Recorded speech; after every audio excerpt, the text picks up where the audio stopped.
and obviously it will be collated.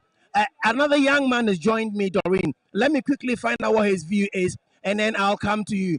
Bema Umodin Jemi. I feel me do an edu. Eddie me pacho Jumadi Ninano at Osana Connoissance. Oh, the median de Aquasupa, honorable Ken. I word my pay ye. On here, Cassa. Pay ye. Let me say, I buy a tree. Obey me. But my uncle for no one to Mutaya. Honorable Ken. And I need this selection. Who are for my Jumapa? Oh, yeah, my pay. I had you. Nano Nama was out of one of them doing. Now, yes, I election at 2 years now. But me, I not so to coincidence about me already. Ken, I really want that so to us. It means that this election, honorable Ken, as a win.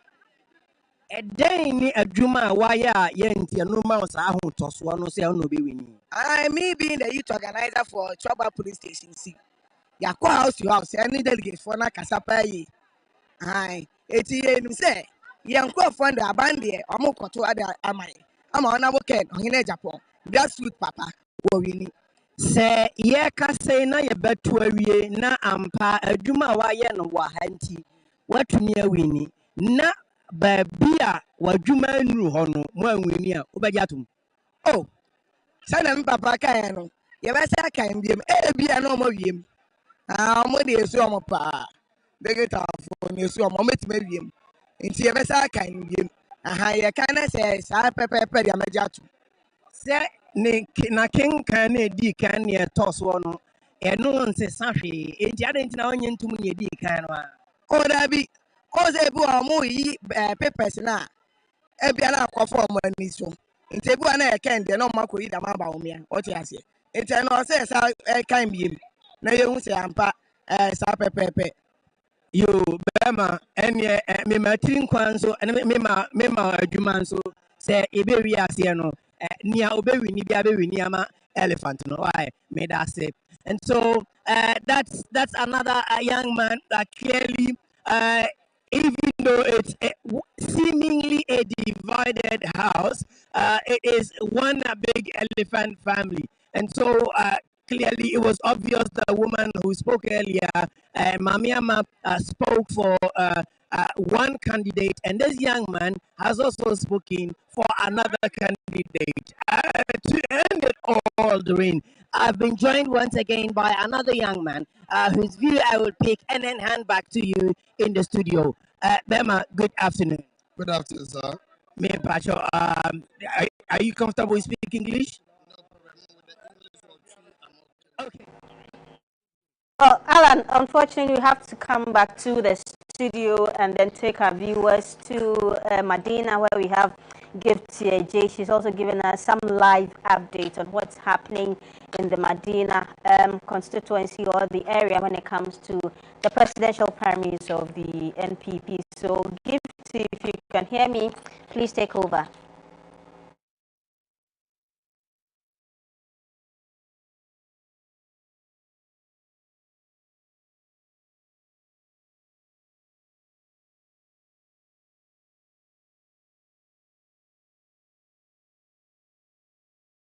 Is taking place. And so as I speak to you, voting is underway. Voting is underway, and quite a number of people have had the opportunity to cast their ballots. We've been told that so far a total 1,500 people have been billed to cast their ballot, and so far close to 1,000 have had the opportunity to do so, and we still have quite a number of them in the queue also hoping to exercise their franchise. So we're going to speak to the EC official in charge of this center. Of course, we have centers 1 and B, 1 and 2. So we approach the leader for the center 2. Hello, sir. Good afternoon, and you are live on GBC News and GTV. My name is Gift J. What's your name, sir? My name is Samakole Weston. Okay. How is the process so far? Oh, it's going on smoothly. So far, we haven't encountered any problem yet. Do we know how many people are expected to vote in this center? I know you have 1 and 2. Here is 2. How many voted and how many expected? 8 to 4. 8 to 4. So far, How many so far? How many? 7-18. 7-13. 7:13. Yeah. 6-13. 6:13. Oh, okay. So far, that About less than 200 to go. And so, yes, but maybe in 30 minutes or an hour time, we'll finish with them. the record is quite impressive. Good job. All the best. I would also want to speak to the candidates' agents. Hello, good afternoon to you all. Are you okay with the process so far? Your name, you might want to introduce yourself. Okay, my name is Mariam Jaman, and I'm a polling agent for Kenneth Japan. Yeah, so far so good. The voting is going on smoothly. No wahala, like it's perfect. I like that. It's perfect. Hello, Ma. Kindly introduce yourself. And then I'm Esther, and I'm a polling agent for Mr. Brian Champon. And since morning, it's been peaceful and transparent. Thank you. Thank you. I like that. Transparent. Yes, sir. Hello, my name is Elko Edward. Yeah, polling agent for Yao Osei Chu, doctor. Yeah, so far it's going so well. According to plan. Okay, your name, sir? Yeah, my name is Bontiset Atampabin. I'm an agent for DMB, Dr. Alhaji Mahmoud Baumia, and the system is moving on smoothly. So far, we've gotten 615 voters now, while some are still in queue. So we are expecting high voter turnout today at Medina Polling Station B. Yes, please. We have two polling stations. We are B, or two polling stations. 1 and 2. Okay. Yes, all the best, and I'm sure Kwabne J Japan. No. Ken. Yes. My name is Prince Ifa. Yes, agent for Kennedy Japan. So far, it's been successful. We've not had any serious issue. It's been smooth, and we hope that we'll finish within time. Yes. Thank you, sir. All the best. Yes, so you're still watching the live coverage of the presidential primary of the new patriotic party, of course, the largest opposition party in this country. But a quick observation, when we were in Adenta, voters had to queue in long queues. There was nothing like chairs, shade for them. But in this particular center, yes, the situation has improved. We have the delegates having some kind of, shade or chairs and tents around them. So it appears a bit better than we observed in Adenta. Hello, good afternoon. Yeah, we are live on GBC News. My name is Gifty J. And, okay, please go. Okay, Haji, I want to make a sad. Then time now, bye. Oh, me buy shape, yeah. Buy shape. Bibi akoso. Come on, bibi akoso. Me who sa say yamamu akonjwa kama other centers na ntisa. At what point? Okay, I'm a konjwa fine. Meni aji pa. About to sumjo. Yama meni aji. Meni aji pa. Yeah, Haji is really penasunjue. Obi antu ko fie boko. That's good. So we've seen a bit of an improvement in this center. Although the weather is still a challenge, but they have been able to get some few chairs and the tent to kind of remedy the situation. I think there are still more people around who would want to talk to us. Hi, Ma. Good afternoon. What's Wabanewie? Hey, now coffee. What's it? I don't know what we are. Try come up and my coffee. I don't want trust system. Debbie. Me try pa. Me can we am in coffee. It's me try. Yeah, that's it. Yo. The back of the BIA, the call. For your name. And I wear GTV. Mumfasa Papanko. About power. Yes, we are going to elect our flag bearer today. Whoever wins today is going to be the next president of the Republic of Ghana 2028. We are coming back. Giddy. Yes. What message do you have for your colleague, delegates, and also for your party in general as you aspire to have a peaceful election and also getting your candidate for the next election? Yeah, we are here to vote for our candidate. Whoever wins is a party member. We are here for peace. Nobody should do something that will distract anybody's peace. And we are going to work after this election. We are going to unite as one family. We are going to fight strong and bring NPP back to power. That's our mission, and that's why we are here. Yeah. Thank you so much, my brother. We are so grateful. So these are sights and scenes and some of the happenings here at the Medina Social Welfare Center, which is actually the center for the Medina Lang Kwantanan constituency here in the Greater Accra region. So Doreen, so far this is what I can share with you and our cherished viewers. Bye for now. Thank you so much, Gifty, for that update. She's been reporting from the Medina Social Welfare Center. And as we all saw, the process has been smooth, no real incidents. Everybody is just waiting for their turn to cast their ballot for this all-important exercise. Now back to the studios. We have three gentlemen with us in the studios. Dr. James Kwabena-Bonfe, lecturer, UPSA, CEO of the Census Center for Citizenship, Constitutional and Electoral Systems. You also have Emmanuel Mensah, Deputy General Secretary of the NPP USA, and also George AEC, member, NPP Communications Team. We've heard from Dr. Bonfe. We've also heard from Mr. Emmanuel Mensah. Now it's time to hear from George AEC. George, I mean, we've seen the shots on the screens from Sotom to Medina. We have around 55 minutes for the process to end. I mean, it's been smooth from all the centers we've been to, but what is your own assessment? I'm sure that you've also gone out to, not just, I mean, you are not a delegate, so you cannot vote, but I mean, so you've gone out to observe the process. What are your impressions, what you've seen on the screens, and I mean, as we round up? Yeah, so far, so good. So far, let me say good morning to your viewers, your production crew. It's a good afternoon. Sorry, good afternoon to my co-panelists. Yes, this is what we're all expecting, a smooth process. I must commend the Presidential Election Committee and the Executive Committee of the party and for the understanding and agreements reached. Prior to this day, we all envisioned some tensions and disagreements and negative expectations, negative energies all over the place. Fortunately, so far, in fact, I was calm and excited when we were told we were going to have about 70 police officers in each of the polling centers. And I said, that's good. And so far, the arrangement I'm observing, it gives me hope and excitement that, yes, the police have put their foot down and they are going by the orderliness that we are observing, the discipline, everybody's peaceful nature.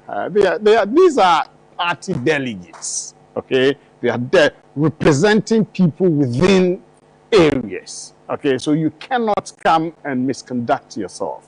And then two, because of the presence of the security, I believe it warded off some, otherwise overexcited, belligerent individuals who would have come to cause confusion at the centers. But it's not over yet. We have 55 minutes. Some of these people carry out their acts when is their counting time and all those. But I'm happy with the number of security people present, and I believe they can hold their forts against whoever will want to make trouble. And so I commend the NPP, I commend the Presidential Election Committee led by Joe Ice and all the others. So far, it's exciting. People are doing what they ought to do, orderly, peaceful, and NPP will be the victor at the end of the day. But let's talk about the Medina Social Welfare Center. I think from what I saw on screens, there were too many people. Yes. No, but I thought they were still in queue. And those who have finished, the lady said she was going to wait. It's about 1 hour to ending. It's allowed, when you do the EC this thing, they tell you to go after you vote 7 o'clock to maybe 11, 12, they ask you to go. You get it. But by 1 o'clock, come back. So that before 2 o'clock, we can all... What are your anticipations as the process nears It's a smooth process. Nobody is going to, okay, we're yet to hear from other parts of the country, but so far, the ones I've heard and then what I've observed, I'm excited to and proud to be a member of the New Patriotic Party. And I believe at the end of the day, we'll have a definitive result that will reflect the will of the people, the delegates. Majority of the delegates will make that decision that will carry us into the 2028 elections. Okay, so Dr. Bonfa, I'll come to you. 55 minutes for the process to end. I mean, if you're in a queue at this point, you're going to be allowed to vote. But you have participated in elections. Within now until the time officials say voting is ended, for the candidates, what are the last-minute activities that you think they will be undertaking to get delegates to vote? Are they going to, perform any miracles to change the minds of some delegates? What exactly do you think the delegates will be doing between now and 2 o'clock? Delegates? I mean, the candidates, yeah. Well, the election is a process that can be divided into three. The pre-election activities, the during election activities, and then the post. So at this stage, we are still in the during. And whatever is happening today must have been anticipated or contemplated during the before period. And that includes getting voters or delegates out to come and vote. So this is a time based on their own statistics and computation. They should be able to tell the number of delegates on the poll, the polling list, who have come out to vote and those who are not yet in, and how they can reach them either via phone or whatever through their own canvassing activity to come out and vote. And then at this time, they are also monitoring how compliant the process is with the laws that govern the election that they are having and their own rules that they established. And then eyes are on the officials deployed by the Electoral Commission to perform the run of the elections and then the collation of the results and entering them on the results score sheet. So at this stage, those are the things that they are looking at, or they should be looking at, to make sure that all the delegates will come out and vote, especially those that they are certain and sure that they are coming out to vote for them. And I want to believe that once that is done, they can have confidence to trust in the outcome. And elections are not over until the last count, where after the count at the polling center, it now goes to the collation center, where I think they have how many constituencies? They have more than the 276. Yes, about 333. Yes, polling centers. Plus the national headquarters. That's included. Is that included? 333. You may want to correct me if I'm. Yes. So let's say 334 if you add the national headquarters as a constituency. So you're making sure that all these constituencies nationwide are getting the right numbers transferred to the National Coalition Center, where there is one constituency.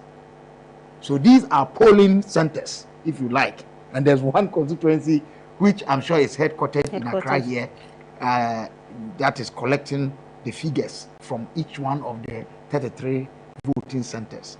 And then the tabulation is done, and the results are then verified by your agents. And I want to expect that by now, each of them will have their own unique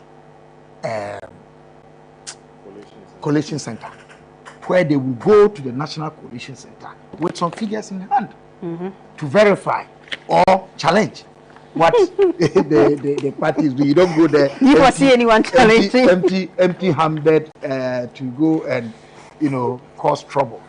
So at this stage, I think that for delegates, I'll be surprised if any delegate is now going to make up his or her mind. Their minds are already made up. No, long time ago. And it is insulting, Doreen, to suggest that somebody who has earned the right to be a delegate out of a number of people in a particular electoral area or constituency at this stage you say that it is some money or some food that they are going to give to that person that will sway or change the person's mind. It's an insult, and people should stop those things. But we've always had reports of last-minute giveaways. And I'm saying that, Doreen, I've been in this political atmosphere. Anybody who would take money to vote for you would have made up their mind to vote for you anyways. So then why do we go the extra mile to give out the money if we know that it's not going to change their minds? Entitlement that we have created. Even national elections, a lot of people say that if we don't bring the money, they are not going out to vote. It's a psychology. If we want to work and get people out of that, we can work on that. But this claim about somebody is sharing money, are you not sharing money yourself? Monetization. Money has been part of in fact, money has been the oil that fuels the political engine right from the beginning. I'm not by that saying that we should encourage it. But the point is that it is part of our system. We should discourage how it is flaunted and check where it is coming from, the sources, and how people are making, ill money and throwing it about and so on and so on. Those ones we should check. But whether we like it or not, money is necessary to fuel the political machine. This program cannot happen if GBC is not putting some money towards it. Only that. But it's not for an election or for politics. Only that you don't take care of your resource person. I mean, we'll do better. Now, Mr. Mensah, do you side with him that, we cannot deal with the issue of monetization? Not now. It's something that money fuels politics. And so we should only, deal with the fact that we do it openly, and then if we find a way to regulate it. Well, I would say yes. I agree, with Dr. Bonfair. Even, where I come from in the United States, campaign funding has been something, that every individual, and I'm talking about the big stakeholders and key players, even within the industry of politics, have always, been concerned about. So it is just not unique to our situation as a country here in Ghana, but elsewhere, yes, people certainly, want to ensure that in order to be able to at least have a successful, election and outcome, you need to have the resources to be able to put into it. You cannot implement, a process, and expect that, the outcome would be bizarre, or a bad one. So honestly, having to go out there and try to ensure that resources are mobilized first and foremost, and those resources must be put into its best effect. It's something that it should be expected. So for us as a country, Dr. Bonfair couldn't have eloquently put this. This shouldn't be something that we should be seeing for the first time as something new to us as a country. We can only ensure that day by day we're encouraging our citizens that we must perform our civic duties without unnecessarily being induced, so that that is what must catapult us to come out and conduct our civic responsibilities. And I believe that as we continue to grow in this process, 1992 up until this time, there has been a clear distinction where we began from up until this time. And I am sure that, if you look back, and the history will tell you that when we started this whole process, you didn't need, money, or, delegates wouldn't have, at that time come to you and tell you, give me money or else I'm not, performing my civic duty. We've grown, we've come to, an age where it seems to be the norm. But is that the right thing? We must, be in the position to discourage that and ensure that people are more enlightened, so that they understand that it is our responsibility. We should not have to demand before we perform our civic, responsibilities. Great. So, George, before I come to you, we would have to go to Damango, where we have Loratu Musa Saka. She is a spokesperson for the Bawumia campaign team. She is in Damango. We'll pick her thoughts on, what they are doing in the last minutes of the process to whether get delegates to go out there and vote. Just pick a thought on what's happening. Hello, Loratu, if you can hear me. Yes, I can hear you. Good afternoon. Good afternoon, Loratu. So, Loratu, how is Damango? Damango is fantastic. It's the process is going on peacefully. The police are in charge of security here. The EC is also conducting the process. And delegates are quite calm. It's been peaceful so far, and that's the aim, to make it end peacefully.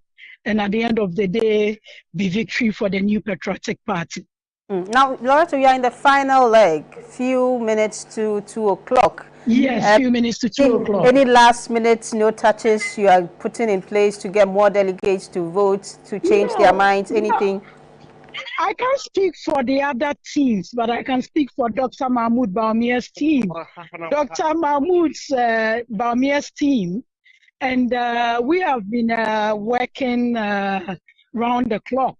The hard work we've put in so far, if at this minute we have to be putting any last minute touches, then we haven't done. But we are confident that the work we've put in across the 7 constituencies within the Savannah region, with Damango being the regional capital, we believe that it will be victory for Dr. Baumia at the end of the day. So far, it's been peaceful. We've all conducted ourselves well. I was at Yape Kosogo this morning, and everything is calm. Bole Bamboy, everything is going on well. Solatuna Calabar, everything is okay. Salaga North, Salaga South, everything is going on well. So at least for the 7 constituencies in the Savannah region, everything is going on well, and we believe it will be victory for Dr. Mahmoud Baumia and the NPP at the end of the day. Now, Laura, how is Dr. Baumia himself doing? I haven't reached out to him, but I mean, with all the feedback that's coming, I believe that he should be in high spirits, because victory will be his at the end of polls. You sound really confident. Very confident. A lot of work. Dr. Baumia didn't move around all the constituencies for the fun of it. He put in a lot of work, and his message of 10 appointments per constituency, the database welfare system, the constituency-based budgeting especially, has really gone down well with the delegates. This morning we engaged some of them, and they believe. I mean, if we are even being very honest as a people or as a party, why should Dr. Baumia go once? With all the hard work he's put in, with all the rich ideas, the way he's conducted his campaign, I believe, and delegates, majority of them believe that he's our best bet for 2028. He's our best bet for unity in our party.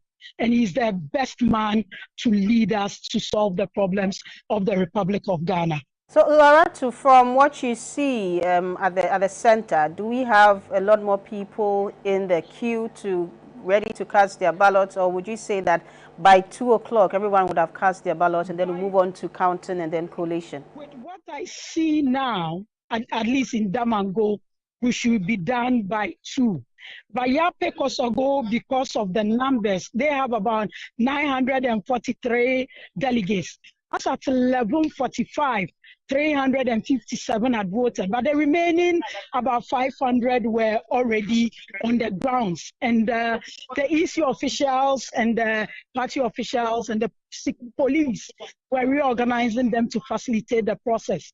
I'll be going back there, but I believe that with the processes that we put in place and with the calm and peaceful nature we are running the process, we should be done by 2 p.m. Great. Thank you so much, Laura. That's Laura Musa Saka. She is a member of the Baumia campaign team from Noratu in Damango. We come to Accra this time to Tema, where Michael Donu is standing by. Hello, Michael. Hello, Michael. Can you hear me? Okay. Sorry. Hello. This is Michael. Tell us what's happening in Tema. Oh, okay. Thank you so much. We are very happy.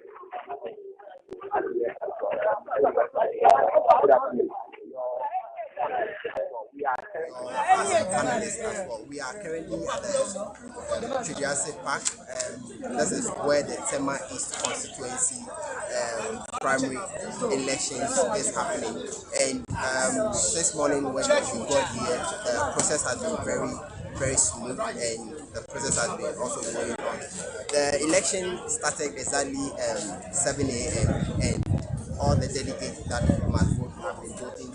Earlier on in the morning when we came, it was a very packed area, but as I speak to you, it looks like everybody has been able to cast their vote. But I'll be getting closer to the table to find out the figures as at the numbers that have come through. But if I should run you through the figures that are supposed to be voting here. So here in Tema, they are expecting 1,239 delegates. And because of the huge number, it's been divided into two. And so we have Center A and Center B. And so Center A has 586, and then Center B has 653, and so for now the place, as you can see, is virtually empty. The former mayor of Tema is here. We also have some major key party executive also here around. I want to find out from him in just some few minutes. The voting will be ending. And how has the process been for you? And how would you describe the whole process so far, especially here in Tema? Well, so we all know that it started around 7 since 7 up to now. Clearly, this should be the first before.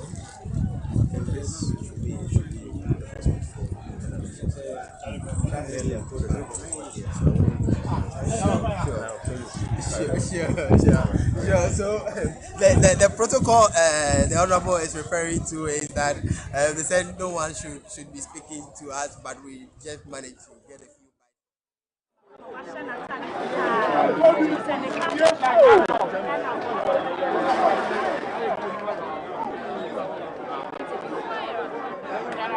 So these are the scenes here at the NPP headquarters. As you can see, everybody rushes through the NPP headquarters at Adabraka, and from what you're hearing, one of the candidates, that's Dr. Mahmoud Bawumia, is arriving at the party headquarters. We are not sure exactly what is happening, or maybe he's just going there to observe the process. But I'm sure I'll hand over to Morris, and then he can tell us more on what's happening. It's a two-horse race between himself and Kennedy Ohene Ejapon. Any moment from now, Dr. Bawumia should be casting his ballot. There you have him in your shot, Dr. Mahmoud Bawumia going to cast his ballot. This will be the second time he's standing to be elected by the many party delegates as the flag bearer of the opposition NPP. Who becomes the next flag bearer of the NPP is what we wait to unravel by close of poll. It is some few minutes past 1 p.m. 1:24 p.m. it is, and any moment from now, polls should close. That's Dr. Bawumia in your shot, the former Vice President to His Excellency Nana Addo Dankwa Akufo-Addo, an economist, and for that matter, the head of the economic management team when he was Vice President. He is in that fierce contest with Kennedy Ohene Ejapon, who becomes the winner. The polls have suggested that he is in a comfortable lead. There are some also who have prophesied that Kennedy Ohene Ejapon is going to be the presidential candidate of the NPP. We wait to see whether signs win over prophecy, or the story will be the other way around. We are still here at the party headquarters, the NPP party headquarters. Dr. Bawumia there is cast his ballot, certainly and definitely for himself. And we wait when the whole process comes to an end and the results begin to be counted. We see how the numbers will go. Like so, you see in your shot there, Honorable Sarah Adwa Safo. She's been a keen supporter of the Dr. Baumia election bid. In your shot there, Honorable Sarah Adjasafo, a former Member of Parliament for the people of Dome Kwabinya, there. We are still here at the party headquarters. Many party faithful coming to the headquarters to throw their support behind their preferred candidates and also cast their ballot. We're still bringing you pictures from the NPP headquarters. As I said not too long ago, His Excellency the Vice President, the former Vice President, Dr. Mahmoud Baumia, who is contesting in the 2026 NPP primaries, came to vote. And we're waiting to see if we're able to get some few words from him.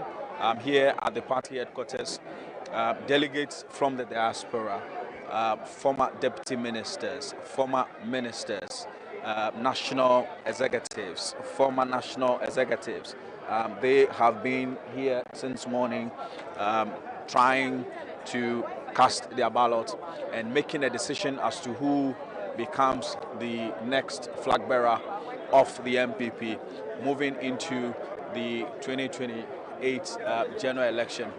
Quickly, let's speak to this man. He is also a member of the Dr. Baumia campaign team. Good afternoon to you, sir, and welcome to GTV. Not too long ago, we saw your candidate, Dr. Baumia. Will you say he's poised for victory? He's very confident that the party would give him yet another opportunity to lead us into 2028. He's campaigned vigorously in all the 276 constituencies. He had a very potent message, and the delegates were happy to receive him in their constituencies and assured him of a resounding victory today. So it's a resounding victory or nothing? We're very convinced that it's going to be a resounding victory. What if that doesn't happen? We are confident we'll win. And if you don't win, are you ready to support the winning candidate into the 2028 election? We are confident that we would win. The NPP is a democratic party, and it is our principle that after every competition comes cooperation. But we are confident that we are going to win. And so you'll be presenting him into the 2028 elections. What would be his unique selling point in that particular? You know, of course, he would be the most experienced candidate in 2028. Mind you, the NDC would be presenting a new candidate. So Dr. Baumia's candidature would make it easier for the NPP to be able to market him. All right, thank you very much. We are still here. Dr. Baumia is done voting. He's entered that office for a short conclave. We here, the media men, some few restrictions here and there, but we'll position ourselves to try and get some few words from Dr. Baumia when he finally exits that meeting. We'll try and get the reaction of Dr. Baumia.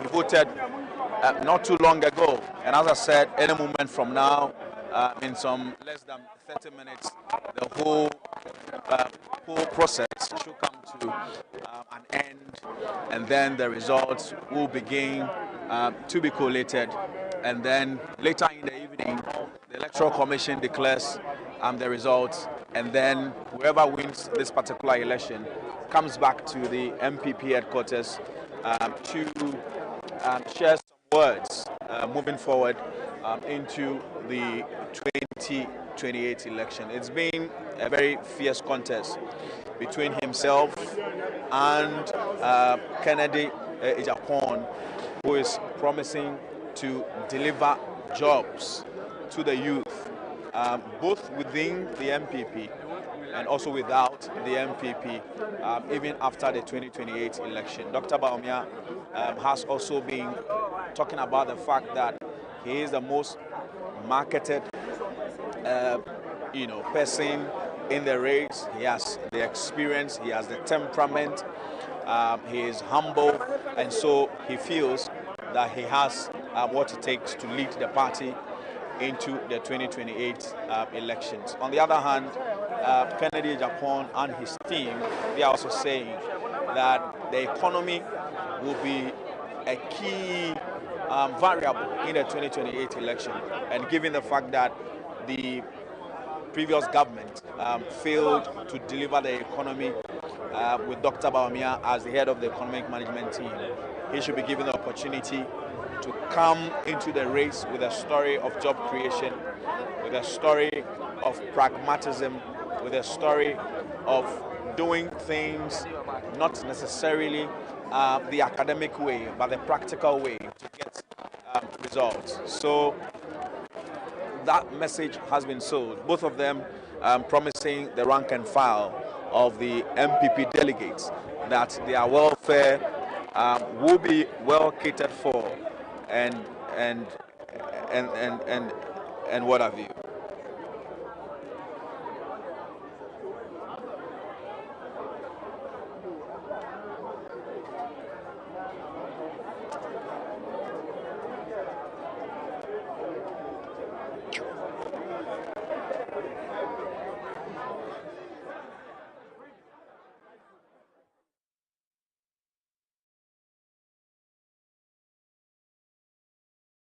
With that short meeting in the party head office, let's see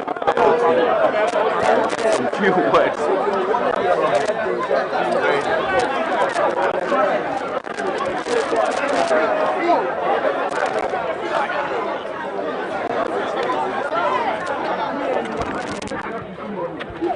Dominic, check this cable. Take up. Jaka, can you see her? Can you see her? Pick it straight up. All right, thank you. Next time in the room, man. All right. All right. All right. All right. Bring next time.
Yeah, he's just cast his ballots, done with the process, granting interviews to journalists who had gathered at the headquarters of the NPP. He's just finished speaking to journalists. Unfortunately, we cannot get you exactly what he's saying, but I'm sure subsequently we can get you the tapes and then we can hear what former vice president and then an aspirant in the NPP presidential primaries, Dr. Bawumia, has been telling the media after casting his ballot. We have around 25 minutes more for us to get to the 2 o'clock time where voting would have ended. Now he's left, Dr. Bawumia has left the NPP headquarters.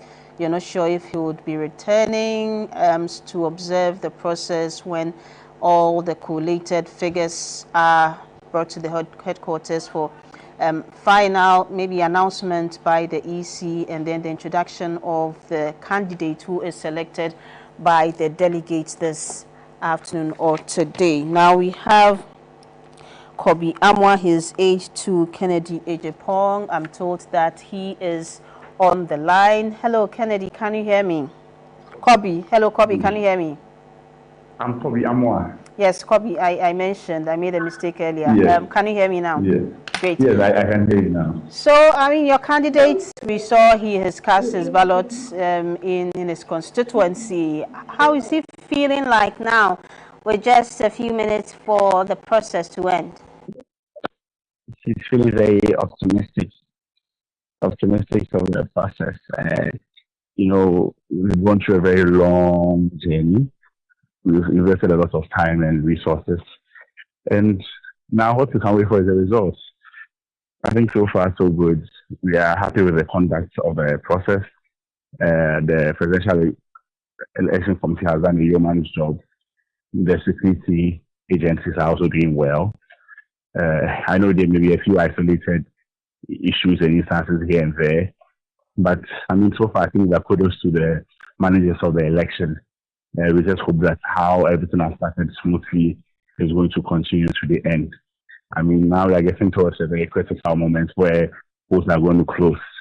And we all know that once polls close, during the counting process and all, there's also a new risk as to how the counting process is going to go and how collation and everything is going to be done. So we just hope that the process goes as smooth. We are very confident that the party people are going to vote for us. We've done a yeoman's job. We've done a very big campaign, have a very solid message, and we are confident of victory this evening. Now, you mentioned a few isolated instances and then issues which have been reported to you. Can you share some of those with us? I think that these are not things I would want to highlight now, because even those ones have been resolved. So I think the focus now is that generally has been very peaceful, generally has been low on incidents, and we are hoping that as we enter this critical stage, things will go according to the plan, and we're able to end with a very smooth process, and we can start getting reunited as a party journeying towards 2028. Confidently say that these few instances and issues would not affect the credibility of the process? As of now, from what I know, I don't think so. But there may be some information which may not be fully available to me. I am in the Ashanti region. This is where I cast my vote. This is where I was involved in the process more. I'm now actually at the airport to getting back to Accra. So I may not have a total picture. In as much as I still have I have a bird's eye view, I may not have a total picture. So I don't want to make such a pronouncement which may later prove not to be as accurate as I think it is. But maybe we wait so that you can get a full picture of these instances, and then you can share. So we appreciate the gravity of these instances. So where is Mr. Kennedy Ejepong now? Is he on his way back to Accra to observe the process? Would he be at the party headquarters? He's in Accra observing the process. I think that yes, everybody will go back to the party headquarters around 5 p.m. when polls close and when the results are ready. But now he's in Accra and taking reports and also observing the election and the processes. Thank you so much, Kobi Amwa. Kobi Amwa is he's the aide to Kennedy Ejepong. He's one of the aspirants in the NPP's presidential primaries. Thank you so much, Kobi. Now back to the studio. George. Yeah. We've heard from, one of an age to one of the candidates. Yeah, and I instances. heard from another one to another age to Dr. Bawumia. What do you make of what they've told us about these? What they've witnessed so from the far? field? I think what we said from the beginning was that the process has been very orderly and smooth, and we commend the Presidential Election Committee. I did say that, and I think they corroborated that. For the record, I am with the Ken team. I've always been unlike my colleague who said he wasn't going to speak about it. I am a known face behind the Ken campaign, and then I can also ask you about the instances that Kobe spoke about. Has that also come to your attention? No, not yet. You know, when you asked me to come to the studio, you know, and I've been here with you, so a lot of things, they are on the field, so they may be privy to some of these things. But whatever it is, because he said it wasn't that pronounced, he wasn't going to emphasize He was on not that. too sure how big these issues yes, were. Because he said it wasn't pronounced. And I think, so the issue of many of us, including myself, is that, we signed a peace pact. Yes. Hoping that the process would be transparent, and then after everything, we would all accept the results. So if you talk about instances, then we want to be sure so that it does not, affect. Of course. And unfortunately, your people are on the field. Your people are on the field. So if there's any issue that is spoken about that needs emphasis, I believe your reporters would have gotten attention or wind of it, and then give you the full picture of what incident he's actually referencing. And he's not mentioning any specific place, polling center. He's not. So, as he said, it's not that pronounced, so let it be. Whatever it is, so far, I don't have any cause to disagree with this process. Okay, but what's important is, I stand to be corrected, but they say he who votes is not as important as the one who counts the votes. You get it?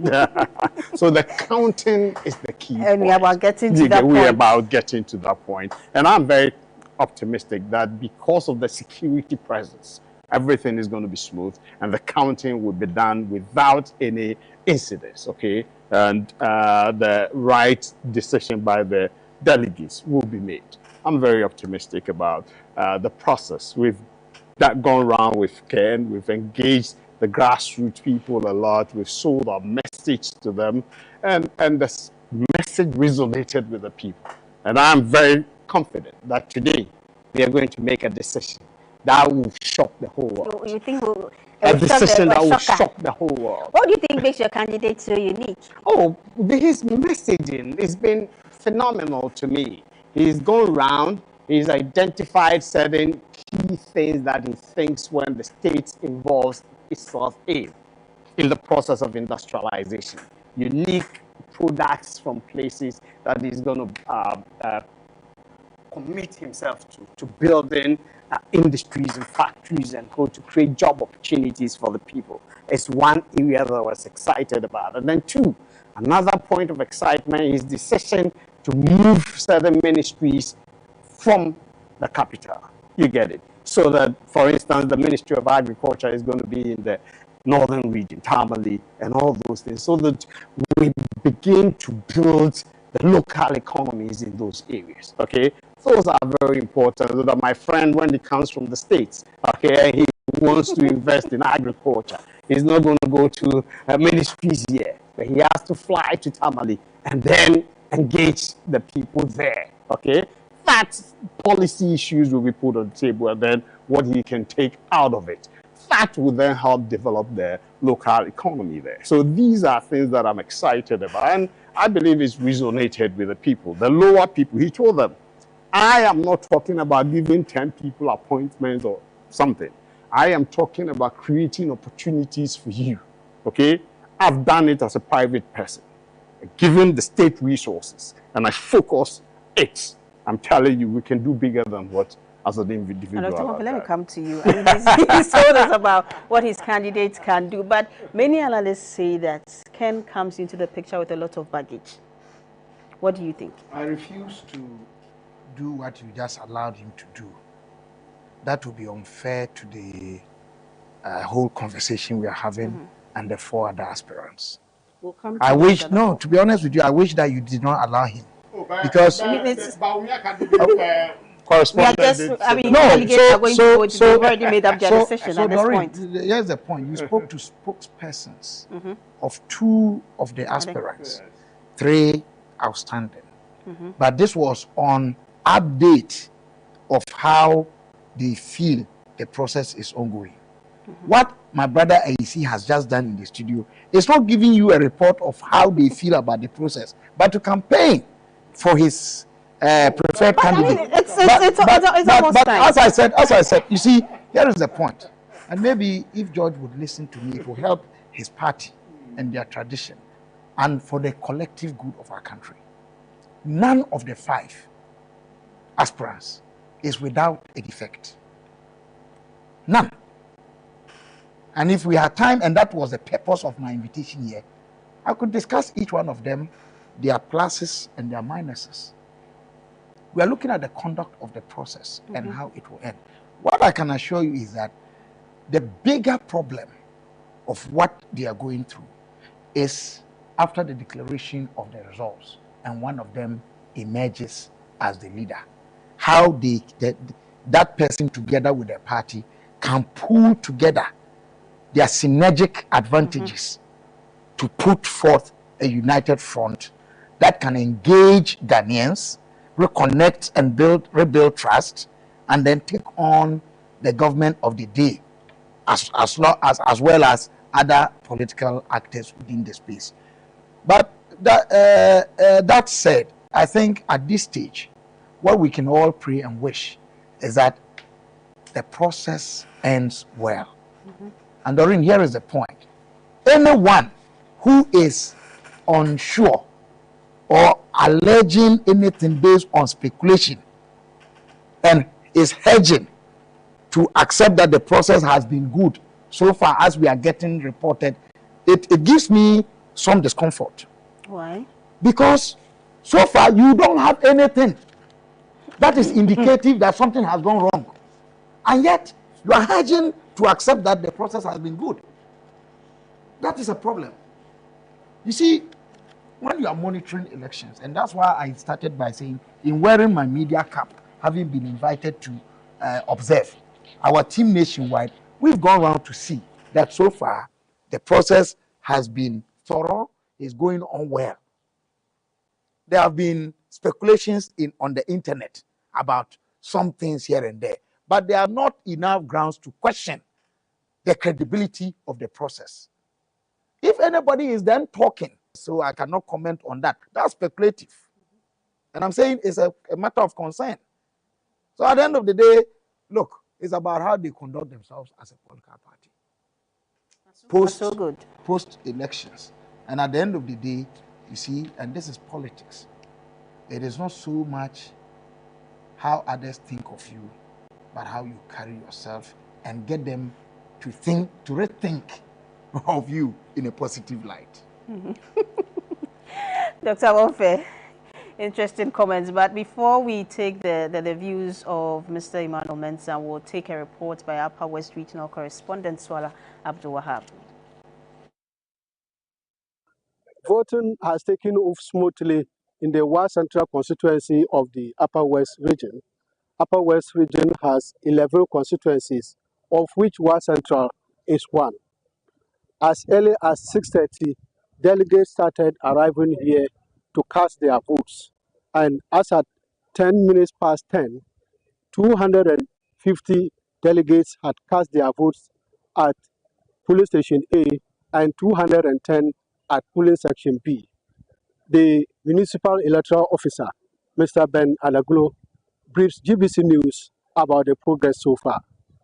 7 a.m. that we opened the poll. It has been peaceful. Interestingly, the party executive, the former and then the new, they were the first to come, the regional party executives. They were the first person to queue. So they came quickly, cast their vote, and they left. So far, we've not had any incident as such. So the only incident that we got was a delegate that was that arrived. Her name was expunged from the register as a result of her death. Not knowing the woman is alive, and the procedure is that if the person comes, and the person has been identified as well being alive, you shouldn't forfeit his or her vote. So we allowed the agents, reps, identify the fellow. We all sign against the name that this is the real person, this is the fellow. So authenticated the person, then we allowed the person to cast that vote. That's the only incident that happened. I'm sure none of them had any complaint about the lady. The municipal police commander, Franklin Carmo, also briefed GBC News about security arrangements at the voting center at the War Technical Institute. Election is ongoing and we've not encountered anything.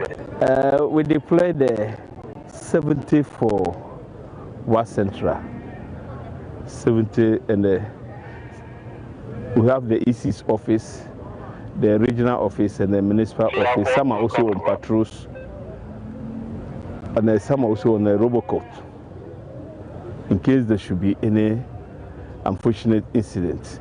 But for now, the place is very, very calm, and everything is going on well. Some of the voters also shared their impressions with the exercise with GBC News so far. I think the security are on top of their work. The party activists too are highly cooperative. So I have seen that everything is in order according to plan. And the voting too is going accordingly. When I came here, within 30 minutes, I've been able to vote. Although we are more than 1,000 delegates in Bois Central.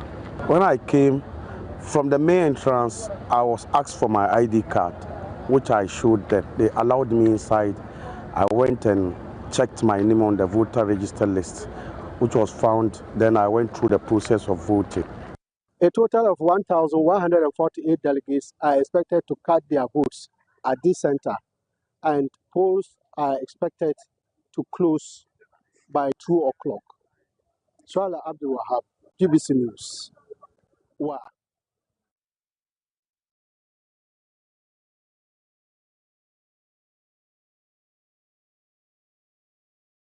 Welcome back to the studio. This is still our coverage of the NPP presidential primaries. Earlier gone by was a report from our Upper West regional correspondent, Swala Abdul Wahab. He was giving us an update on the process so far. Just about 7 minutes for the process, 5-7 minutes for the process to come to a halt, or voting to come to a halt in across the country. If you're already in the queue, you get the opportunity to vote, but if not, then at 2 o'clock, unfortunately, you cannot get the opportunity to vote for your preferred presidential, candidate for the NPP. Now, my guest in the studio have been George AEC, member of the NPP communications team. He's a bit mischievous, but woman.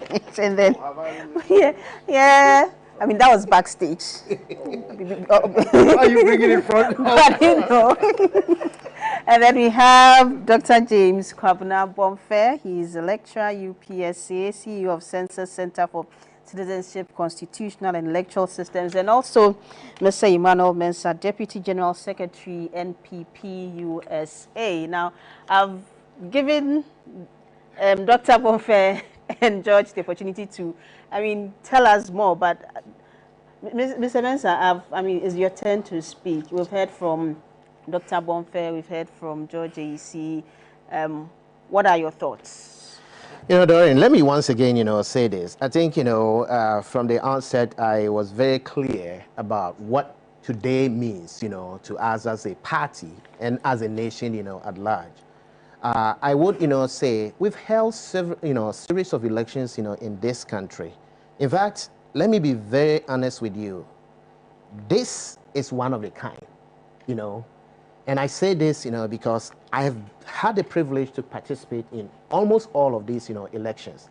I've seen where things had become chaotic at certain times, whereas compared to where we are today, almost every single individual, including your correspondents, who have really spoken to us, here, and to the nation, have said they've seen quite a different, election.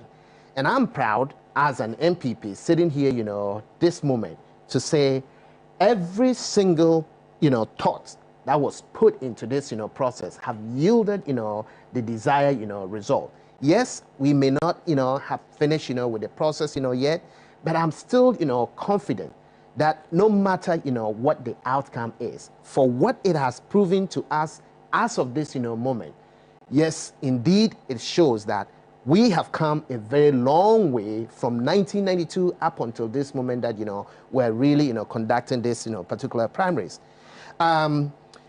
When you spoke, to one of the, aides to the candidates, I think, Kobe, and I remember him mentioning about, packets of issues, here and there.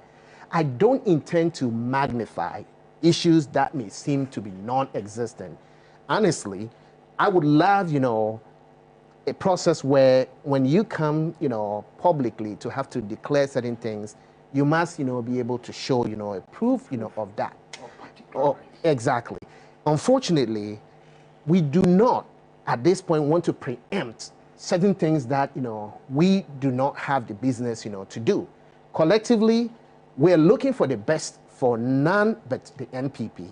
And no matter what it is, I've said this, on various platforms this morning, that every single one of these, candidates who we are actually, looking up to, whom we are actually, today representing one way or the other to actually become the flag bearer of this, party, have put in a lot of effort, an enormous amount of, resources in this, process. And that alone means a lot to us as a party. Therefore, we cannot really look at it and say, okay, yes, there may be an issue, a little bit of, issue here and there, and seems to magnify the issue when we are asked to prove or to maybe just, mention, and we're saying that, by the way, we don't know the extent of the issues yet, but we are, really just preempting or stating, something that obviously may not be the case. I would have loved, for my, colleague to really give us, an idea of what exactly might have happened or what the issues, might have been, rather than just, vaguely, put it, out there. Magnifying something But he himself said. Anyway, was not worth magnifying. Anyway, George, let me finish. Let me finish. Doreen, is not worth magnify. So we are not magnifying. He's sharing his thoughts. That's exactly what I said. Let him make That's his point. exactly what I said. George, allow him to make his point. It is not worth. It's not worth magnifying. Allow him to make his point. George. I have a pocket of incidents that affects our team. So let me from our internal George. team. So maybe it can be that's what he's talking about. Just allow him to make his point. In fact, George, I have several of them that I'll tell you because I just voted not too long ago from the headquarters, and I have several that I can give you as example here. But the irony here is not to come out and basically talk about bad things that has happened. Unfortunately, I'm here just, to promote, the NPP, and George knows that as well, to ensure that what we are doing collectively, as a, reps of this, party, is to ensure that when this final whistle is blown, we can pat ourselves, at the back and say, we've done an excellent, job to where we are, today. Let me end, by saying this. As a diasporan, again, I started this, earlier. I cannot but to be proud of, every single one of us, individuals who, at least by choice, could have, sat back and just, by dint of what has transpired, based of proxy, and decide that, okay, there has been some denial of some sort, not able to participate fully in this, process.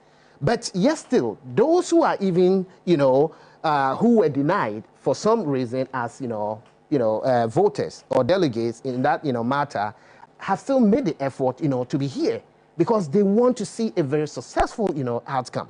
62, delegates from the NPP USA is today in this country, representing, us as a party. It is not just, coincidental. We mean what we are desiring, as an outcome. That is what has really motivated all of us, to be here this, particular moment. I would say this, may his soul rest in peace. Unfortunately, one of, our delegates just about 2 weeks ago lost, we lost him from the DC, chapter. And I wish, today, whatever the outcome is, we will all be proud to celebrate, even his absence, to say that, Yes, he might have been gone to the ancestors, but, you know, spiritually, he's been here, part of this, you know, process, you know, to help us out. But I'm looking forward, you know, lastly, to say this to our PEC or our Presidential Election Committee. I know this perhaps was not the intent, you know, of the committee by, you know, stating that they will not allow proxy, you know, voting. In fact, I hope and pray that this will not end proxy in our party, okay? Because by design, by the constitution that allows and mandates us as a party, we are allowed, you know, to indeed, you know, practice this. Proxy is not a privilege. Proxy is not, excuse me to say, to, you know, embolden, you know, someone to perform, you know, an illegality. Proxy is to help so that those who are in a position, unfortunately, ill health, whatever the constraint or restriction it may be, will take advantage of that. Today, we are not seeing that. And I pray that this will not be something we're carrying forward as a party. As part of our reform as a party, we will look up to this and ensure that we will collectively make the process a much better, smoother one so that a certain section is not feeling this way, you know, that there has been some denial of participation, because it is a civic responsibility, and we must all be part of this, you know, internal democracy without being feeling you know, hurt just because we have not been given an even platform in that case. But the party has spoken. The mandate that has been given to the PEC, you know, they've utilized it. And as much as I may not agree with it, but I respect it. And I will say that, you know, moving forward, we must reconsider, you know, how we're going to drive proxy in this process in future, you know, in subsequent elections. Thank you so much. There was a problem. There was a problem. So we'll come to you. We'll come to you so that you can, I mean, give us a better understanding of what problem your team was really trying to solve. But earlier we saw shots from the NPP headquarters, I believe. It's 2 o'clock already. In sorry, in Asylum down. I keep saying Adabraka. Asylum down. Confusing your headquarters. From when is headquarters? This is in Adabraka, yes. So asylum down, where we see that it's 2 o'clock. So I'm sure that the electoral officers are just getting ready to start to start counting. It's important because Tanko is collating results right now. my classmate. My parallel arrangement. Oh, so, classmate? Yes. So while we wait for both collations, well, let me just tell our viewers that President Mahama will be launching the Upper West Region Share Lands of Hope project in Wa.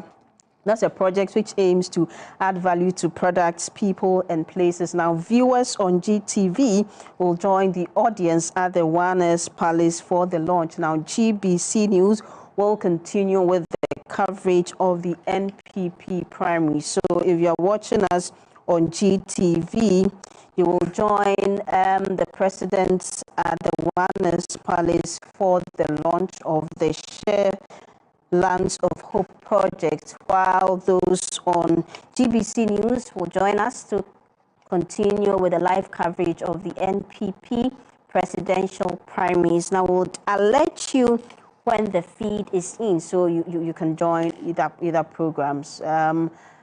Like you mentioned, the time is up. Very critical point at this point, where the electoral officers sort out the ballots and then start counting. From our screens, we see that in some places, sorting is already started. Now, George, you are trying to help us understand why the party decided to, avoid proxy. Yes. Some of the candidates and other members thought the last time we had the election 2023, proxy was abused. You know, there's allegations of certain high numbers and who properly, people who were to cast them. When you're given a proxy, somebody is to, and people were using other people to cast those proxies, and it wasn't properly done. So it was indirectly, you're saying that the proxy was used to rig? Is that the case? Well, that was part of the initial allegations, okay? And so people were not comfortable that we are going to use proxy again. They made a case, and the Presidential Election Committee accepted it, okay? I empathize with them. You get it, yes. But I believe that if you are a delegate and you intend to cast your vote, you will come. Okay, you will come. Yes. At cost. Sometimes you get it. I've had the occasion of moving from one point to another within the country to go and cast my Okay, ballot. let's hold and get to. I nearly had an accident on one occasion. Let's get to the NPP headquarters.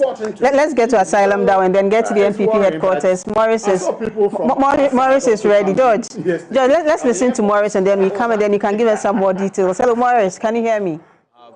In your pictures there, not too long ago, His Excellency, the former Vice President, Dr. Mahmoud Bawumia, was here to cast his ballot, very much confident and upbeat that he's going to emerge victorious in the 2026 NPP primary. There you have in your shots the process to declare who leads the NPP into the 2028 election has begun. You can call it the second department of the whole process, which began in the morning there in your shots, sorting and then counting would begin any moment from now. The process thus far has been peaceful, it's been smooth, it's been well organized and coordinated, apart from little pockets of misunderstanding which happened in some constituencies. Anyone you speak to relative to this whole process will say that it's been peaceful and it's been calm. The MPP will now position themselves, making sure that they galvanize, they organize the party faithful and the party base to solidly back anybody who is going to be the winner of this contest facing the NDC in the 2028 elections. So we are still here at the MPP party headquarters, as you can see in your shot.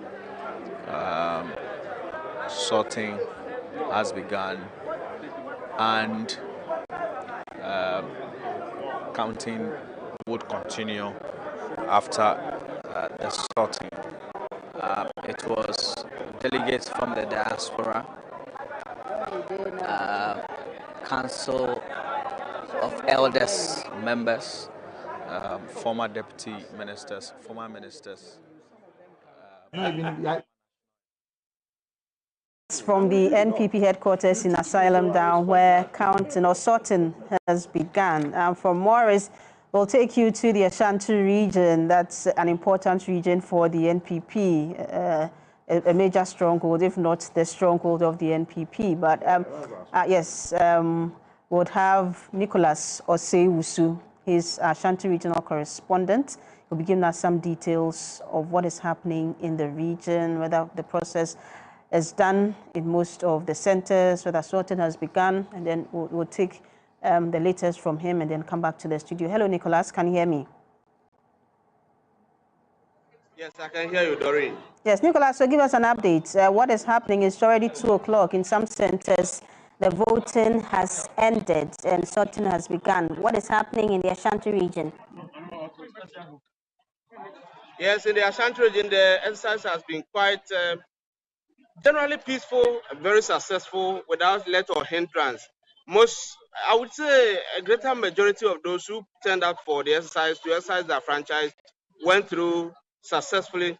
As I speak to you, I'm reporting live from the Prempeh Assembly Hall here at the Subin, or in the Subin constituency. That's the center for the Subin constituency. And the sorting and counting has just begun. We are waiting patiently for what the outcome is going to be like. But it looks like everybody is in high spirits. There isn't any visible look of anxiety or apprehension among anybody around here. And I also say that the security arrangement for today's exercise across the region, so far as I'm aware, has been very, very, very tight.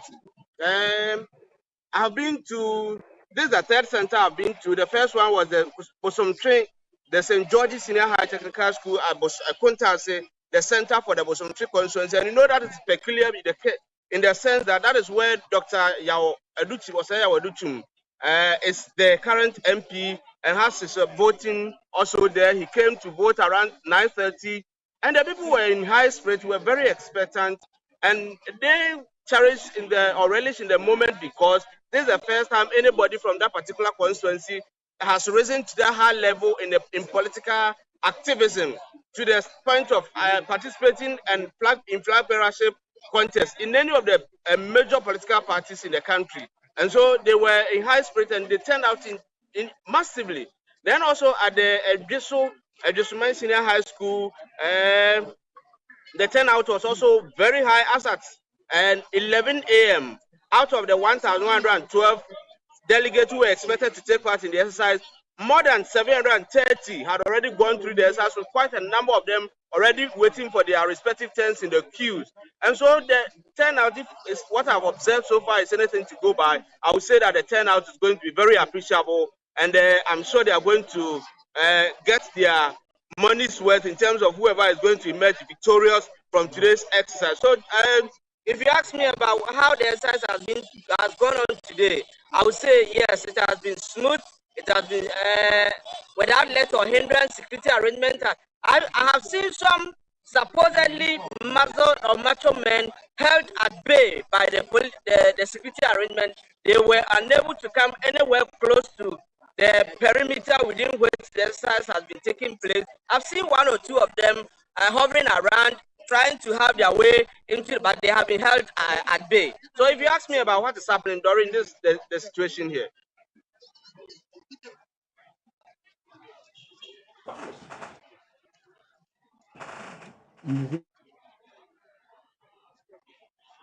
Well, that was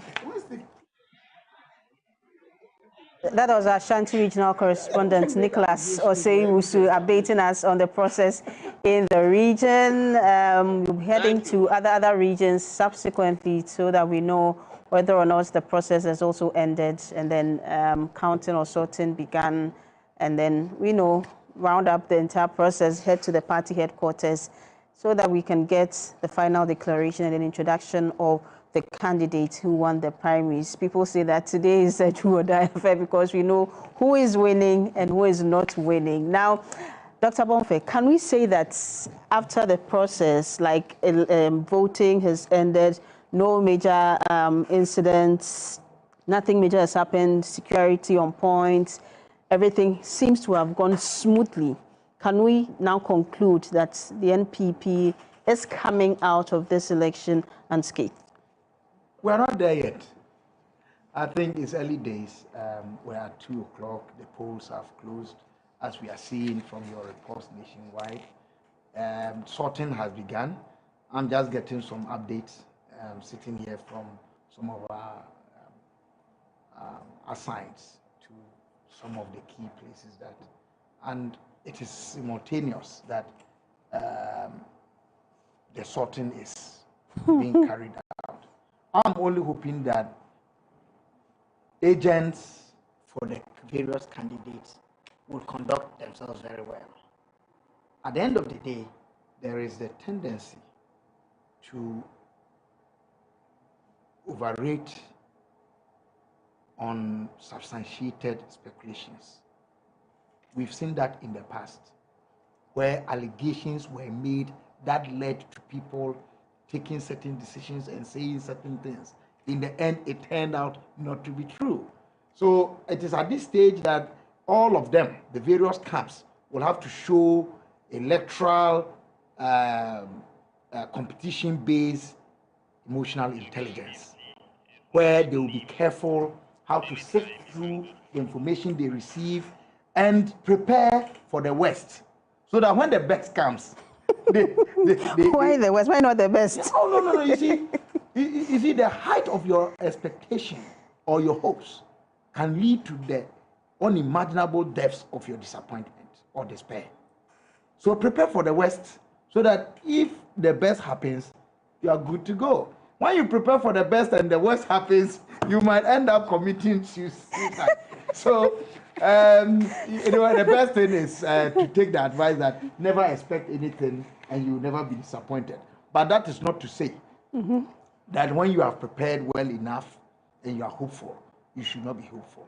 Be measured that it could go either way. And when you are sure that it can go either way, I'm sure you prepare yourself emotionally and psychologically to take the outcome. And Doreen, this is the point. This is just an internal contest. When they finish, you remember it is a flag bearer contest. The bearer is who they are electing today. The flag is what they must work to give the bearer something more meaningful, something more attractive, something more appealing, something more substantial to bear. So that others can. Let's head to Nima, where Gifty Ajay is standing by. She's moved from Medina to Nima. Hello, Gifty.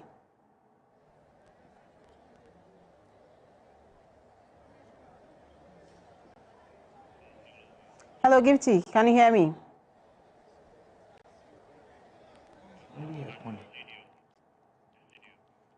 Well, it seems Gifty cannot hear me, but I'm sure that will work that one out and then hear from Gifty. She's ready for you. Oh, she was. Maybe we can try again and see if Gifty is ready. Hello, Gifty. Okay, unfortunately, she's not ready. But Mr.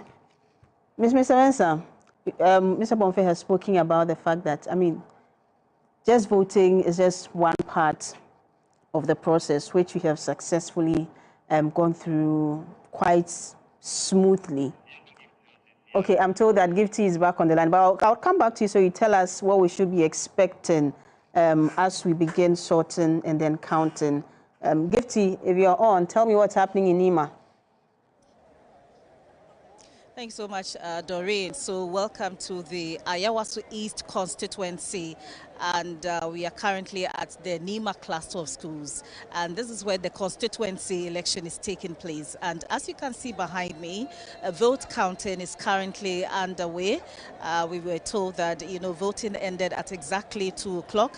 And so all the reps are here, all the observers are here, security is tight, and the ballot papers are being counted. So as you can see, right over there, the process is ongoing. And per the look of things, it looks like it wouldn't take that much of a time for the agent here to know exactly who has carried the day, or even in terms of the order, who is first, second, third, up to the 5th position. But just across the center, we have quite a number of delegates standing there patiently hoping to know the outcome of the election. And so we want to go and then speak to some of them to know their expectations level. Thank you. Okay, sir, thank you. Okay, so we'll join the delegates outside the inner perimeter and speak to them. Oh, I can even see some of them sleeping already. I can't wait to know who actually has carried the day. Hello, ma. Good afternoon. Good afternoon. We are live on GBC News. Oh, when you yo. Net is saying. Then hello, good afternoon. You are live on GBC News and GTV. What's your name, ma? My name is Aja Aisha Mohammed, former constituency women organizer of Ayawaso East. So the process has ended at this center. Are you happy with the turn of events? I'm very, very happy. I'm very, very happy that everything is on control. We don't have any problem here. At the end of the day, everyone who will make a winner, we are going to move the party forward. A quick advice for your delegates and also the party members. Oh, they should stay calm and nobody should fight each other. We are brothers and sisters. We are all one. We are all one. So even here, there is no any problem. We are not fighting. We know each other. So at the end of the day, anyone who will make winner will work with the person. Thank you so much and all the best. Would you want to talk to us? You're live on GBC News and GTV. What's your name, sir? My name is Osman. Why are you still here? Voting has ended and then the vote counting has Make sure Dr. Bawumia is winning. You don't need to tell me your candidate, sir. I'm feeling to talk to you, my candidate. No. This is honestly. Okay, so you're hoping your candidate. Yes. Inshallah. So if he should win, I mean, what does it mean to you? What does that mean to you? And also the development of I want to make sure to come and be an consulting national coordinator. That's why I'm supported by Bawumia, because 2028 election is for boot. At any cost, it's supposed Dr. Bawumia to win that election. That's why I'm here. We wish you all the best. We wish you all the best. It's unfortunate he mentioned a particular candidate. Oh, okay. Hello, ma. Good afternoon. Oh, but she's sleeping. Good afternoon, ma. Oh, you won't talk. Okay, understand. She says she doesn't want to comment. You want to talk to her? Yep. Come along. Come. Oh, please come forward a bit. What's your name and then position in the party? My name is Baraka Kasim. I'm the woman organizer.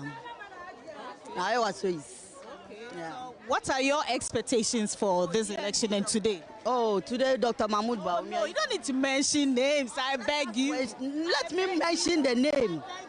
So what do you? My candidate. I'm hoping my candidate is winning. Shama Lau. What are the expectations? Should he or she? No, should your candidates win? Yeah, all of them are. What do you expect from the candidates? You should do for us or what? Yes, expectations from them. We are winning, so let's take it that way. We are winning.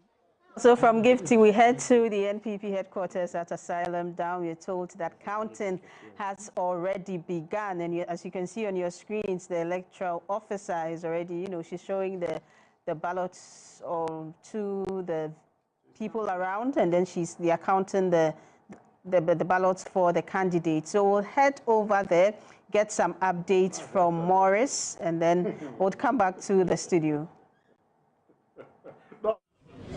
61, 62, 63, 64, 65, 66, 67, 68, 69, 70, 71, 72, 73, 74, 75, 76, 77, 78, 79, 80, 81, 82, 83, 84, 85, 86, 87, 88, 89, 90, 91, 92, 93, 94, 95, 96, 97, 98, 99, 100, 1, 2, 3, 4, 5, 6, 7, 8, 9, 10, 11, 12, 13, 14, 15, 16, 17, 18, 19, 20, 21, 22, 23, 24, 25, 26, 27, 28, 29, 30, 31, 32, 33, 34, 35, 36, 37, 38, 39, 40, 41, 42, 43, 44, 45, 46, 47, 48, 49, 50, 51, 52, 53, 54, 55, 56, 57, 58, 59, 60, 61, 62, 63, 64, 65, 66, 67, 68, 69, 70, 71, 72, 73, 74, 75, 76, 77, 78, 79, 80, 81, 82, 83, 84, 85, 86, 87, 88, 89, 90, 91, 92, 93, 94, 95, 96, 97, 98, 99, 100. That's 200. 1, 2, 3, 4, 5, 6, 7, 8, 9, 10, 11, 12, 13, 14, 15, 16, 17, 18, 19, 20, 21, 22, 23, 24, 25, 26, 27, 28,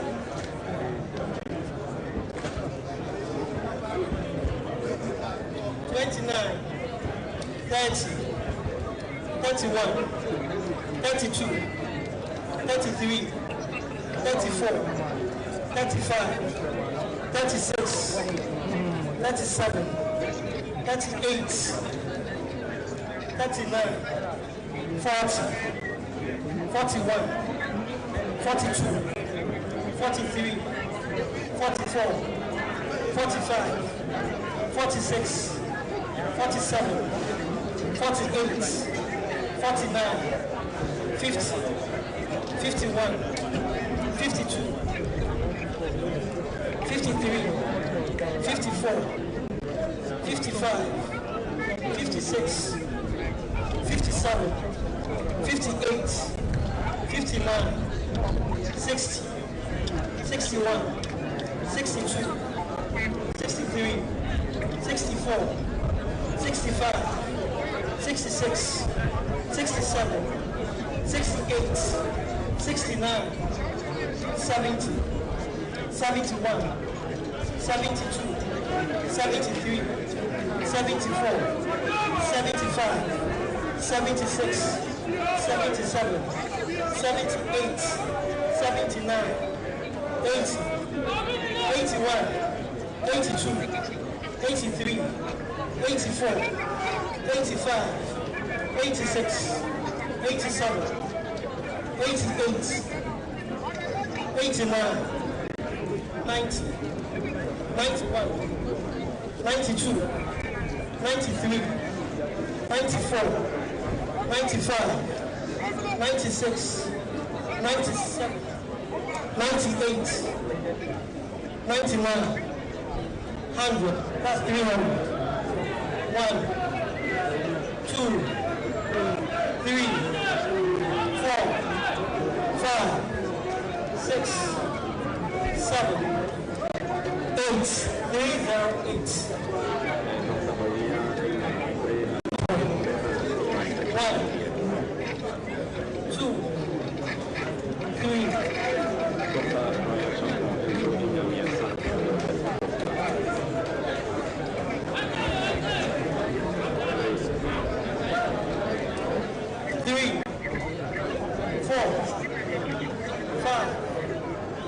6, 7, 12, 13, 14, 15, 16, 22, 23, 24, 25, 26, 27, 28, 29, 30, 31, 32, 33, 34, 35, 36, 37, 38, 39, 40, 41, 42, 43, 44, 45, 46, 47, 48, 49, 50, 51, 52, 53, 54, 55, 56, 57, 58, 59, 60, 61, 62, 63, 64, 65, 66, 67, 68, 93, 74, 75, 76, 77, 78, 79, 80, 81, 82, 83, 84, 85, 89, 90, 91, 92, 93, 94, 90,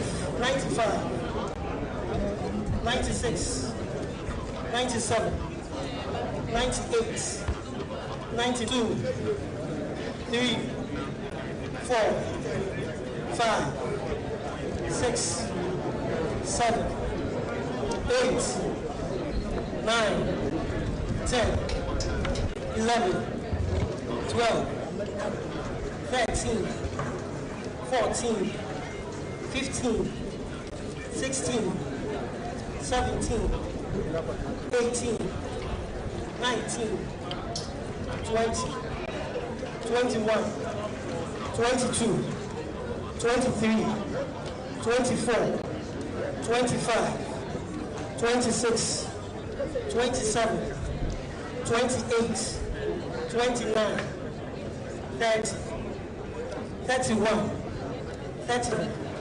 38, 39, 40, 41, 42, 43, 44, 45, 46, 47, 48, 49, 50, 51, 52, 53, 54, 55, 56, 57, 58,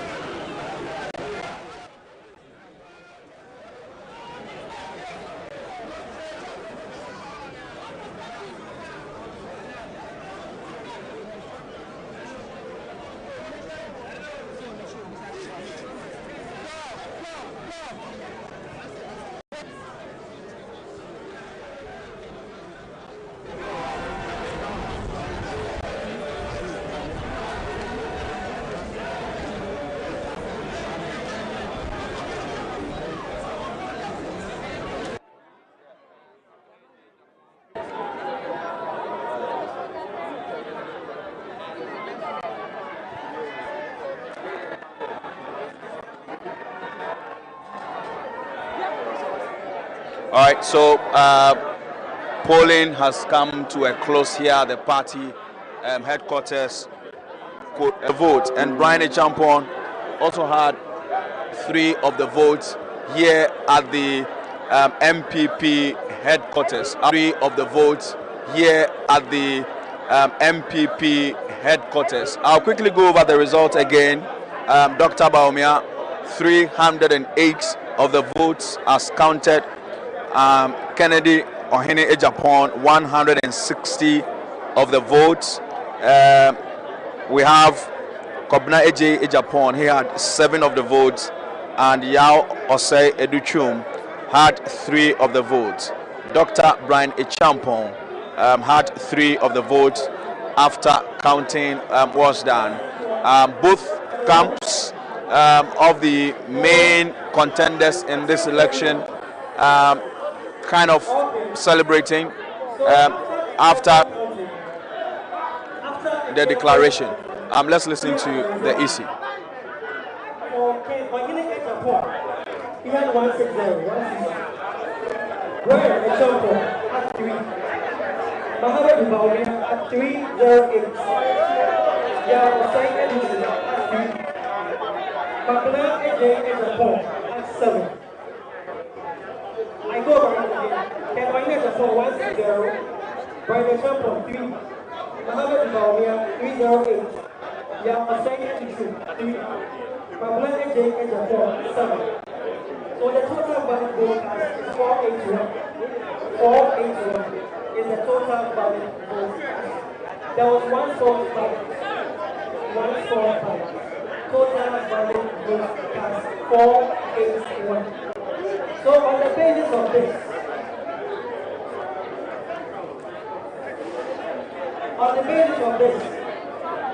Mohammed Ibaumia obtained the highest vote.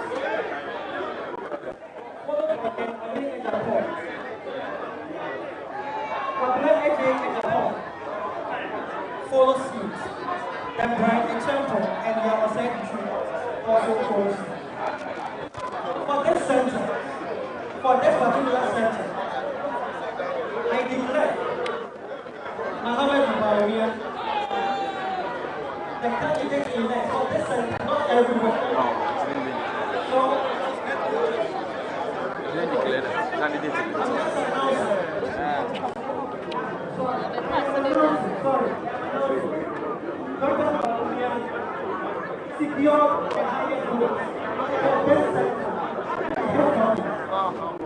thank you very much. Thank you very much. Thank you very much.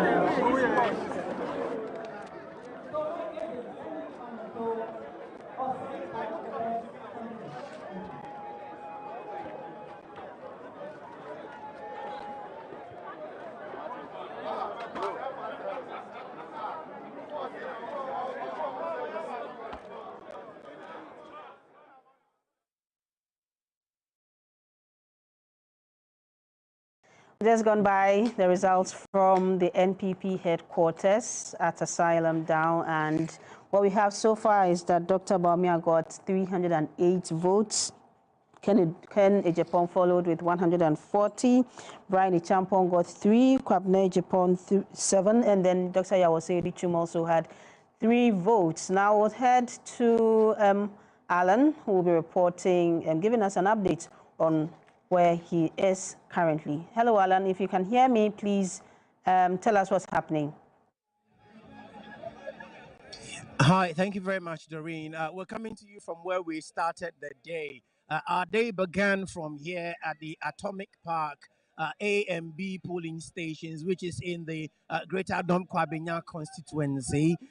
Basically, when you get here, all other polling activities apart from sorting and counting, every other activity relative to polling is over. And behind me, what you can see is polling stations A and B currently sorting out and getting ready to count the vote to the viewing delegates who earlier were here to cast their vote. What is interesting is, Doreen, you hear so much noise behind me. It is because the news is coming in slowly about what has taken place or what is taking place from other places.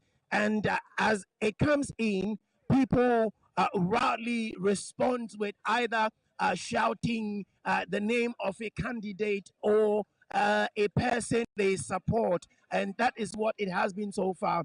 I can say that polls having closed, the police are all on standby, ready in riot gear, and they're ensuring that the inner perimeter is not penetrable. Nobody is allowed to enter the inner perimeter. Not even the media is allowed to enter the inner perimeter. I can see what looks like polling station B currently almost completed sorting out, and so counting has begun, and station or polling area B is currently counting. I'm not sure what A is currently up to though, but I can say for a certainty that counting has begun from a polling station or polling area B here at the Atomic Park in the Domkwabenya constituency. Let me see if I can grab a word, but no, let's wait till counting is done and a declaration is done by the EC official. Then maybe we'll engage a delegate or two to find out whether it went their way or it didn't go their way. Either way, remember, it is the big elephant family we're talking about. Doreen.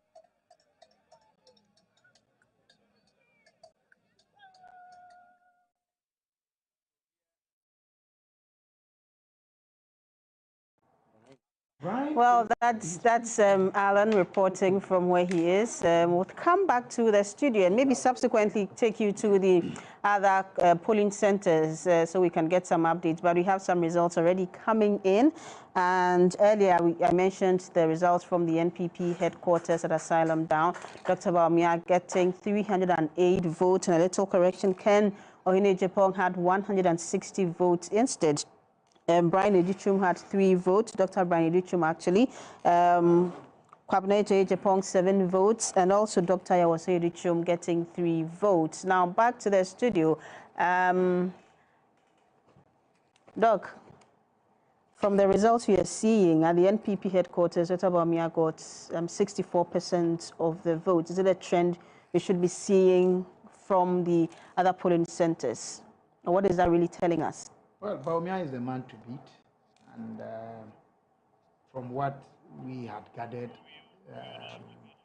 and also followed the polls or the pollsters. So please hold the thought for me. Our correspondent is coming to us from the NPP headquarters. Morris, we know that counting has ended. We have the results. What more do you have for us? We have been in the grassroots for a very long time.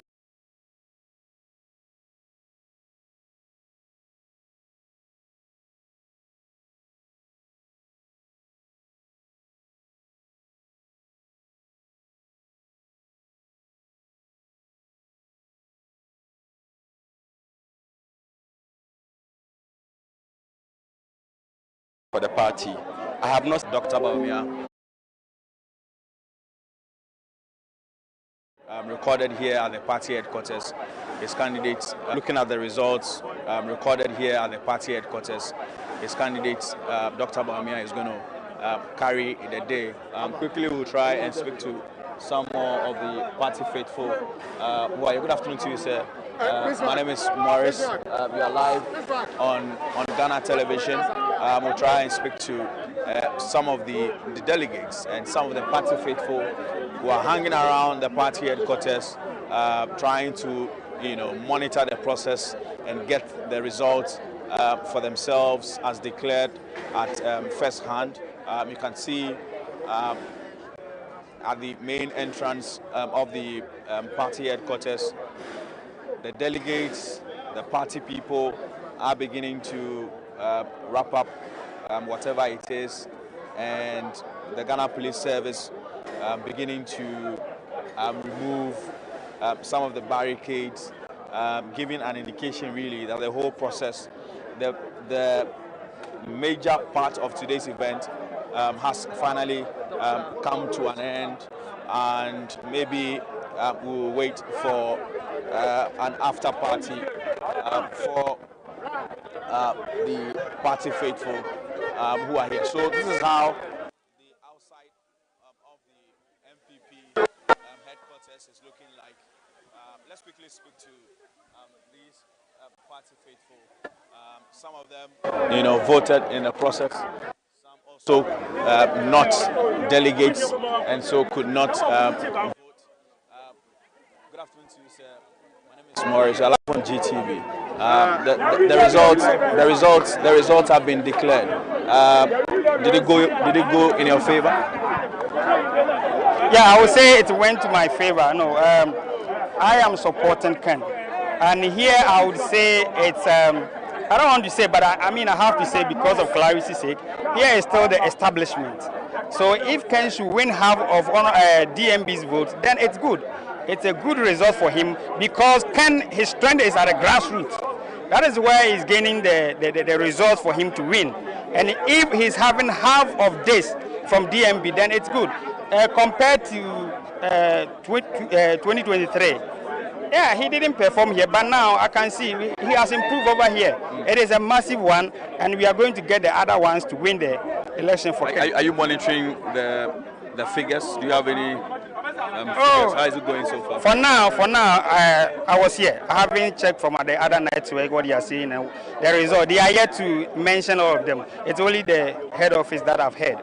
But I believe the results over here is very good, and Ken is making it. That's what I'm seeing. You think Ken is a grassroots man, properly so called?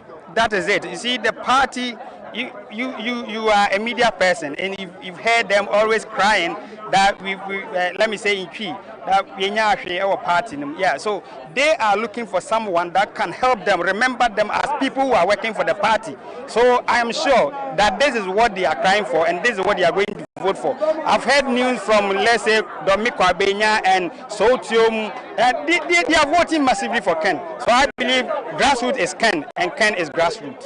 So, I mean, you as a person, will you like to work with Dr. Bawumia in case he wins? Yeah, this is one party.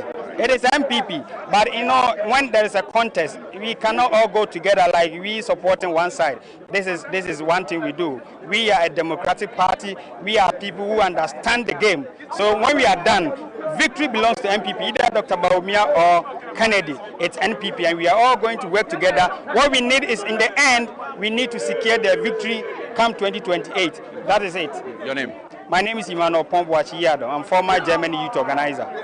Yeah. Thank you very much, Emmanuel, here at the party headquarters. He is a Ken supporter, and he is hopeful that, given the fact that Ken got more than half of the figures that Dr. Bawumia got at the NPP headquarters, and also because in his mind, Kennedy Japan is a grassroots person, the results coming from the countryside should be favoring his candidate in this particular contest. The NPP party headquarters, many more of the party members beginning to return to their houses after they've heard the results.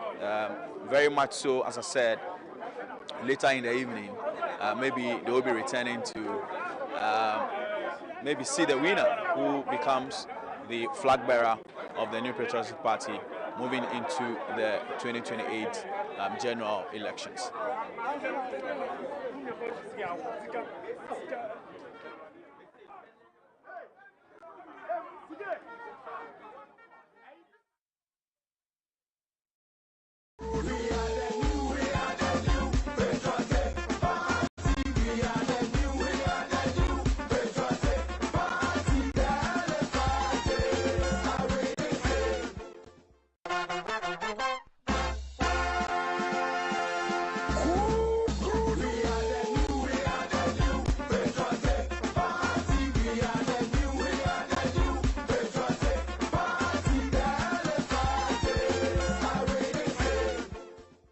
Unity, continuity, and innovation.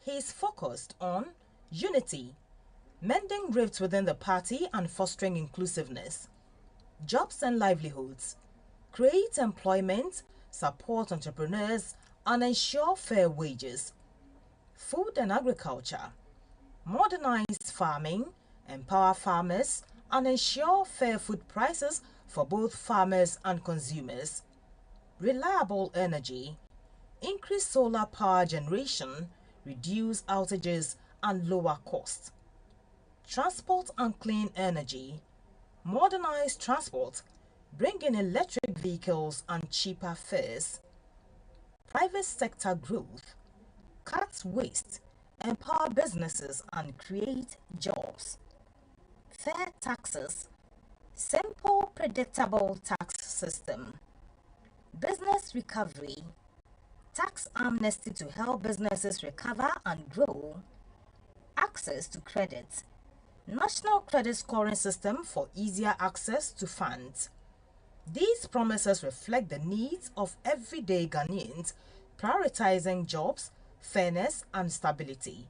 He's also emphasizing his track record of integrity, competence, and compassion, and urging delegates to focus on issue-based campaigns rather than personal attacks.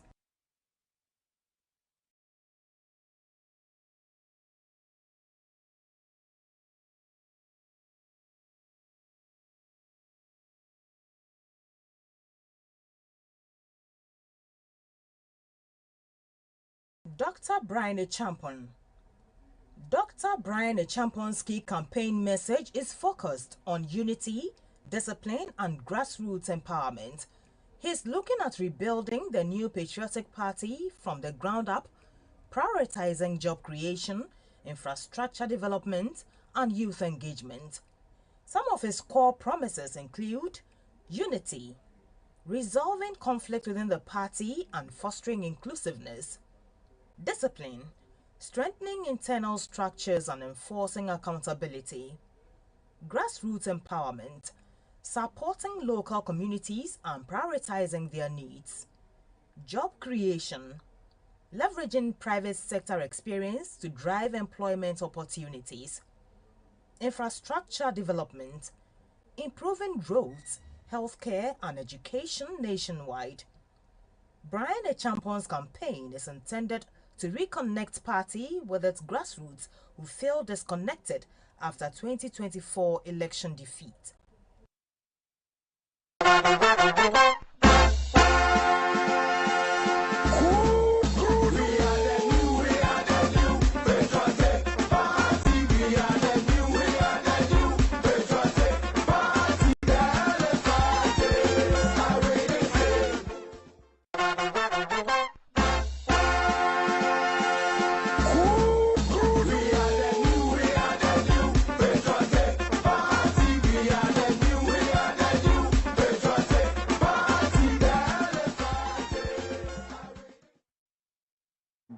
Welcome back to the studio. This is still a live coverage of the NPP presidential primaries. Counting has begun in some constituencies, in some polling centers as well too. We've had some results coming in, and particularly from the NPP headquarters. So we'll have a conversation about what's happening. But George is here with me in the studio. George Sapo. George, what's up? Oh, nothing much. We did.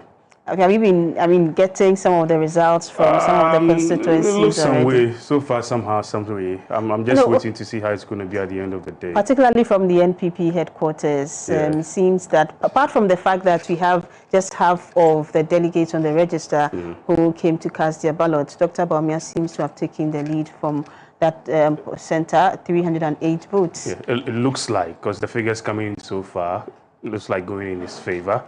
But we wait. It's a long day, over 200,000 delegates. So it's going to be a very long one. And for me, I'm just waiting for the Netflix series between data and then religion, and we'll see who's really going to win that aspect of it. That's my interest. That's my interest, because the outcome of this particular exercise is going to be telling a lot on a lot of things. So because we've had a lot of people say a lot of things, those from the prophecies, from the religious bloc, and then the researchers, and it's a whole battle there. So, and this outcome will influence a lot of things within our national conversation too, because let's be very honest with ourselves. Within Africa here, a lot of these things play.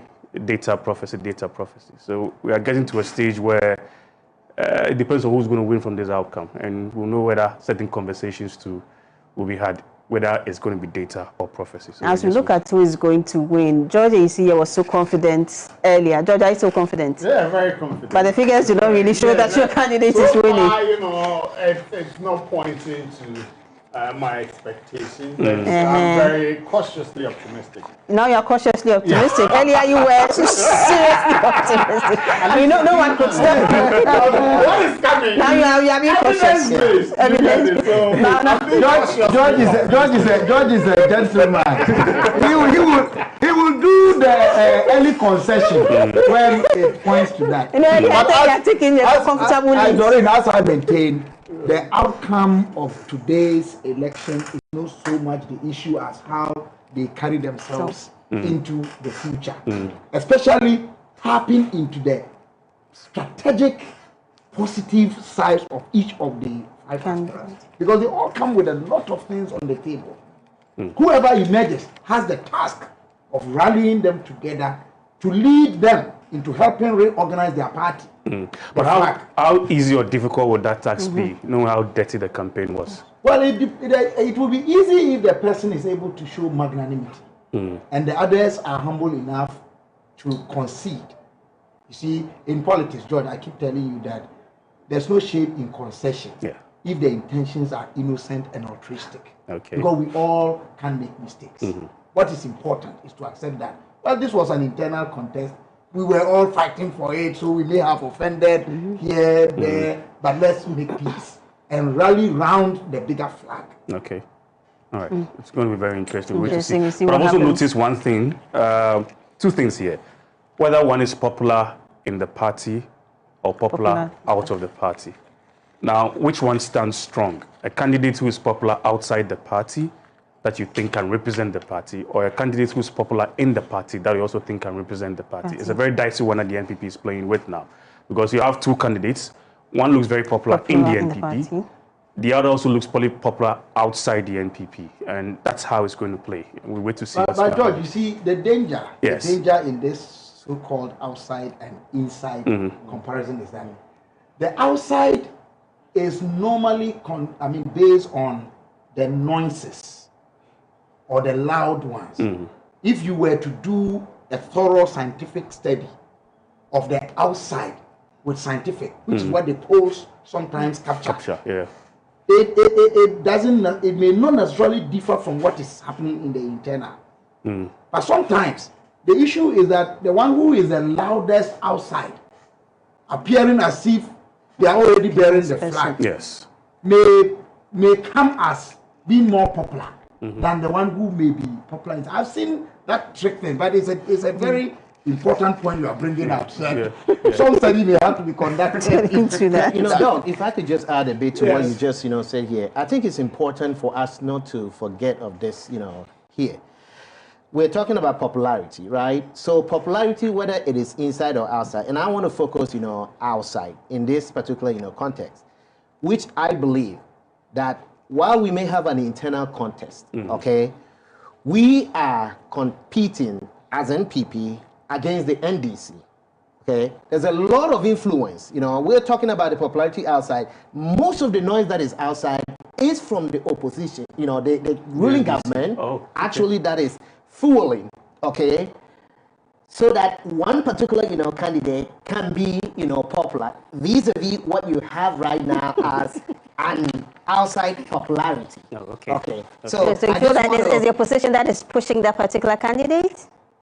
Repeat that again. You feel it's the opposition that's pushing a particular candidate to make him popular outside? Doreen, I'm just telling you, these are facts. I've been on various platforms. I've been on various there've been various opinion polls that have been conducted, and when you look at these opinion polls, you get to understand the respondents are mostly from the NDC. And these are the facts. So the NDC prefer one particular of course. they prefer no names, mentioned. Now we can actually mention names too. What you're saying is that the NDC prefers Kennedy Japan. Well, that's what you said that, George. Could it also be a reverse psychology the NDC is playing? Have you thought about that? I think George, he can answer. No, you made the point. Could it also be? Could it be? Well, I don't want to disagree entirely. I don't want to disagree entirely because at the end of the day, and not to digress here, but if we just said here in a moment ago about the prophecy thing and how the prediction can either, trigger this, or to a particular, direction. And these are all, part of the game, the mind game, and everything you can think of that can enable a certain or push a certain, agenda. In this case, I would say the reverse, could be true. But, earlier, Doreen, you had, asked a question prior to us, going on commercial, break regarding what the expectation is at this, point. Yes, results, are currently, being declared. We still, have a lot to, really count on. I am hopeful, leading up to this particular, process, here, Ghanaians, and for that matter, NPP had a certain expectation. Our delegates had a certain, expectation. And that is, they want accountability. They want transparency, to lead this, process. And up until this, moment, from all indications, what we have heard, there has been at least some level, significant, amount of, transparency in this, entire, process. Therefore, we can talk about accountability, being a hallmark, here. I would expect that when the result finally is declared, our supporters, seeming, supporters, must certainly, jubilate, but we must be of modest, understanding that we need all of us to be able to at least propagate, the agenda. Dr. Bonfair mentioned, earlier about the flag and the flag bearer. We have, the flag bearer, or we'll have the flag bearer declared, soon here. But how we can be able to hoist that, flag so that we can get to the destination, which is the ultimate goal of all of us, as a party, is what is, important, and that is what must really triumph. So definitely, I expect and hopefully this will happen, that losers, definitely, will concede when this is all said and done, and that results will be respected, okay? And I also, anticipate that when it's all said and done, that or those results that will be announced, there must be, honestly, a true acceptance without any form of, allegation that is going to fuel, and create more division and all of that. We need a united front as a party. And as we're moving forward, that is what we should all, be looking up to. And again, various, sides. Whereas, George may have his candidate, I have my preferred candidate and all of that. When we finally, make that choice, we will need all of us, here. And I think we're going to play a very significant, role in all of this. What we say and what we may seem to incite, others would definitely, either come back to bite us or it will promote, the overall, agenda here. So I hope, and I'm truly, believing that the NPP today will win, and we're looking forward, to 2028. Thank you so much, Doc. George. Yes. So at this point, you want to make a point? There are two Definitely. judges here. So there are two judges. So let me give judges the final word. Give us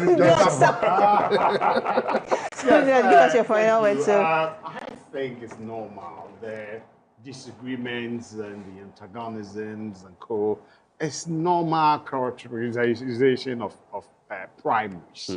And I've never, to be honest with you, been worried about those things.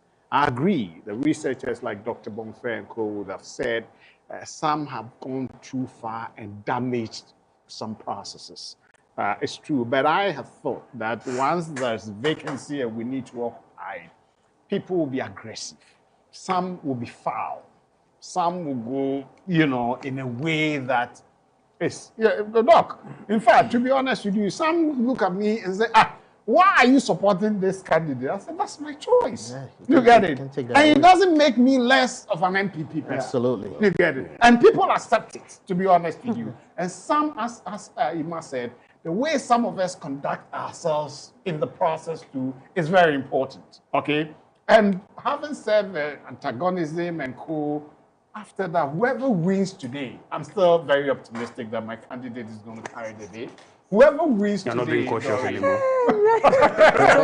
Cautious. No more very important.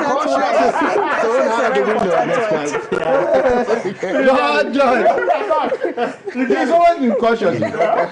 Whatever it is, you get it. At the end, as Ima said, we must rally all the candidates for the optics. For the optics. You know why I'm saying that? So we can get rid of apathy. Okay? Because, look, George, what you said about some being popular in and out and cold, that then is a reality. Okay? At least, even if it's perceptive, you get it? It is something that has been going on, and he has his narration of it, and he's giving it that sustained narration. Some of us also believe. In fact, when I was, the last election, 2023, I was supporting DMB. And people will see me, hey, Mufa Kemba. I say, no, we are bringing DMB. You get it? But when results came and the party level, it gave me a rethink. Okay? So I felt, no. Is it that we didn't listen to the people? Whatever it is, today, whoever wins, the pictures, the optics must show that he's making efforts to bring everybody on board. And those of us who openly supported different candidates must be seen to be giving narrations that show that we've all rallied behind the ultimate winner of the elections today. That's very important for the NPP. You get it? So that my excitement today has been the excitement of the party during the voting. You know, after that humiliating defeat, people thought, some said, oh, there was no, is dead. You get it? But when I saw people at the airport, the diasporans coming back, and then those here at the base, the excitement, I felt, oh, okay, we're still strong. And last time when we went for our Congress at University of Ghana Stadium, I said, wow, the elephant is still on his feet. So let's see. It's early days yet. I believe by the time we it's still early days. Everything, yes. No, I'm sure by now you will know what I'm seeing, some of the things I'm seeing that is giving me some cause for worry. It's a place we perceive as our stronghold. And Brian is beating us to some of the figures. You get it? Voter region. You get it? And so it's giving me some butterflies. That's what is making you cautious. Cautious. No more cautious. George. Yes. I say always that the best opinion poll is the vote count after the and I believe in scientific elections. And you must take the polls or whatever you are told by delegates as only helping you to measure how to conduct yourself. You know, I want to offer this, and this is also to our country as a whole. You know, the best sprint runner with a record, 100 meters, Usain Bolt. Yes. His best run was of 100 meters, was not when he ran alone. The record has it that in 2009 he ran 9.58. That is still the world record. Yes. That was in Berlin. Yes, during the what do you call it? Olympics. The best run you would record was in 2012 at the World Athletics Championship in London. When together with his 3 other colleagues, they did the 4x100 in 36.84. If you divide the 36.84 by the 4 of them, each of them will get a record of 9.21 seconds. So alone, Helen Keller says we can do so little, but together we can do so much. The point is that whoever emerges as the winner for total reconciliation, 2 attributes, I've mentioned them before, magnanimity and humility. Okay. That is what can forge them together to make a stronger fight. An acceptance. You know, it's especially but again, not saying that whoever is going to win should be measured in jubilating. Exactly. No, you should. George, magnanimity means that in jubilating, you can only jubilate with your colleagues. Okay. And that means don't say things that will let anybody feel. And that is where the modesty comes in. Okay. Okay, George, at this point. Assuming they are leading now, and he's who is leading? Assuming. But nobody has mentioned who he voted for. You decided decided to tell everybody that you are supporting a candidate. You mentioned who your candidate is. He is an NPP person. Nobody has He mentioned his declined. candidate. He declined. And unfortunately, you know, he has a vote. You don't have a vote. I like that, though. Thank you so much. In fact, you were quick to tell who you vote, you prefer. He cast a vote. He decided not to declare who he was supporting, even though he had one in his hand. Yes. And privately, he has told us. You, without a vote, decided to let the whole world know. You don't have a vote. You don't have a vote. But you don't have a vote. You don't have a vote. I like that. That's part of the process. So, George, at this point, I'll hand over to you. We're going to go for a quick break. I'm sure you're going to stay with us. When we return, we'll be talking more and get to know who is leading and who is going to lead at the end of the day. Is it going to be the businessman, another businessman, or would it be an economist? Will it be an educationist or an engineer? That's going to be very interesting. Stay with us. We'll be right back.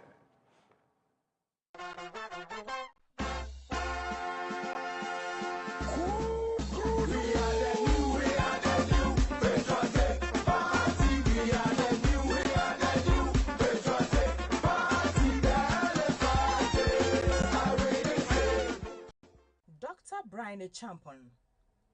Dr. Brian Champon's key campaign message is focused on unity, discipline, and grassroots empowerment.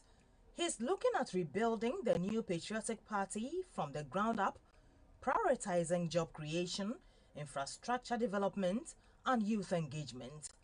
Some of his core promises include unity, resolving conflict within the party and fostering inclusiveness, discipline, strengthening internal structures and enforcing accountability, grassroots empowerment, supporting local communities and prioritizing their needs, job creation, leveraging private sector experience to drive employment opportunities, infrastructure development, improving roads, healthcare, and education nationwide.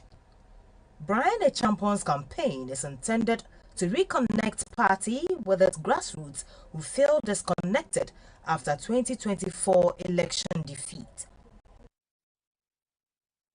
Dr. Yao Osei Duchum's key campaign message revolves around education-driven governance, party renewal, and a bold war against poverty. He is focusing on education, that is, improving quality, promoting STEAM, and making university education more accessible. On poverty alleviation, is looking at implementing policies to lift families out of poverty. Party unity, rebuilding and strengthening the NPP for electoral success. Leadership, offering a clean, respectful campaign with a focus on transformative action.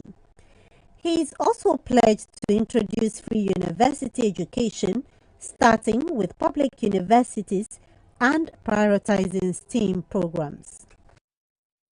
Kwabena Ejepon. Kwabena Ejepon's key campaign message is centered on renewing the new patriotic party and restoring Ghana's development path. His New Dawn agenda focuses on 6 core pillars: land reforms, youth empowerment, and modernized agriculture, streamlining land title registration, promoting youth involvement in governance, and supporting climate-smart farming, urban regeneration and environmental protection, implementing proper spatial planning, improving rural amenities, and protecting the environment, fiscal discipline and value for money, prioritizing project completion, reducing waste, and institutionalizing maintenance audits, restoring meritocracy in public service, ensuring competence-based appointments and capping government positions, national trade license regime, formalizing the informal sector through incentives rather than punitive measures, empowering creative arts and rejuvenating sports, protecting copyright and investing in sports to restore national pride. Kwabena Ejepon's campaign theme Going Back to Our Roots emphasizes service, sacrifice, and selflessness, urging party members to choose values over vanity and principles over patronage. Around unity, continuity, and innovation, he is focused on unity, mending rifts within the party and fostering inclusiveness, jobs and livelihoods, create employment, support entrepreneurs, and ensure fair wages, food and agriculture, modernize farming, empower farmers, and ensure fair food prices for both farmers and consumers, reliable energy, increase solar power generation, reduce outages, and lower costs, transport and clean energy, modernize transport, bring in electric vehicles and cheaper fares, private sector growth, cut waste, empower businesses and create jobs, fair taxes, simple predictable tax system,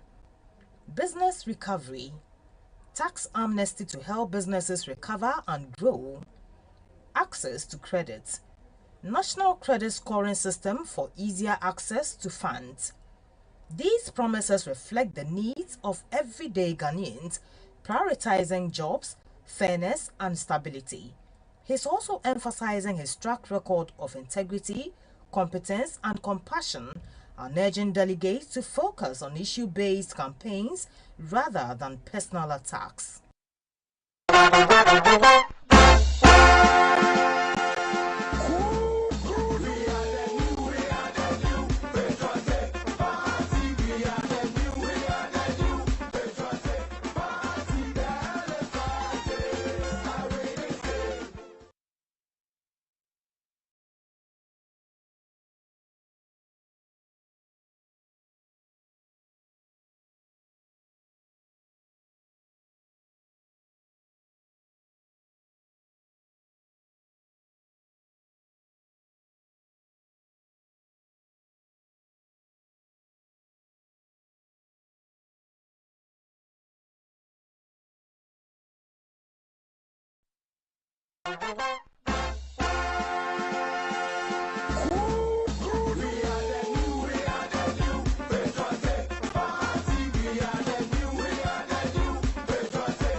All right, welcome back. This is our coverage of the NPP presidential primaries. Started this morning at 7, and as we speak, everything has come to an end.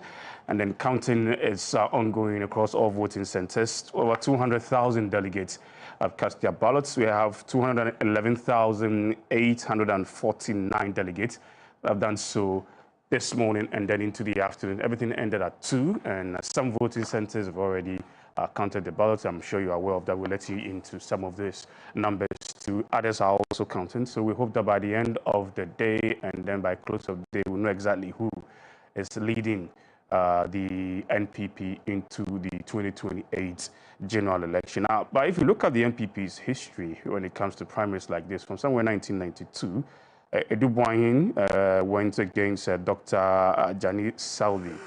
And then Eduboyin won with 56.60%. In 1996, former President John Ejekun Kufuor competed together with Eduboyin, and then former President John Ejekun Kufuor won with 51.99%.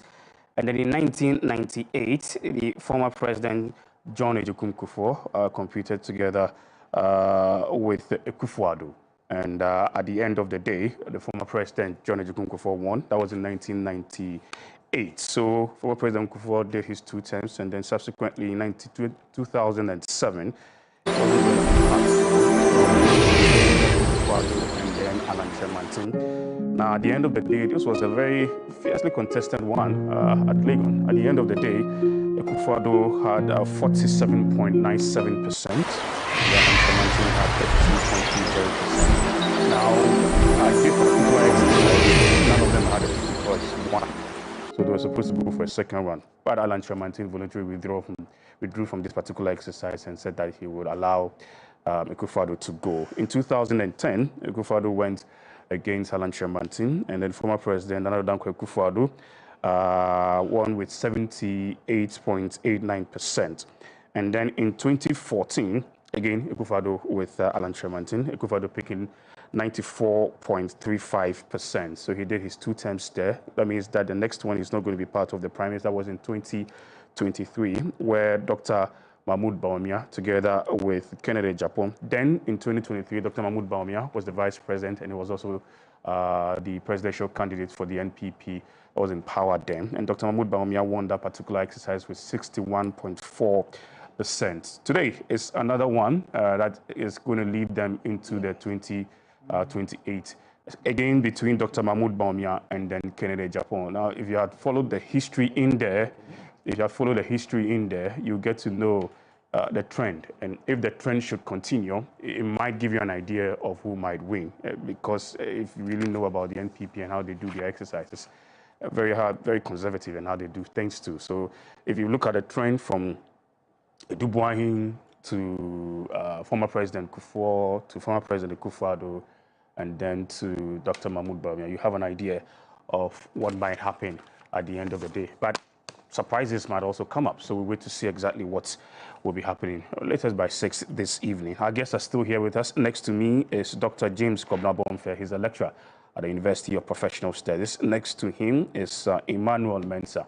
Emmanuel is the Deputy General Secretary, NPP, in the United States of America. That's Big Trump's country. And then next to Ima is George A.C. George A.C. is a member of the NPP communication team. Gentlemen, once again, thanks a lot for your time. Thanks for your patience too, and glad that you've stayed with us throughout the entire process. Dr. Bonfe, let me start with you. I gave that history in there. If you go through it, it gives a particular trend. Does it look like this trend might happen? I mean, from Dubois in 1992, and then you come to 1996 between Kufuor and Dubois, then Kufuor won. Then in 1998, between Kufuor and Akufo-Addo, Kufuor won again. Now in 2007, between Akufo-Addo and Alan Tremantin, Akufo-Addo won. In 2010, between Akufo-Addo and Alan Tremantin, Akufo-Addo won. In 2014, between Akufo-Addo and Alan Tremantin, Akufo-Addo also won in there. And then in 2023, between Dr. Mahmoud Bawumia and Ken, Dr. Bawumia won. Now, looking at the trend, does it look like something of this sort might repeat itself? Analyzing this trend. I mean, from the results coming so far, and then the polls as well as what we had followed on the grounds, it was indicative that the bigger sway of the party tilted towards Dr. Mahmoud Bawumia. Oh, okay. And I don't think that so far from the results coming, they will depart from it.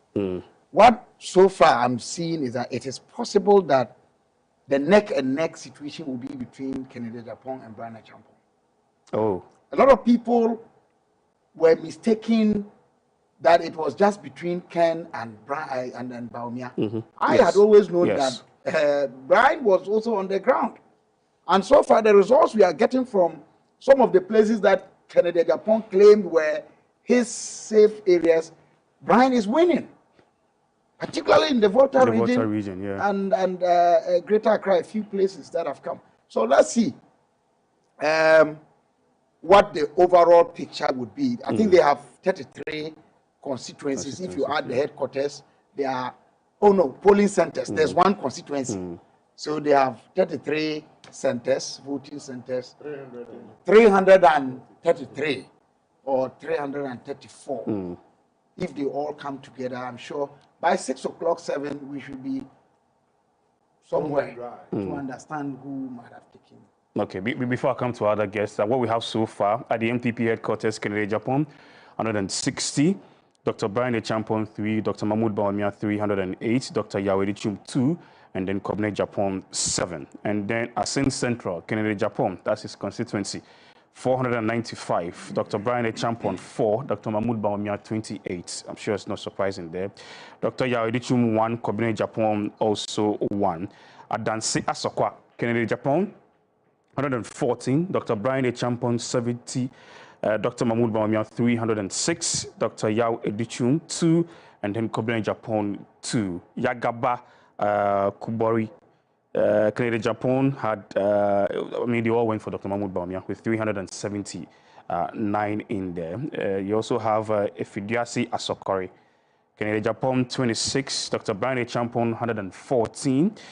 Dr. Mahmoud Bawumia, 456. Dr. Yao Edichum, 2. Kobine Japan, 0. Second D, Canada, Japan had 81. Dr. Brian Echampon, 39. Dr. Mahmoud Bawumia, 392. Dr. Yao Edichum, 0. Kobine Japan, also 0. And then Okre. Canada, Japan, 164. Dr. Brian Echampon, 169. Dr. Mahmoud Bawumia, 162. And then Dr. Yao Edichum, 2. Kobine Japan, 0. Yeah, neck to neck. Bole Bamboy, Canada, Japan, 142. Dr. Brian Echampon, 71. Dr. Mahmoud Bawumia, 375. And then Dr. Yao Edichum, 8. Kobine Japan, 4. Whole Central, Canada, Japan, 142.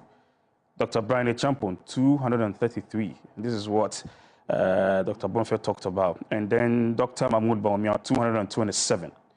So even Brian Echampon beat Dr. Mahmoud Bawumia in Whole Central. Don't underestimate him.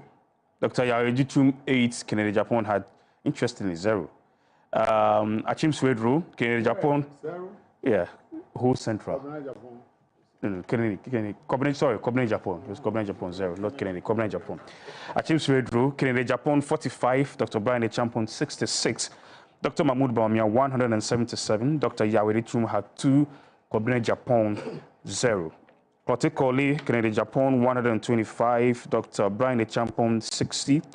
Dr. Mahmoud Bawumia, 366. Dr. Yao Edichum, 3. Kobine Japan, 2. And then I'll finally touch on Nkoko. Kobine Japan, 120. Canada, Japan, actually, 129. Dr. Brian Echampon, 312. Dr. Mahmoud Bawumia, 368. Dr. Yao Edichum had 3. And then Kobine Japan had 0. Ima, the earlier question I posed to Dr. Bonfe concerning the trend that we've had so far from 92, 96, 98, 2007, 2010, 2012, and then 2023. Does it look like this trend might repeat itself? It does look like it, and I was listening, quite carefully, with the analysis, there. And George, one thing I noticed is you look at the head-to-head, where Akufo-Addo certainly went twice and came out, as victor, then eventually became, the president. Same thing, happened, when Kufuor, twice came out and then became, the president. Exactly. We're looking, a third time here, which is a chime, for me. Twice, it appears from what we have seen so far that Bawumia is, cruising. Kufuor went twice. Yes. And then became president on the 3rd. Exactly. Okay. So I'm looking at even the head-to-head between Kufuor the candidates. became president on the... No, he went twice, actually. Yes. On the second. On the second, yes. Please, the Kufuor record. In 1992, Kufuor contested. 1992? Yes. He did? Yes. Okay. But he didn't... He wasn't the top runner. He wasn't the top runner. Yes, Okay. but he was in there. But it was a Dubois hand that picked up. Yes. So, to the analysis, and the point I'm making, here is, yes, the trend seems to be, really aligning.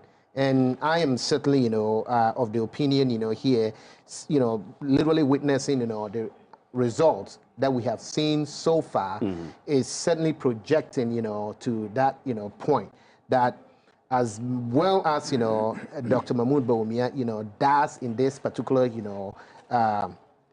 internal election or contest, I am definitely, George, I'm very energized. Let me put it this way, and I cannot hide my excitement, here. Earlier off camera, we were just, talking about, the trend and how things, seems to be going and all of that. But I'm more excited just, for the fact that, yes, each time that this contest has happened, we've seen quite clearly in the past where the margin of victory has been there but not quite there. I don't want to be a false prophet here, but from the look of things, I am hopeful that this time around the margin is going to be much bigger compared to the the most recent, which was the 2023 one. So you're expecting more than 61%?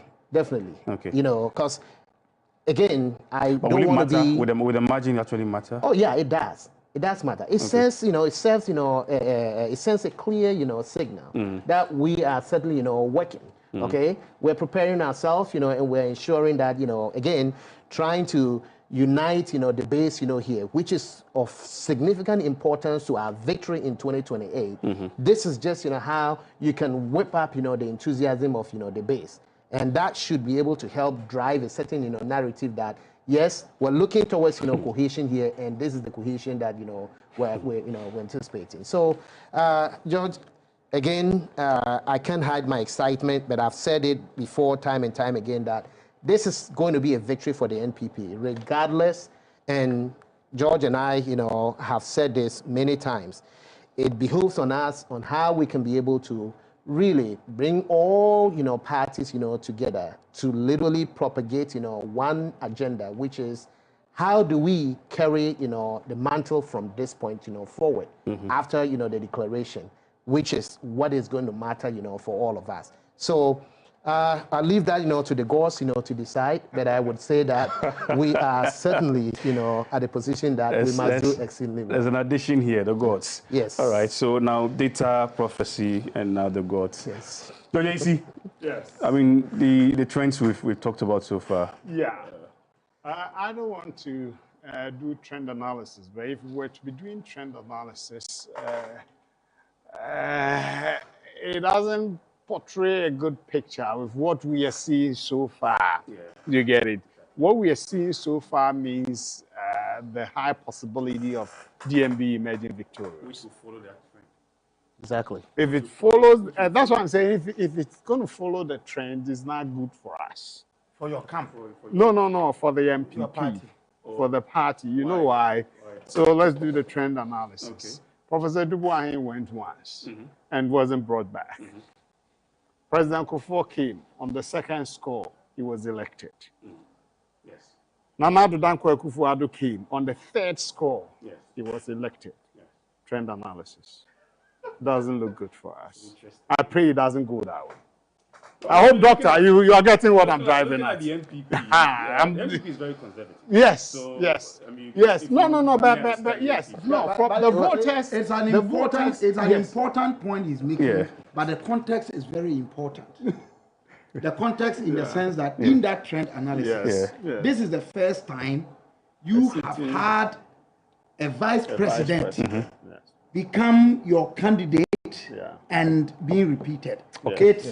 It changes the dynamics a bit in terms of the context, which is very important. The initial lesson we're doing trend. Okay. We do trend, that was my worry. But having said that, and with what Doctor has brought in, that will give us some respite, you get it, to be able to go and then just additional context is that it is going to be in a race where the incumbent president may not, or like will not be in the picture. Candidate. Yes. Those ones are there. So, with what we are seeing, so far, I'm still cautiously optimistic, though. If ultimately, I know my brother is energized and excited, but if ultimately it comes out conclusively that the way it's going is going to be the way it's going to be established, that X is going to be the leader of the party, then what we need to do, I have said earlier that I've never been worried about those noise and disagreement, insults and co, because I know we are party people. The party will ship everybody to order. You get it? After the primaries. Alan Chematin said something. He says, after competition, there's cooperation. okay? Even though he decided to leave our fold. He made that statement has always been with me, you get it? But unfortunately, he couldn't keep to that statement and he decided to walk away. And so after competition, we need to cooperate for the sake of the NPP, the bigger interest of the NPP, you get it?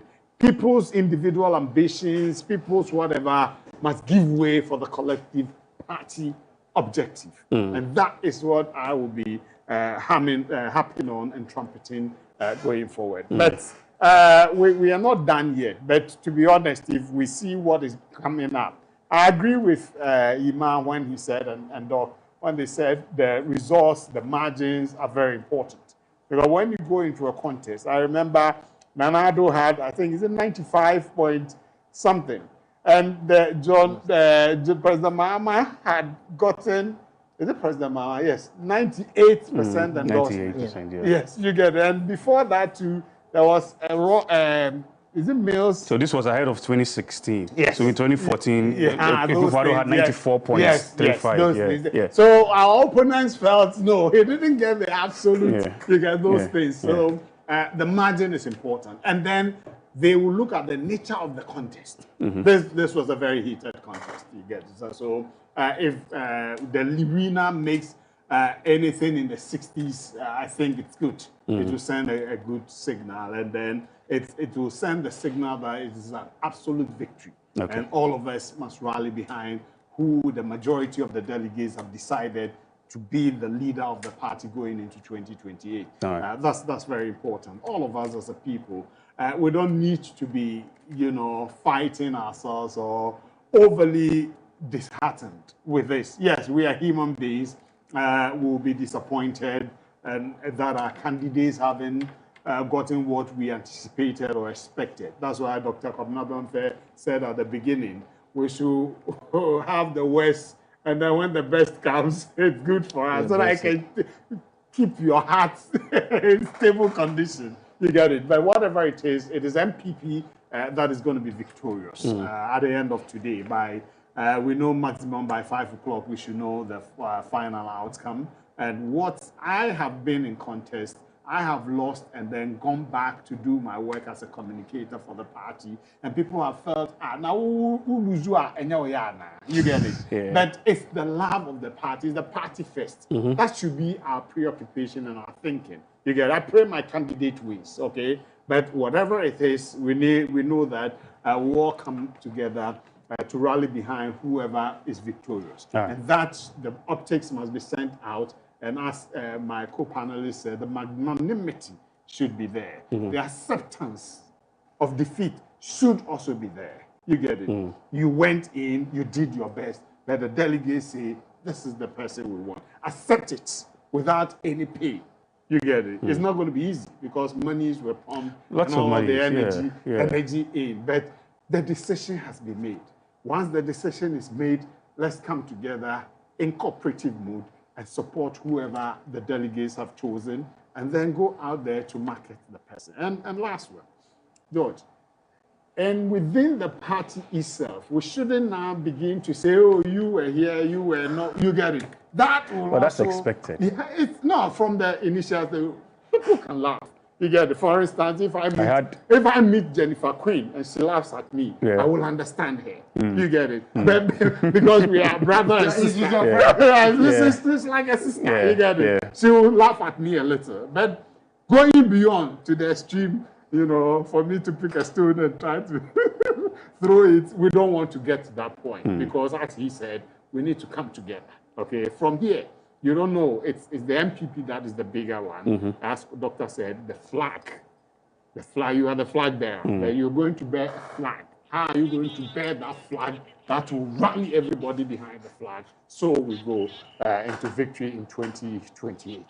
It's a good thing that the process was fine, to be honest with you. Okay. I have not had any cause to doubt that something untoward happened. But if it did, I don't think it can overshadow the good that we are seeing so far. All right, let's take you over to the office of Kennedy Japan here in Shiashi in Accra, where Alan Tego is standing by.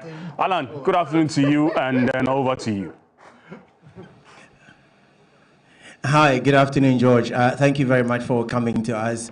As you rightly mentioned, we have come to the party office of candidate Kennedy Ohene Ejapon, and upon entrance, you're welcome with a huge life-size banner on the wall of the house. But then when you enter, you can immediately see that indeed this is a certain engine hub where some thinking activity has taken place. But immediately that feeling leaves you because all who are close puts up a face to tell you that we are either in a certain disbelief or a certain shock of a kind, if you like. And indeed, the whole place is quiet. We have not actually seen the Honorable Kennedy Ohene Japan himself, but obviously we have seen aides and people who are slightly close to him. And just when I came on air, I was speaking to someone off camera, and he was saying in the Tree dialect, "Ye chakwain tintin abidru ha na nia ekwe," to wit, having traveled such a long way to this place, it's unbelievable how things are turning out. And as I speak to you, George, results are still trickling in, results are still coming in. And so one will say it is not over yet, but it doesn't look like, even if we should halt counting for a certain candidate, a significant turnaround may be the case. Indeed, it is absolutely really very quiet here. People who are in here are all somehow quiet, not necessarily speaking to the media, not necessarily interested in saying anything. All they tell you is be patient. We're still waiting some more results. We're still waiting some more people to come in. I will try to go and see if I can speak to someone and find out what so far his impression is, whether or not the way things are turning out gives them any hope, if there's anything. If there's anything at all, if there's any hope of any change, if ever. Hi, good afternoon. Good afternoon. Thank you very much. My name is Darrell Tego from the GBC. Could you please tell me your name? My name is Dr. Michael Newman Godfrey from Seattle, Washington, USA.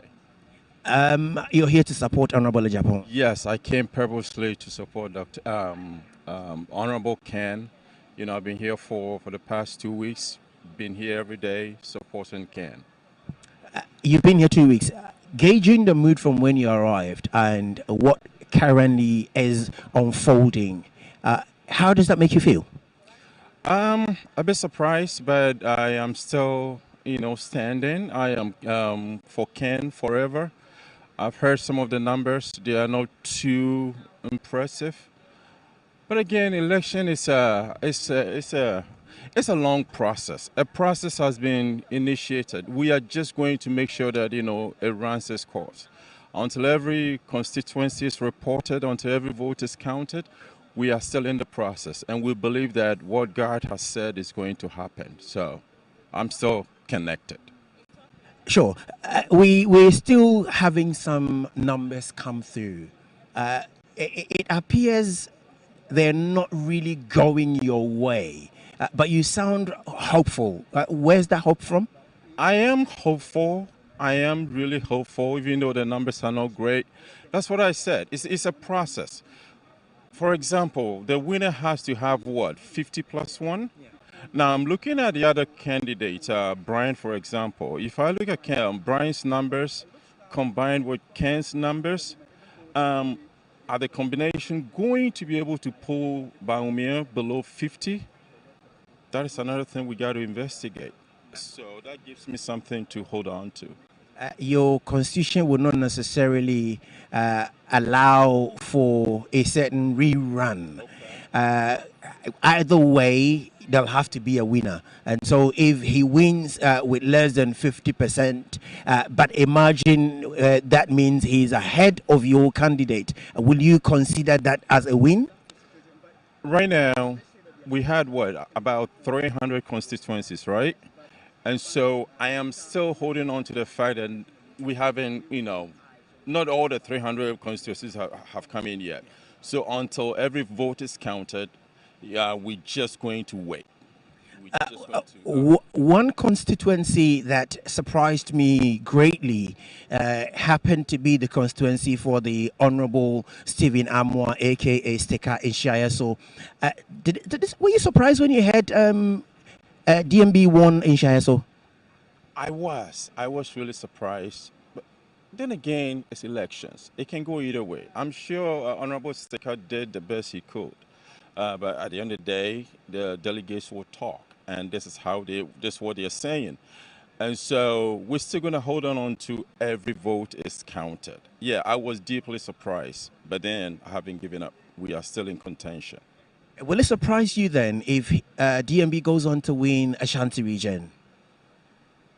Surprise? Obviously, I want my candidate to win. So to say surprise, anything can happen in elections. But I still want Ken to win. And obviously, I am forever connected. You know what? Let's leave it here, Doctor. We're so grateful you're speaking to us, and obviously, I wish you all the best. Regardless of what the numbers are saying now, I want to find a certain space within your optimism to say, well, yeah, I associate with that. So, all the best. Thank you very much. And so, George, this is someone who's traveled all the way from the United States to come and support the Honorable Kenneth Japon. And his words, really, he has been pleasantly surprised by the turn of events. And so we're still receiving numbers come through. It doesn't really, as I said earlier, look like it's going to change anything. But elections are elections. Anything at all can happen in elections, and so we're still within the compound of the Honorable Kenneth Japon's party office, and we're with him. We're waiting to see him. We're waiting to see him emerge and speak to the media, and hopefully we expect that he would step out in high spirits, George.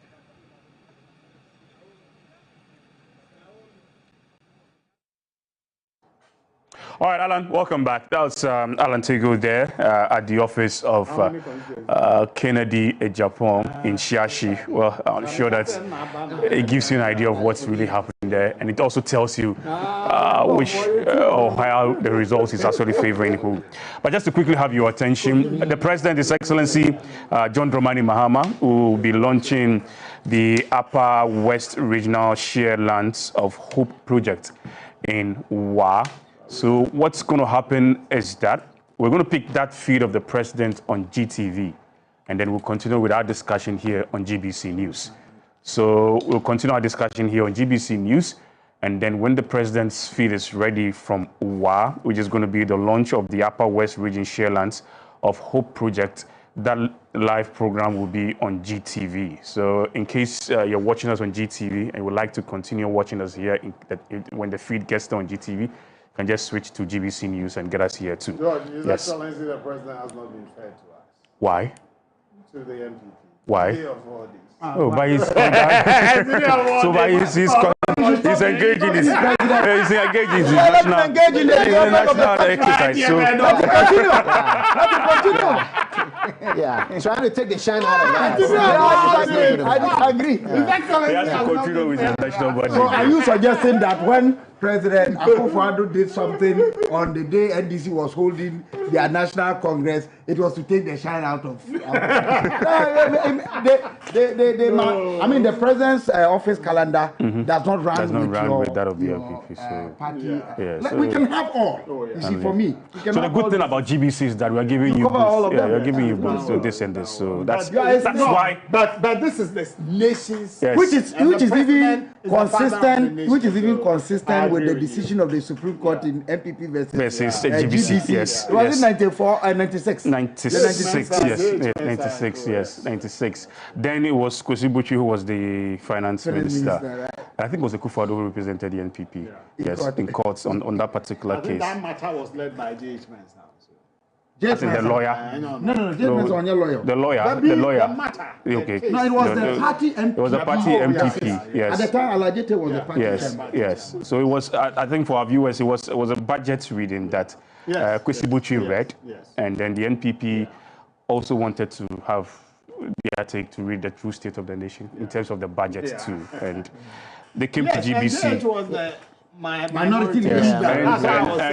And they came to GBC. Unfortunately, that wasn't allowed, and the case was sent to court. And the Supreme Court said that GBC has the right, the only right, to give everybody equal coverage and equal access of the operations that we do. And it's only GBC that can do that. There's no other media house that can do that. So we are forced to do some of this. That is why you have to pay your TV license. You are state media. That is why you have to pay your TV license to support some of the activities that we do, because it's a lot. Imagine we're having a live program this way. We're also going to be in WA for the live program of the president. Our correspondents are across the entire country, logistics too. So you can imagine the amount of money we're just spending today. In the whole millions of Ghana cedis, we're just going to spend it today. Your resource so George, let me, yeah. Anyway, so let's just continue here. Yes, I wanted to say something. So I just wanted to say, to share this, with our viewers. Yes. So of the 277 constituencies, including the headquarters, 197 so far has been reported. Oh, okay. Which, so this is, where is this coming from? So this is, from my source. Your source? Yes. How reliable is this source? camp. How reliable is your source? It's not a DMB camp. How reliable is your source? It's not a DMB camp. That's fair enough, but how reliable is your source? Okay. Can I withhold that just for a moment? Okay. Okay. So, I'm not tell me who the source is. I just want to know how reliable that source is. It's a reliable source. Very reliable. Very reliable source. You stick your neck out for that source. Yes. Okay. You take responsibility for whatever that happens. Okay. Good. So 100 out of 277, 197 has been reported. Yes. Which represents 71.12%.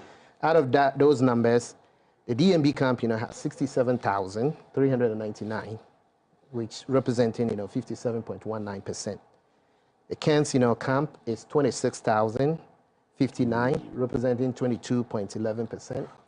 Okay, and the current or outstanding ballots or votes we're looking to come is 72,444, which represent 33%. So far, a report of 71% out of the total votes has been counted. Okay, that's interesting. We're waiting to see, and that's his source. But your source should do well, because if you say 71% and his outstanding is 33, yeah, in excess of 100%. I was talking about the overall. The overall. Yes. Okay. Yes. All right. Yes. Overall. George. Yeah. 71 counted so far. Outstanding 33% is 104. So it's 104 per candidate. Sorry. Okay. Okay. George. Candidates. Candidate. Let's talk about these two candidates that no one is talking about. Kwabena Japan and then Dr. Ya Odichum. Are you surprised about your turnout? Not exactly. Dr. Oseya Odichum, people are positioning him to be the running mate of the winner. Oh, really? Likely, yes. I've seen that people push. In fact, the last time, he was in contention. Yes. The last time he was in contention, people thought his demeanor, the way he carries himself, his knowledge level and others, he's cut to be the running mate to then DMB. But unfortunately, DMB had other thoughts, and he settled on Dr. Matthew Opoku Prempeh. I thought that trend will continue. Well, we don't know yet. It looks like it, but we don't know, because I know people who are objecting to that. I know people who feel, who feel we shouldn't go that way. But it's not that, it's up to DMB and the party leadership to decide whether they will keep the ticket. And loyalty in politics is very important. Yes. And the way Nanado was loyal, or is it DMB loyal to Nanado's ticket? I believe DMB, if he wins, it's likely the odds for Napo being rejected is lower. It's likely to maintain, but some people feel that ticket shouldn't go again for obvious reasons, which I'm not going to be disclosing. So those two people, as for Kwabena Japan, look, he's one of the finest politicians who I've known in the NPP. I've loved him so much. But when the 2015 happened, correct me if I'm wrong, when the 2015 happened, I said, no, it's going to dent his future. In terms of the suspension or the sack from the party? Suspension and sack, whatever it is. But he conducted himself very well, to be honest with you. I was one of those, though he was a friend, I was one of those who felt that his act and conduct was targeted at bringing Nana Addo down there. You get it? And I was vehement on that. Okay? So, but when the way he conducted himself, I said, look, maybe he's carried himself very well. And so when the president brought him back to the limelight, you know, some of us were excited. But look, if you want to be president, like it or not, Doctor has talked about it. I don't know if we've talked about it on the platform. You must be resourceful. Yes. You can't take that away. Yes. And you can't say you are going for this kind of election. You are being very polite. If you want to be president, you must have money. You must actually have money. Well, Doctor said that. I didn't want. You must have money. No, you see, George, it is one thing having money and another thing being resourceful. Yes. You don't, and if you understand politics so well, you don't necessarily need to have the money in your pocket, but you should be in the position to be able to gather. I put a call to Emmanuel. You understand? If they mobilize. It's a good thing if you have money. The danger in that thing, and why I say this is that people often mistake success in business to mean automatically you will be successful in politics. No. There are two. One deals with animate commodities. That is politics. Whilst business deals with inanimate commodities. The rules may be generally the same, but in terms of the specifics, you need to be touched. Emotions and psychology. Thank you.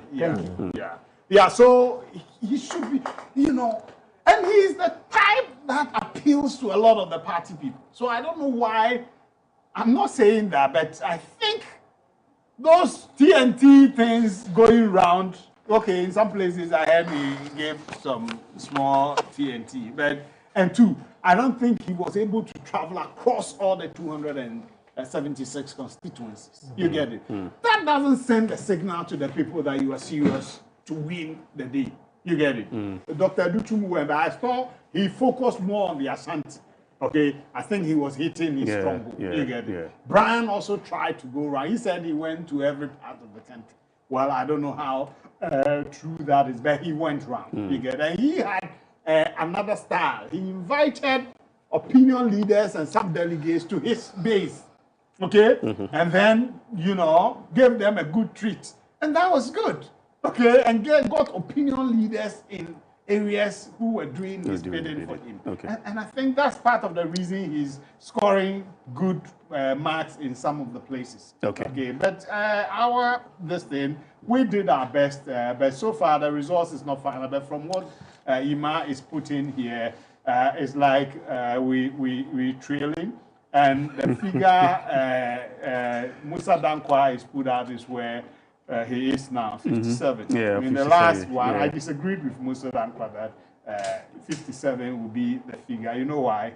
Because he eventually gave the undisclosed and undecided majority, undisclosed and undecided, all two in the last data.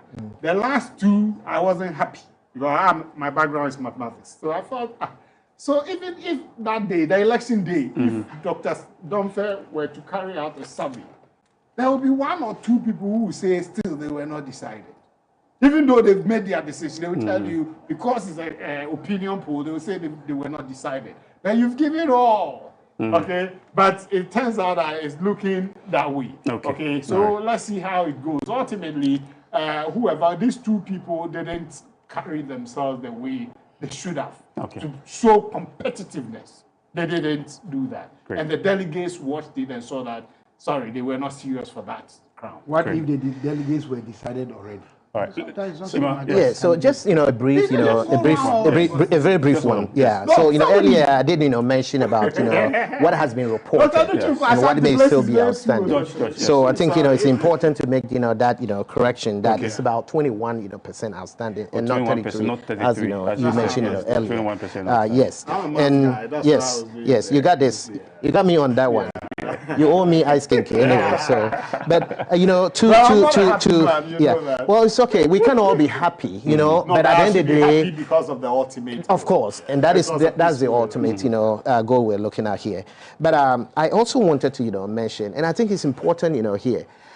Every single, and I said this earlier, and I still, stand by that every single, individual who has been on this particular, trajectory in terms of the contest certainly come with a certain strength. Yes. And that we cannot discount based off on the outcome of, this, election. So whether, Dr. Yawedichum, obtains 0.3%, whether it is, Ken who obtains, 37%, at the end of the day, each one of these, great, leaders or men would bring value to the ticket. And it's important for us to not just, downplay no matter how or what numbers, each and individual, get out of this. I think we would do ourselves, disservice by not really, pointing this out. And again, while we are, celebrating or, jubilating and all of that, I still, stand by my earlier position that we must, ensure that collectively, as a body, as a party, as the same, fraternity, we would need to bring everybody and carry everybody along. And that is how we're going to attain, success. So it could be my 1% that I got out of this. It could be my 0.5%. At least there's an opinion leader in a village somewhere or a rural area somewhere who really bought into my message. Therefore, that message still resonates, with them. And that when the final, analysis, is made, and that His Excellency Dr. Bawumia becomes, the choice, every one of these, great men will follow, and they will be able to inspire, their, support base to also be able to lend that credence to the ticket. So I would, rest, my case here by saying we still have a long way to go, but yet we can galvanize everybody to be able to get to that final destination. Great. Doc, your final words. You take leave of us too, then we'll continue with that conversation. Yeah, sure. So I think that we can only wish them well and say that the real battle is really beyond January 31, which is first and foremost to fix the various areas of disunity within their party,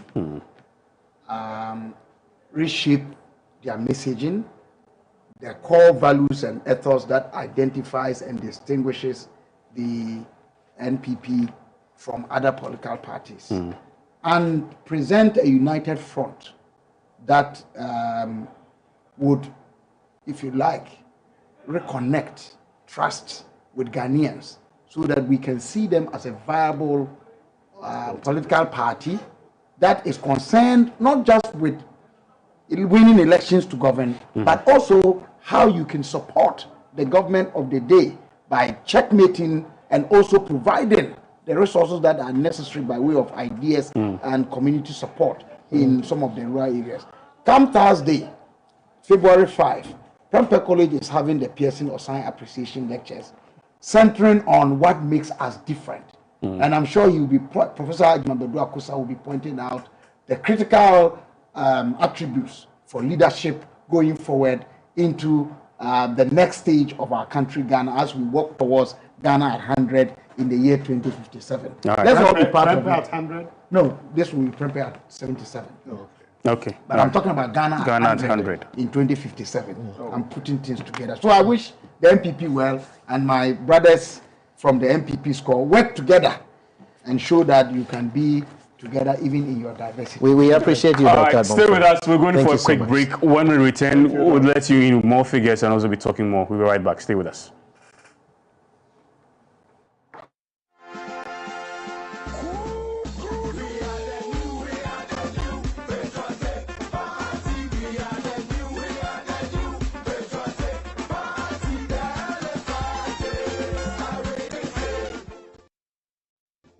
Dr. Yao Osei Duchum's key campaign message revolves around education-driven governance, party renewal, and a bold war against poverty. He is focusing on education, that is, improving quality, promoting STEAM, and making university education more accessible. On poverty alleviation, is looking at implementing policies to lift families out of poverty. Party unity, rebuilding and strengthening the NPP for electoral success. Leadership, offering a clean, respectful campaign with a focus on transformative action. He is also pledged to introduce free university education, starting with public universities and prioritizing STEAM programs.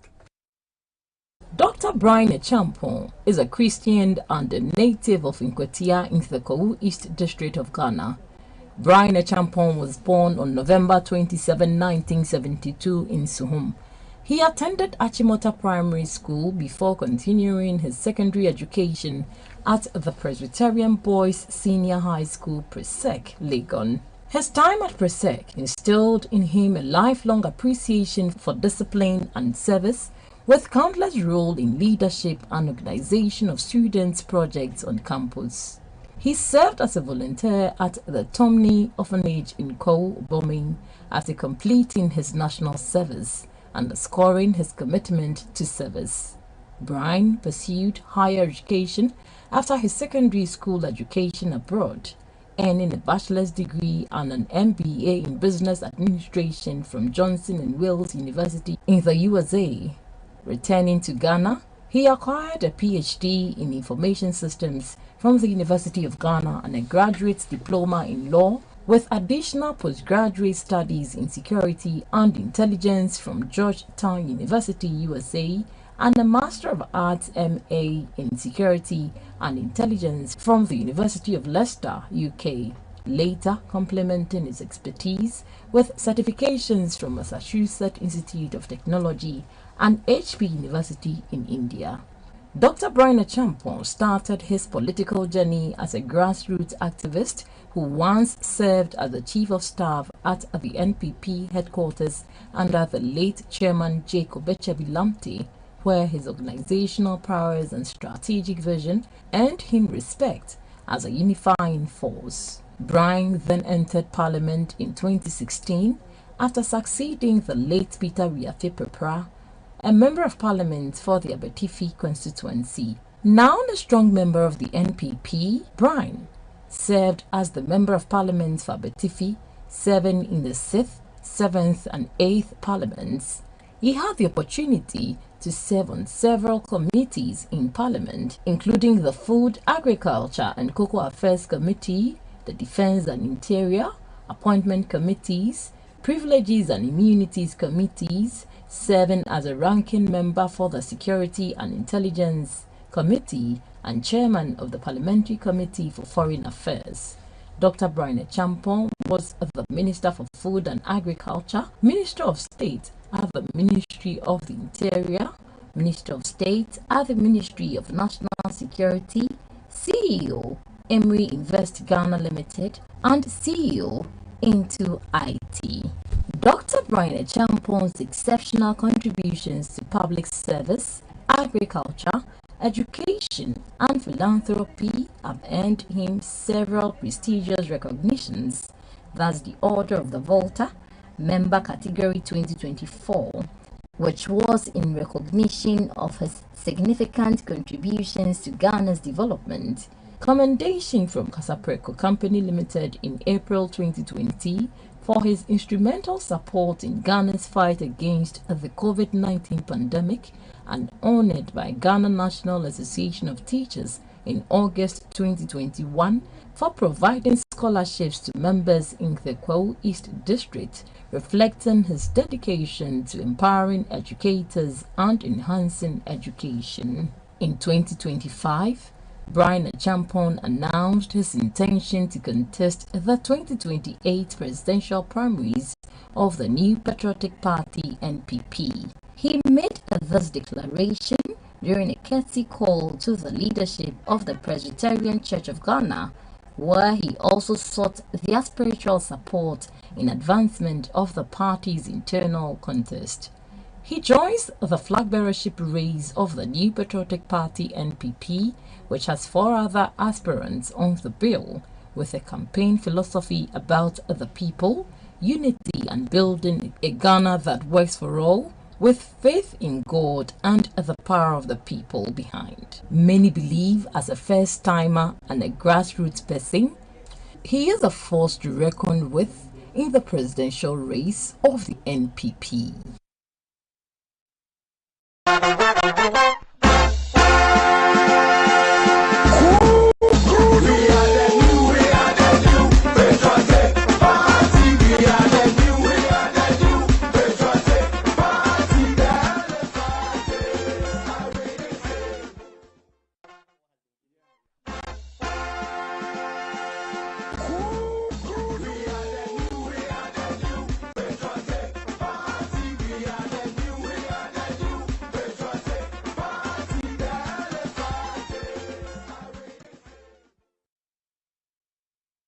Welcome back. 12 minutes past 4 is the time. And if you're joining us, this is our coverage of the NPP's presidential primaries that started this morning at 7, ended in the afternoon at 2.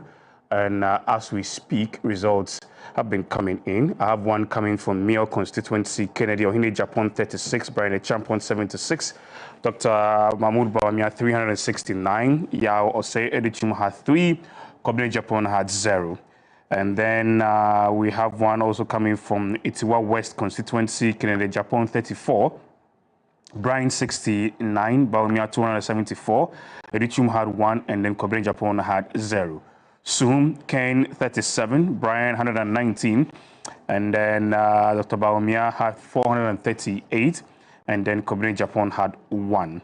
We move to Lembele, Kennedy Japan 165, Brian Champon 107, Dr. Bawumia 515, Dr. Jichum 0, Kobne Japan had 1. Cape Coast South, Kennedy Japan 147, Brian Champon 67, Dr. Bawumia 365, and then Yao Edichum had 3, Kobne Japan had 2.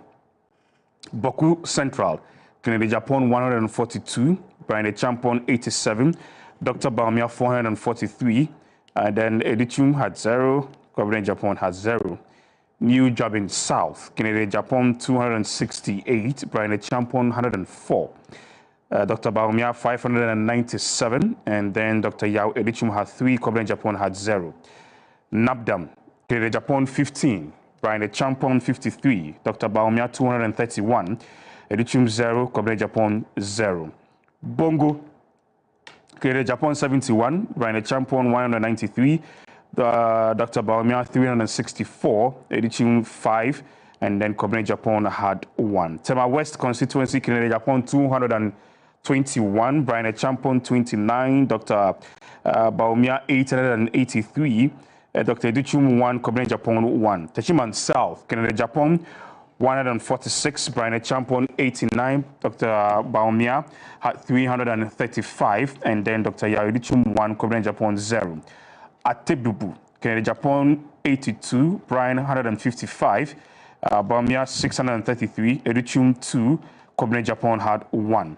Kintampo South, Kennedy Japan 73, Brian 128, Bawumia 464, Edichum 5, Kobne Japan 1. Pru West, Kennedy Japan 38, Brian Champon 82, Dr. Bawumia 299, Edichum 1, Kobne Japan 2. These are just a few provisional results coming in. Joining us now is Emmanuel Senior Ameplenu. He's a member of the NPP communication team. He's also a delegate, so he's gone out there and he's joined us here in the studio. We'll pick some thoughts from him. Emmanuel Mensah is also here with us, Deputy General Secretary, MPP in the U.S. And then Georgia UC is a member of the NPP communication team, also joining us, and he'll still be with us here. So, you are welcome. Thank you. How's it been? It's been well. It's been awesome. It's been a very stressful day. Okay. Because I have to be in the voter region. Right after voting, have to do 1 or 2 operations and then quickly dash down to the studio. So you went to vote in the voter region? Yeah, I voted in the voter region. You can even see that. Okay. Yeah, All right. in the voter region. Okay. What can you report? Let me turn to your reporter. What can you report for us? Give us the last short time report. I gave this update was when I was a student in Hope Polytechnic as a student journalist. Oh, okay. Yeah. I gave a report to Joy News at the time when there was a demonstration that we had. So I think that today has been very awesome in the voter region. So far, no incident recorded. It's been incidents free. I voted in the Anglo constituency, but after voting, I had opportunity to go to Keta constituency to observe what was going on. By the time I got there, I noticed that they were now fixing their tent and all of that. For Anglo, we started exactly 7 o'clock. And I can tell that I think I was the 5th person who voted.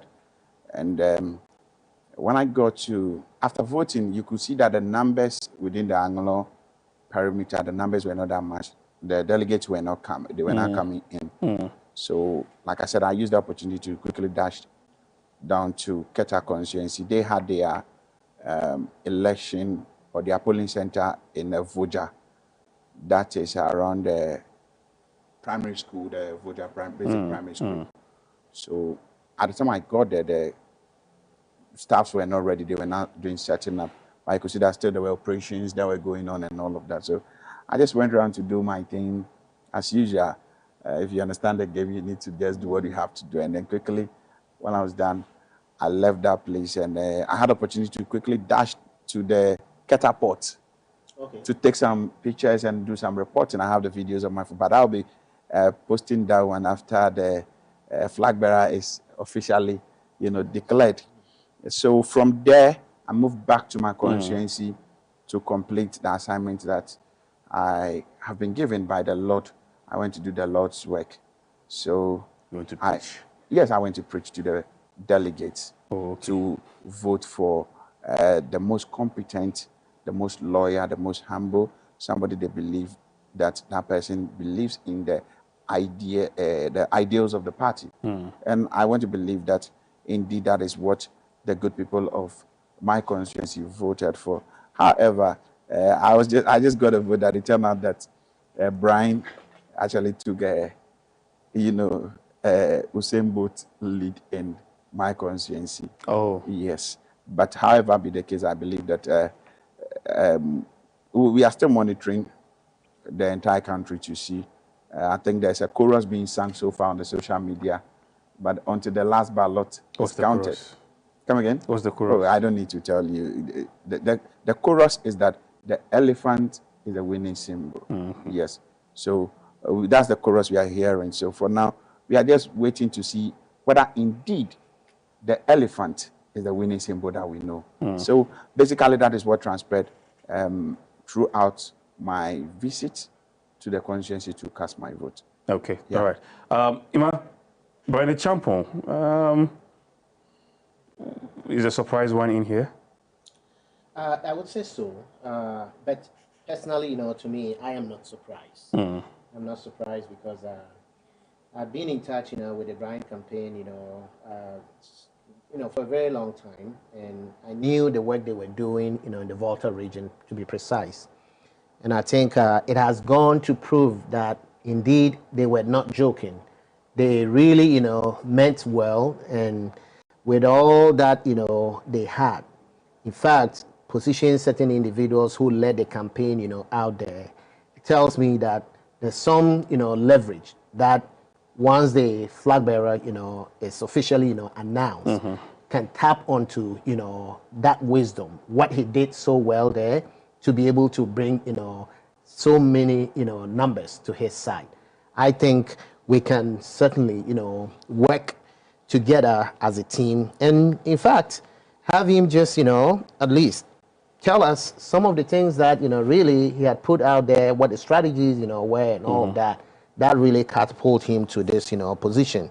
So, again, George, remember earlier I mentioned that looking at every single individual who has been part of this process, here, have their strength. They've come, indeed proving many times about how strong they are in certain areas and how they can also work to complement certain, constituencies as well. So I'm looking, when this is all, done and we go back to the, boardroom, strategy room and look at how we're going to implement a winning, strategy moving forward.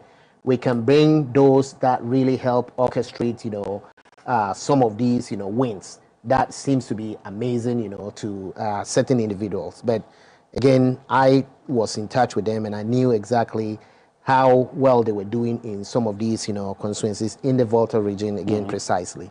But, George, there's one thing that, I must, mention here.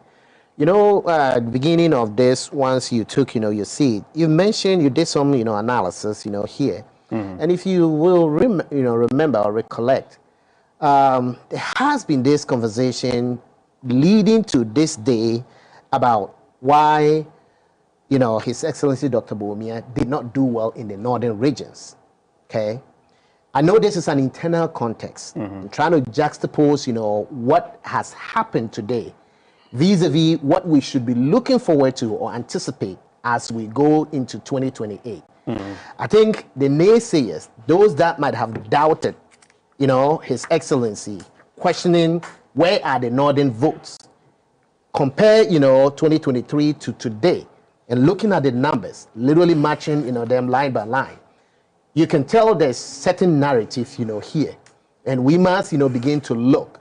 If there was doubt, then do we still want to doubt? Or do we now want to, begin to open our eyes, quite well to say, indeed, it wasn't us, it was, proclaimed by certain individuals. I'm glad you even gave that caveat there, but because this is more of an internal context. Exactly. Yeah. But it's still, because even in 2023, he did get those votes even from the northern part. Of course, but if you look at the margin, that is my point. The margin, here. But does it look like what's happening now? He can go beyond 60%. Oh, I'm sure of that. I'm certain of that. Yes. Because in 2023, you had 61.4%. Yes. I'm certain of that. And again, I don't want to be the Debbie Downer here, but my, hope is when it is all finally announced, here, we're looking at, 67, percent. And I hope that I'm not, proven not wrong. 57, but 67%. Yes. Okay. All right. George, Brian Champon. Yeah, Brian Champon did very well. He conducted a very strong campaign. He did excellent in the Volta region because his mouthpiece, is a Volta guy who is loved so much in the Volta region. I'm talking Pius, Pius is a respected son of the Volta region. And so, and he worked. Pius worked. Sometimes we disagreed that he was pushing certain things strongly, and I'm happy they were able to perform, because we ordinarily assumed the Volta region was going to be for us. That's Team Ken. Unfortunately, the Volta region seemed to have gone to Brian, and I think Dr. Bonfair gave some two scenarios or one scenario. That one, he speaks the language, and two, is like maternally is linked to the place. So, and then Pius, another strong son of the Volta region, in his campaign, they did well. We also had a strong son of the Volta region in the person of Honorable Amewu in our team, and then Seji Saji, they are all Voltarians in our team. But I think Ken ran a good campaign. And if you care to know, sometimes some of the goodies that is given to delegates when they meet candidates, Brian was doing, I think, better than the others. You get it? So those were some of the things that maybe, I'm talking TNT, if they travel from distance to meet him at a community center and co.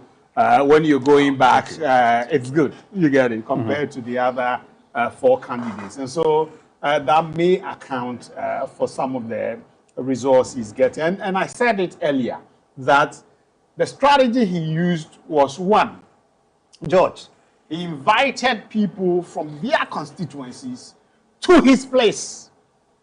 You sleep overnight. His place where?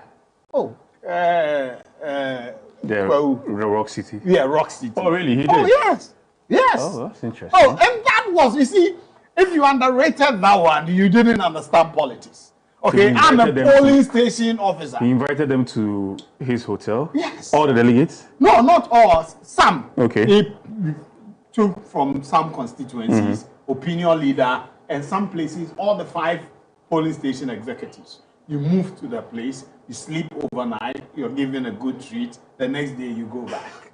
He will meet you, he will have sell his message to you, then you go and be the disciples there. He did a lot. In fact, I have to watch the results. I have to, he's doing well. You get it? Volta, he's doing well. And there are some other places he did that. And I thought it was a strategy. And I had told a friend that this thing this guy is doing is serious. It can affect other candidates. And so when all is said and done, I think his effort has been rewarded.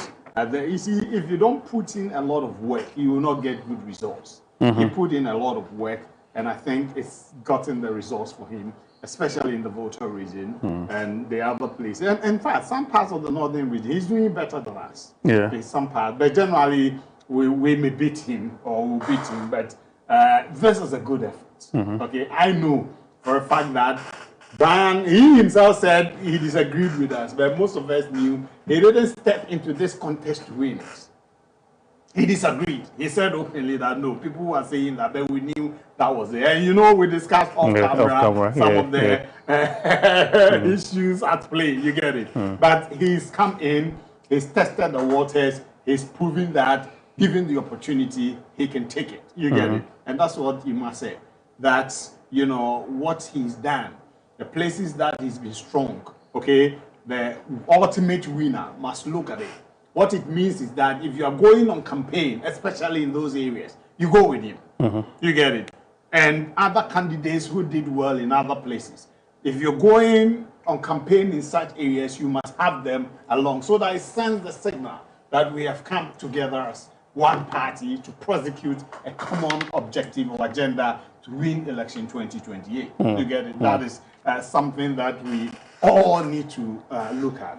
I think you've responded to Yima on the issue of the we take a look at the northern vote. I think Yima humbly disagree with you on that, because this is an internal election, it's delegates election, and you know the people who come out, you know, most of them have made their minds for the candidate. You get it?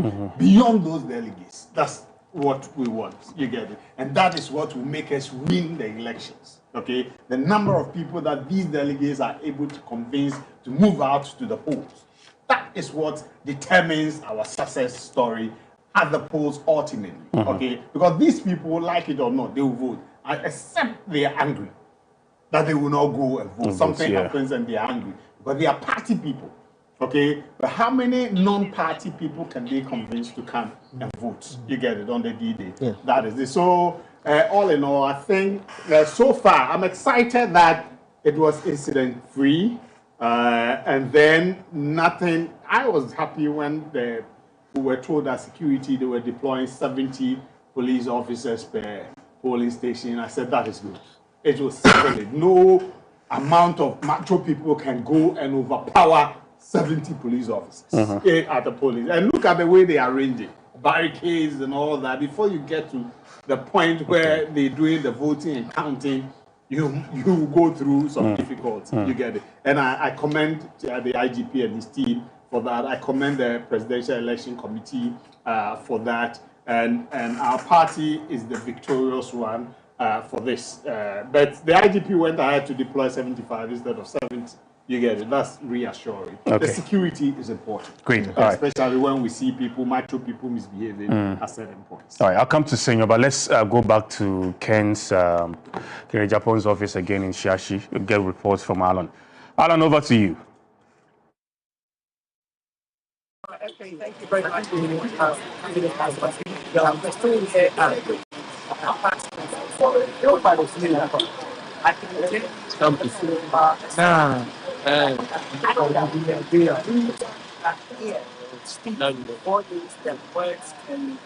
express And I have had the opportunity at the party office, and there are small ways partners together there in the setting of some kind of meeting and one point. Like behind me is the honorable district matters. I've watched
Mr. Kwesi Kwarteng. He's still with me. I wanted to find out where are we so far? You mentioned the process is still ongoing. Yeah, the coalition is still ongoing. But I mean, to be very honest, as at now, camps will have an idea of how they are doing.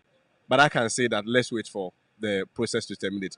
I do not have the permission. It's beyond my pay scale to speak to the outcome now. But I can say that whatever happens, we wish all parties the best. Whoever comes out, I mean, that is the decision of the delegates, and we will respect it. We will support anybody that emerges a winner.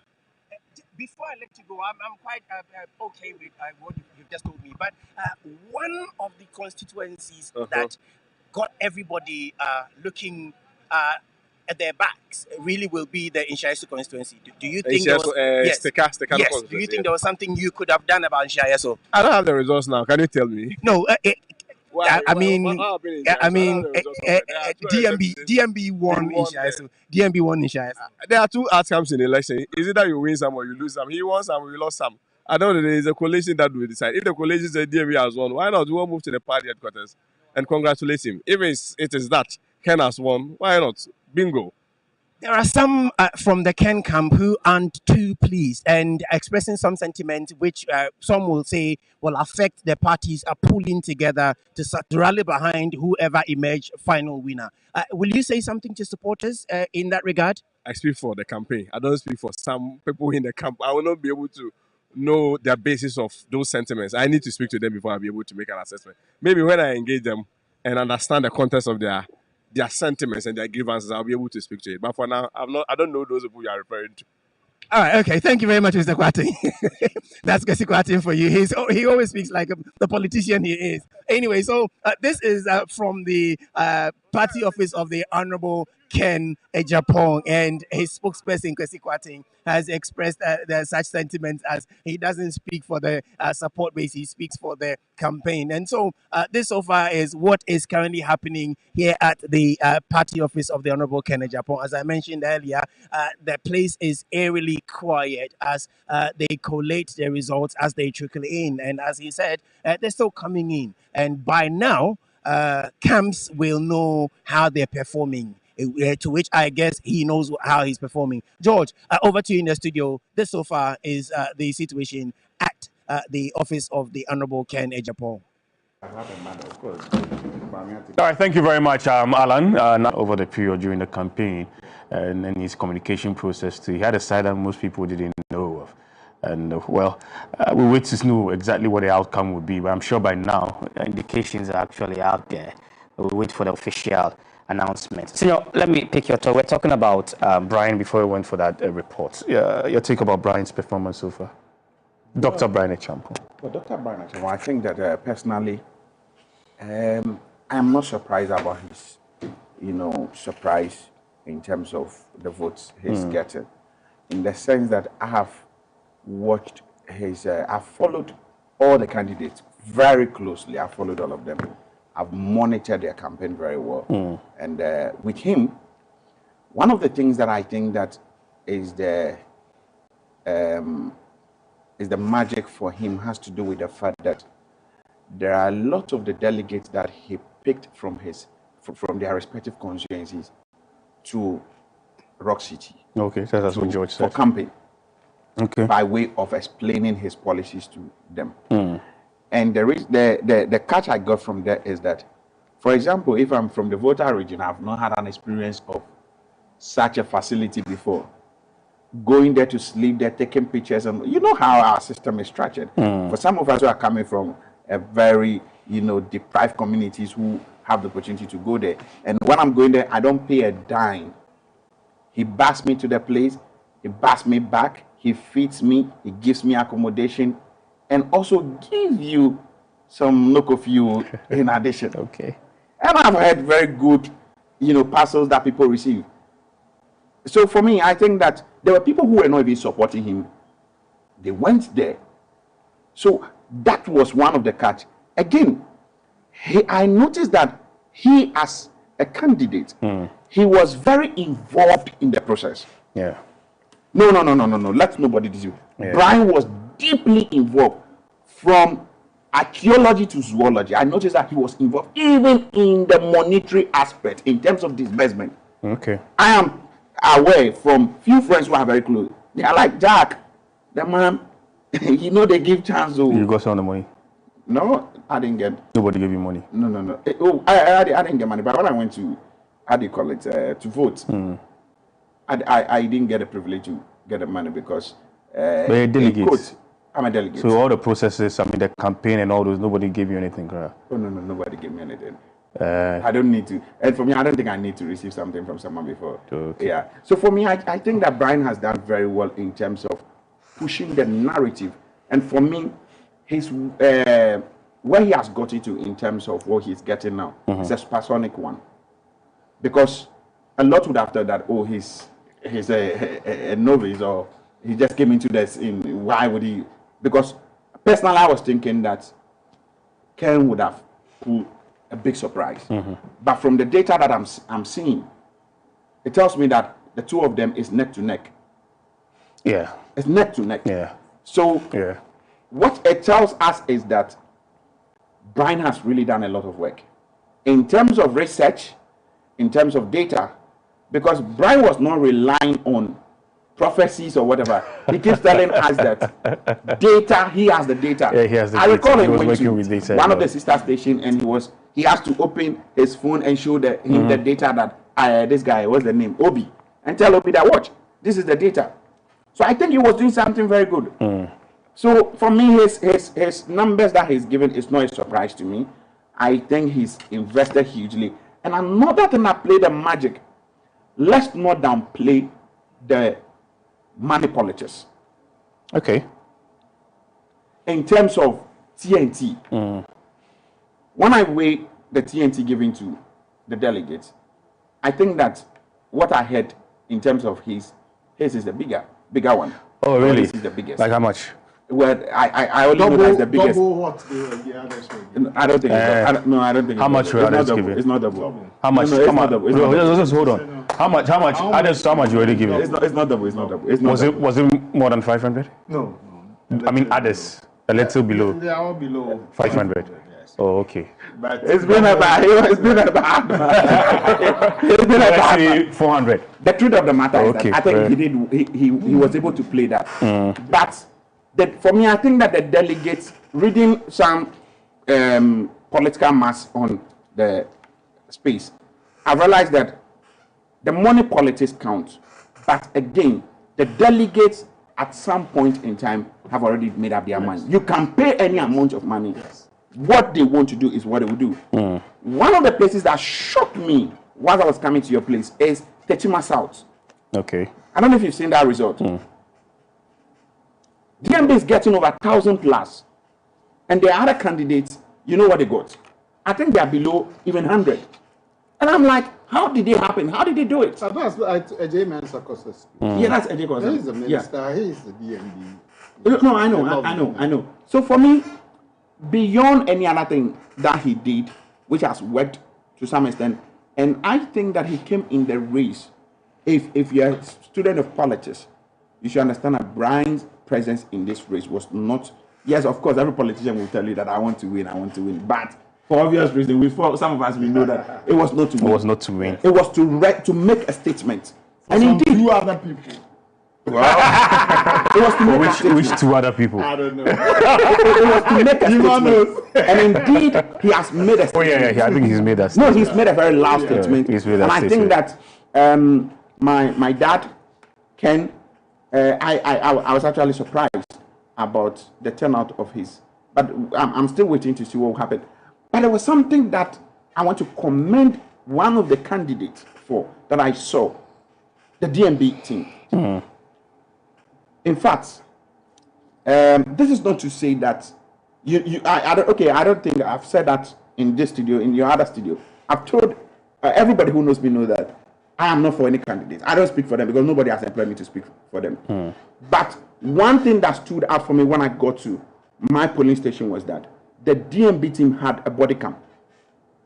Oh, they did? They had every agent had a body cam. And I'm like, wow! For what were they capturing? So body cam is to capture any incident that will happen.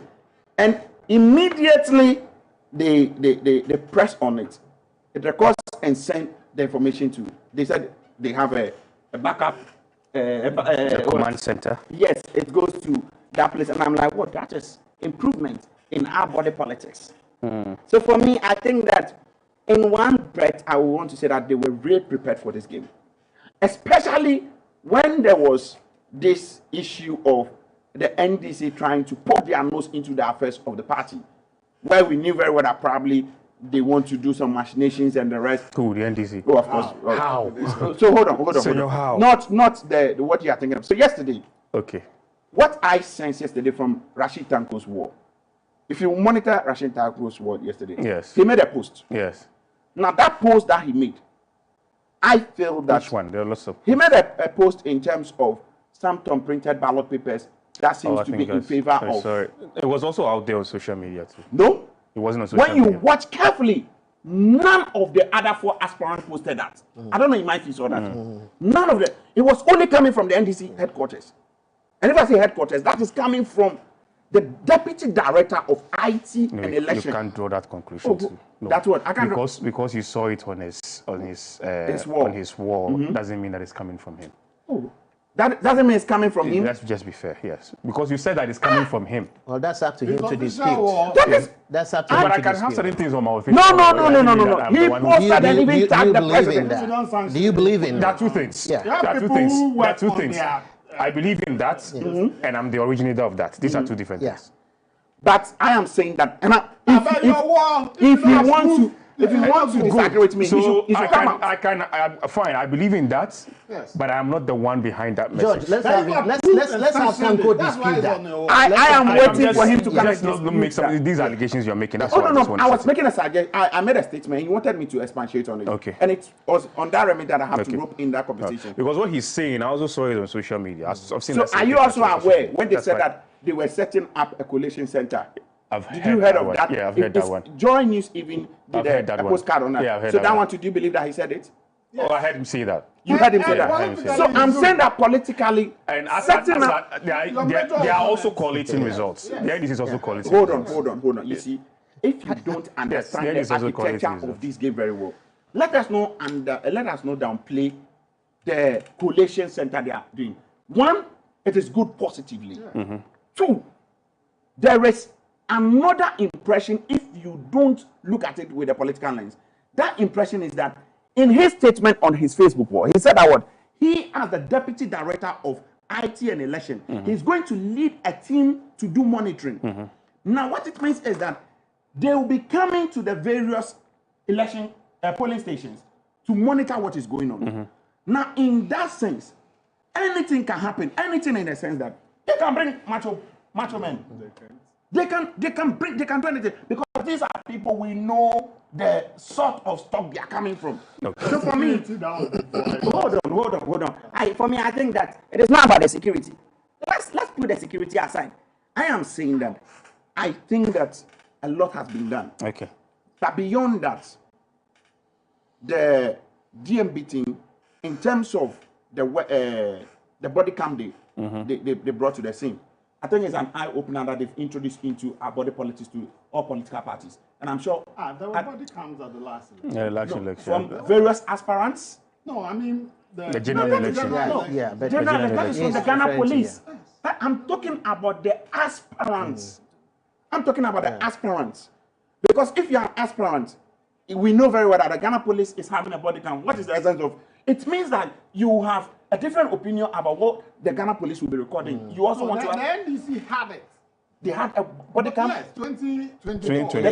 In the general election. Let me tell you. Well, I have not seen it. It may not be all over, but they had some people... If they had it, that is fair. Because in my constituency, when they said activate your body cam, what I saw the body cam doing was that everybody was holding the mobile phone like this. Me, I was one of the targets in my polling station. About 6 people were holding their mobile phone with their cameras on me. So I didn't see the normal body cam that I know is body cam. I didn't see that. Okay. So for me, I think that it's a good thing they have. The same person we saw that he introduced data into our politics. Today we are seeing another thing again. Body cam into the political fabrics of our activities. It's a good thing. We are waiting to see what will happen at the end of the day. I don't know. I have not, the last minute I've started, I have not checked my data, but I believe that all the 5 candidates, they've done very well. They've done very well. There have been lapses, but I believe strongly that regardless of the victory that will be coming, I would want to say that we should be very mindful of how we celebrate. Because at the end of the day, we will need everybody in going into the 2028 election. Because one person cannot do it alone. We need everybody. We need to have a united front. And I'm looking forward for, after the declaration, I want to see Ken calling whoever that will be declared. I want to see DMB calling whoever that will be declared. I want to see Dr. Brian Champon calling whoever that will be declared. I want to see Educhum calling whoever that will be declared. I want to see Engineer Kwabena Eje calling whoever that will be declared. And that would be a very beautiful thing for us to see. Unlike the previous one when we saw something untold that, you know, somebody told me when I was coming, someone said, it looks like this time around, it is a proper showdown that has happened. Yeah, that's a good one. At least we've looked at Dr. Jutrim, we've looked at Brian Champon, we've also looked at Kwabena Japan. You know what, before you go, when Sergio said nobody gave him anything, I believed it immediately. In terms of but when he money. added something, he added something that then made my mind, you get it? Because if people perceive you to belong to a certain camp, when they are sharing, they will take you out. You get it? Oh, okay. Yeah, no, that's what they do. Okay, you get it? Okay. Some though they say wholesale. So now when there's a TNT, they will just mark him and they will take him out. Oh. All the 5 people they can share, he won't get anything. Because they perceive that he's from one. Yes, even where he belongs, they will think, oh, he's ours. So, because I believed when he said that. But later when he said he wasn't speaking for anybody, you know, I said, but that perception is there. You get it? So that is another area. Okay. But sometimes some delegates are not lucky. Nobody will give you TNT. Oh, really? Yes. Because they think you are here, this one thinks you are here, this one, you get it. And they all share and cut you out. You get it? So that happens. And so I don't doubt that anybody says, I want to support you. I heard something whilst I was coming. And I think that personally I've been advocating for this prior to even the 2024 election, that there is the need for us to introduce in our body politics what we call political M&E, where there will be monitoring and evaluation. In the sense that you deploy resources to be given to people, there is no follow-up to see if that resource actually reached the exact person you've given it to. Now, when I got to the ground, I can tell you that there were people who felt like we've been sidelined because there is this notion that I belong to Team Baumia, I belong to Team Ken, I belong to Team Brian. On the ground, it was just these 3 teams that were, you know, actually doing any operational activities. Beyond that, the other ones, I don't know whatever they did though. But these were the 3 people that I heard. Now, whilst I was coming, I also heard from the media houses. There were people on camera who were actually, one name that really went through And I'm sure he's a very meticulous man. He's going to deal with those who were his coordinators at those places. Brian's coordinators, I've heard in some of the areas, people were actually raising alarm that his coordinators were not releasing the funds to them. They were not. That has to do, I think, Greater Accra and some other places. Those were the things I saw in the media. Incidents And I think it's not a good thing. It's not a good thing. Because when it happens like that, it ends up affecting the vote margin of your candidates. Yes. And the candidates... There are some, you see, when I said earlier that there were some problems, as alluded to by lawyer Amwa, you get, and I said it was Kobe Amwa. It was our internal issue. You remember I said that off camera. It was our internal issue that I wouldn't want to blow on air. Maybe after, from what he said, we can talk about some of these things. But it happens, okay? The people who are deployed to go and do some of these, forgive my choice of words, ways and means. In the US, there's a ways and means policy. So in politics, you cannot take that out. So, George, some of these things, as Senyo said, happens. Some too, what they do is, if they say give the people 30 cedis TNT, then they'll give them 26. You get it? Or 15 cedis. It happens, okay? And that, as he said, there should be a monitoring process for the leaders to be sure that, yes, this is what we send, this is what actually got to the people. And if they didn't vote, but the moment you do that, it makes the delegates angry. You get it? That you are trying to shortchange them. Because you know what happens? The moment somebody gets a TNT of 10 cedis, he calls somebody in Lower West Achim. We got 10 cedis. What did you get? This was TNT. So we got 7 cedis. You get it?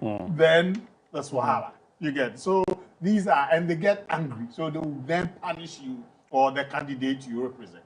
So people who are deployed with resources to any place must be truthful and honest to the process. So that, at the end of the day, it shouldn't be because of your doings that made your candidate to lose. You get it? Okay. But at the end of the day, when it is ultimately declared, I don't see, sometimes when I said it from the beginning, that when people say the words Abronya uses, the words some people from our camp use and all that, is going to, no, okay? Because at the end of the day, when the elections is done, you are telling me, okay, that in the unlikely, even still cautiously optimistic, in the unlikely event that my candidate doesn't win, George, are you telling me how many years of my commitment to the elephant family I'm going to say I'm not going to be part of the process?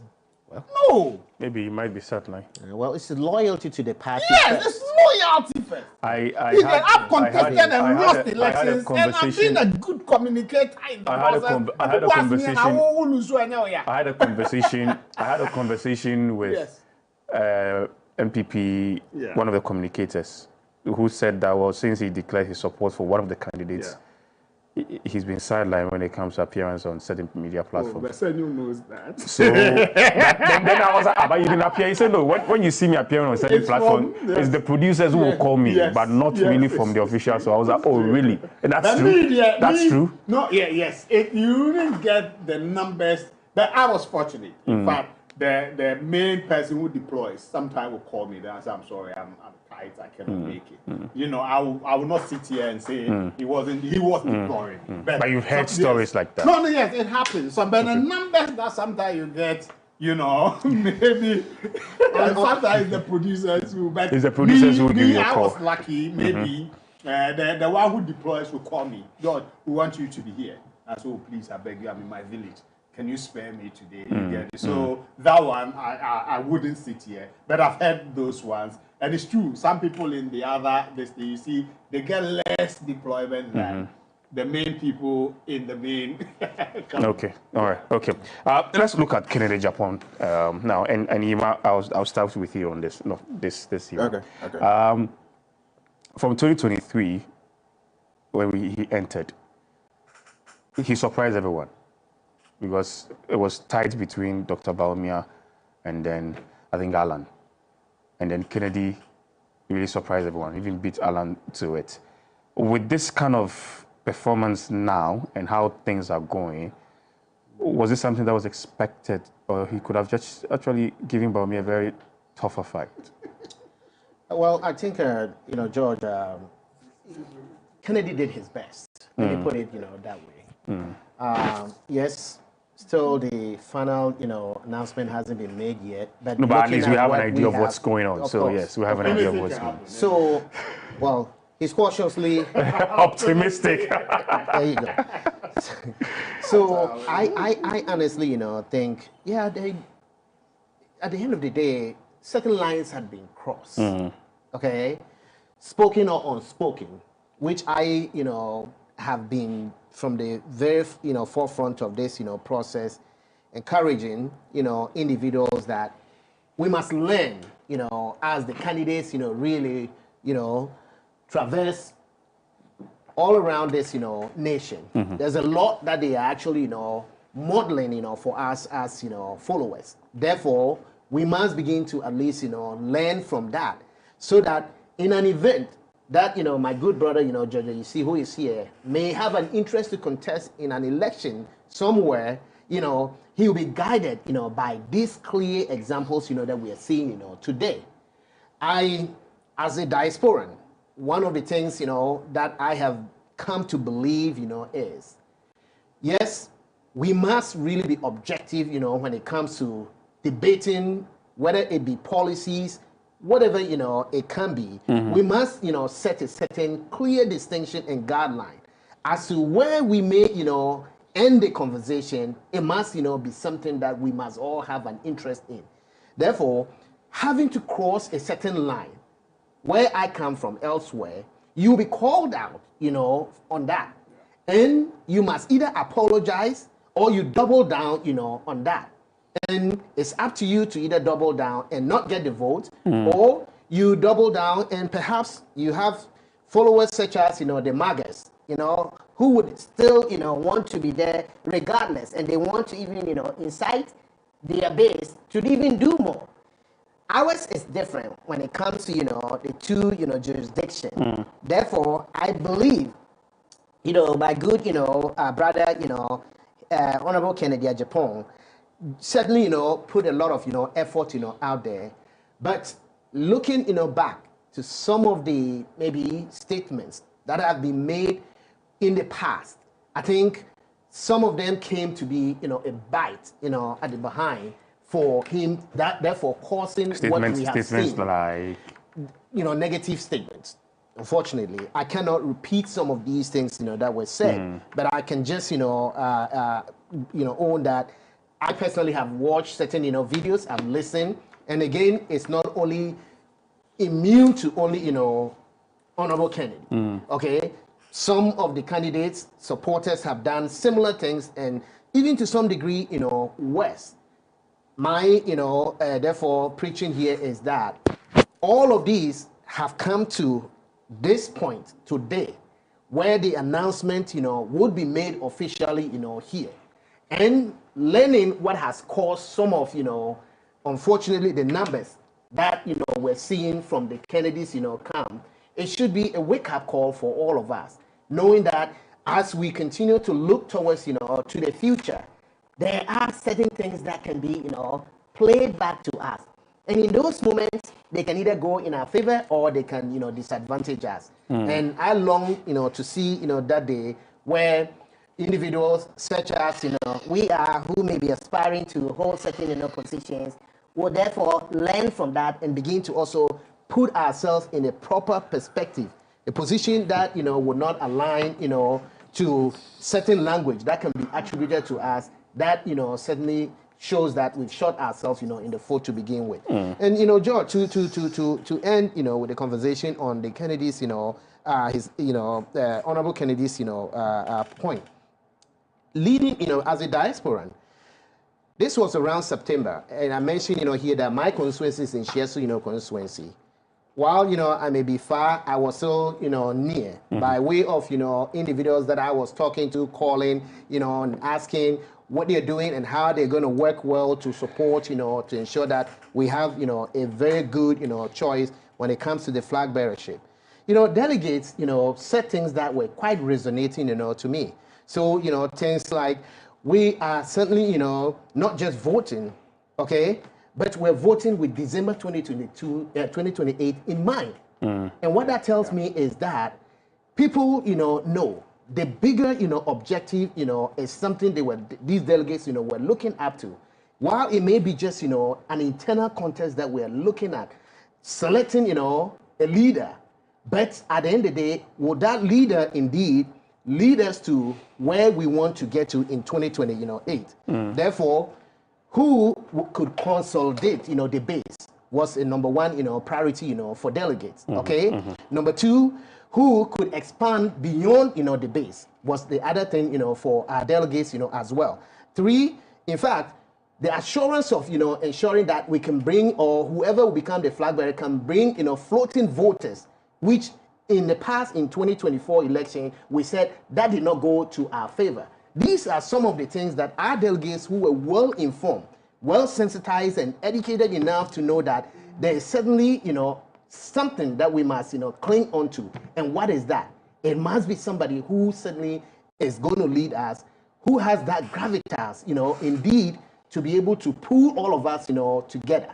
And then say, we are marching on. And as a general, you either, walk with me to the battlefield or you're left, behind. And we all want to walk, with the general to the battlefield. And not only to the battlefield, but we want to defeat, the enemy, the perceived enemy who is out there to get us. Our goal is to ensure that once we're out there, we can fight tooth and nail with unison, cohesion, ensuring that when the outcome of the general election in 2028 is declared, we can say we did it together.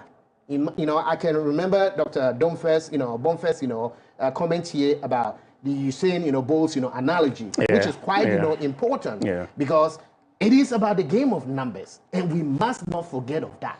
Okay, so that's my, position, and I think as we're looking forward, for the announcement to be made here, when we're celebrating, my expectation, my hope or aspiration is, I will call on, my brother George, and say, you know what, come to my camp where I belong to. In fact, if I'm declared the winner in this case, it appears that is what is going to happen, here, so that we can hold hands and say, yes, we did it together, we did it as a team, we did it as NPP, and we'll continue, to look forward to do it where the result will show, and eventually we will lead Ghana to where it needs to be in terms of prosperity. All right, George, I mean, you said it, and we all know you're from, you're with the Canadian Japan's team. Was this something that you were expecting? No. We didn't. You were so confident? Very confident. Not on the religious. No, that's fair enough, though. We are very what gave you that confidence? Because of the message he was churning out, because of his engagement with the people, because of our relationship with the people, and because of some of the things we said, that because of our engagement with him, we had made sure those things were eschewed. You get it? So that we focused on the matter proper, the message proper, the campaign proper. And we thought we did a lot. And he was able to go around the country. And that is something that we thought, okay, it's good. Yes, but we're still looking at the data as well. Just hold on for me. Okay, let me quickly go to. Not yet, still. Okay. The president, when it's ready, will be on GTV. Let's quickly go to the NPP party head office. Have they finished? And get reports from Morris Subiti, who's our correspondent there. Morris, good evening to you.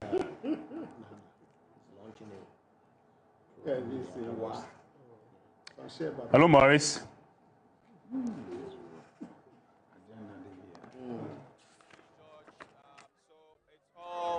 Jubilation here at the NPP party headquarters. We're seeing many more party faithful coming into the main, party headquarters proper.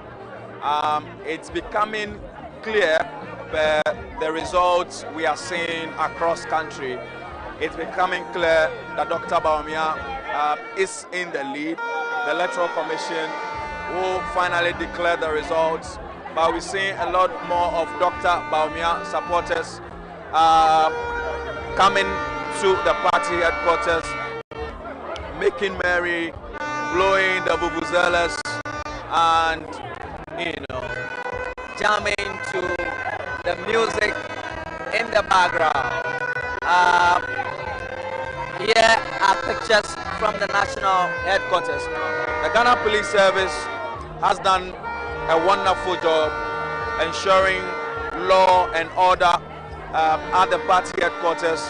And so any moment from now, the winner, so declared by the Electoral Commission, will come to the party headquarters to deliver his victory speech. But let's try and talk to some of the jubilant party faithful who are beginning to come to the party headquarters. And quickly we'll speak to this man. He's been here for a while. Good afternoon, good evening to you, and welcome to GTV. Thank you. Why are you here tonight? I'm here because of my party. Right. Yes, yeah. Today we vote for choosing for our flag bearer. That's why I'm here, to witness about the winner. And which candidates have you been supporting since? I'm supporting Dr. Mahmoud Bawumia. Right. He's my choice. And there's nothing that he will lose this election. He will definitely win this election. The man is a very unique man for us. We love the man because of his humility. He's a very humble man. He's very cool man. He's a very handsome man. Bawumia is nobody that is not a person who always, doing the tribalisms and the business. Although he's a Muslim, we are the Christians. We like him because the man is flexible to all the tribes, and because of his character also, we all choose to vote for him. Okay. All right. Thank you very much. Your name again? My name is Ni Adu Darema. Okay. All right. So still here at the party headquarters. Let me speak to this woman. She's been so excited for some time now. What's informing your excitement? Because we thank God Almighty for giving us this big opportunity today. We've been expecting this for so many years now, but glory be to God Almighty. His will has been fulfilled today. Do you get what I'm trying to tell you? Because this man has suffered so much. And I'm chief forecast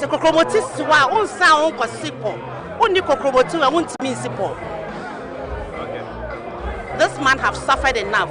Where were those people when this man was going to court for nine months? This man stood not for himself, but he stood for NPP for 9 good months, being in the court.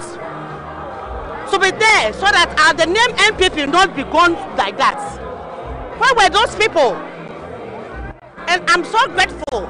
He chose 3. And 3 is Father, Son, and the Holy Spirit. We are here for peace. We came in for peace. So they are all welcome. They should come and join the winning team today. That's my comments. That's all. All right. So we are still here at the party headquarters. As I said, it's becoming clear who is winning this particular contest, and so supporters of Dr. Bawumia coming into the party headquarters. So much jubilation, so much excitement.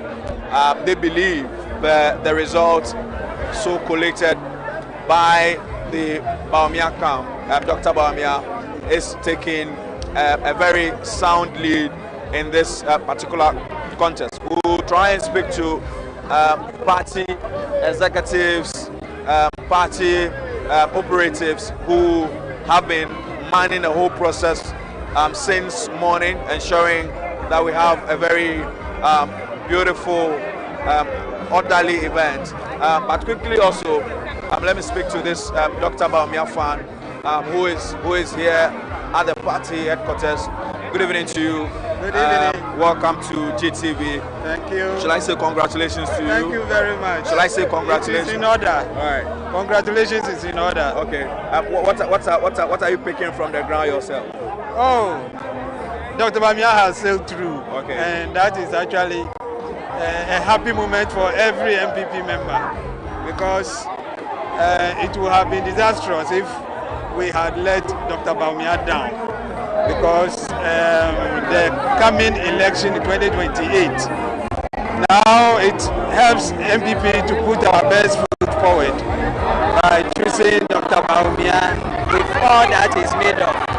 So we are thankful to all NPP delegates who together, we all together voted for Dr. Bawumia to become the party's flag bearer for the 2028 general election. Right. Okay, so let's quickly take you outside and see how the atmosphere is like at the frontage of the NPP headquarters. And so now the gates has been widely opened.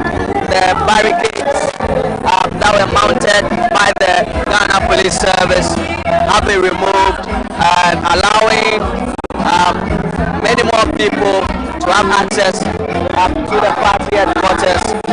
As I said, any moment from now, we are waiting for the winner of this particular contest to come and make a declaration.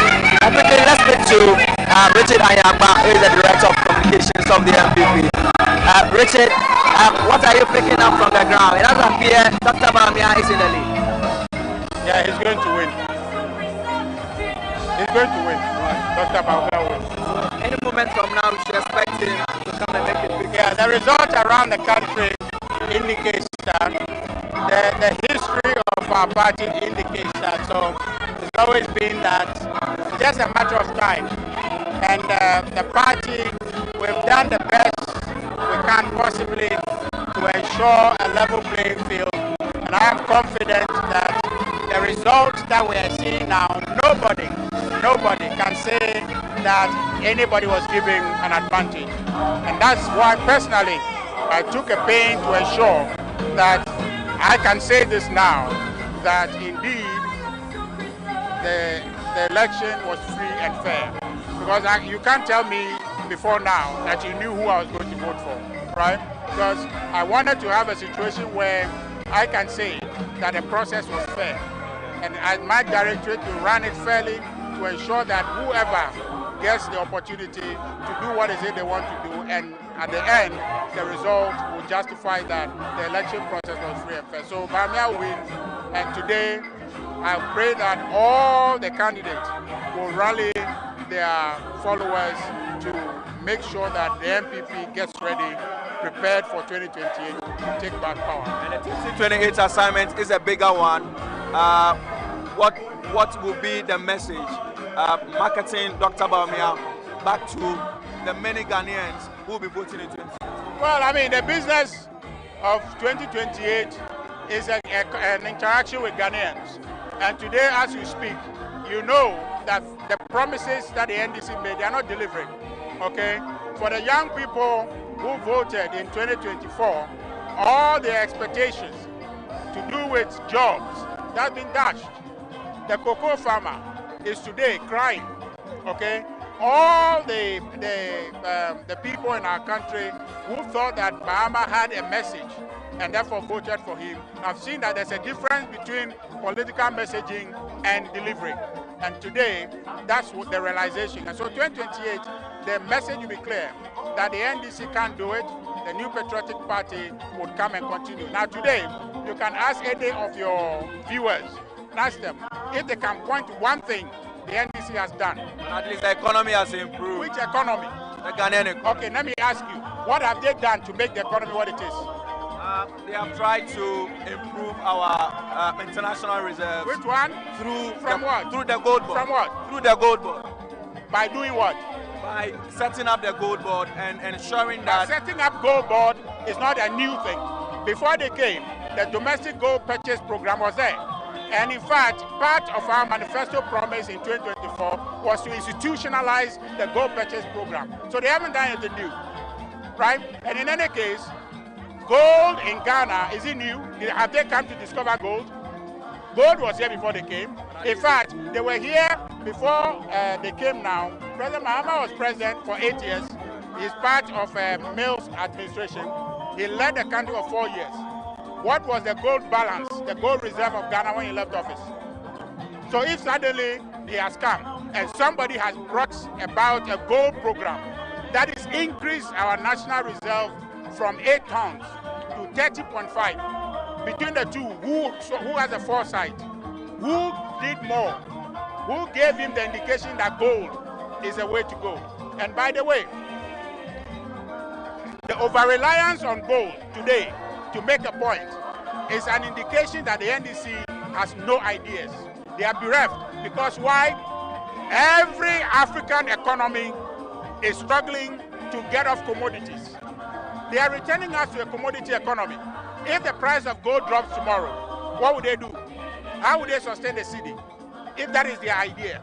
So you tell me that there is nothing they have done, and everything you have told me is not true. They have not done anything.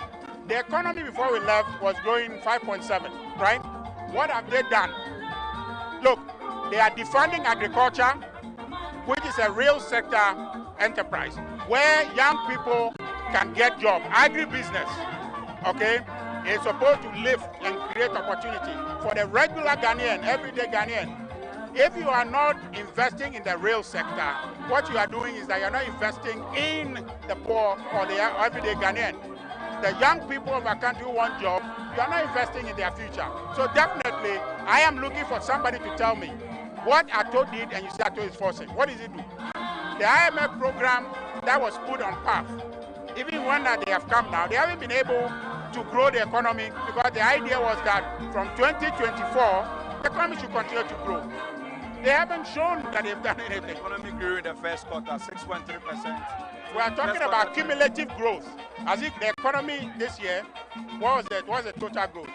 This year, no. The results have not been declared. But I'm saying that if you look at the quarterly growth and you look at the aggregate growth at the end of the year, we're waiting for the number to come.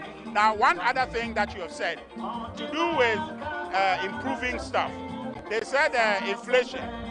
Inflation, which was on a path coming down before we left power. Inflation today is about 5.4, right?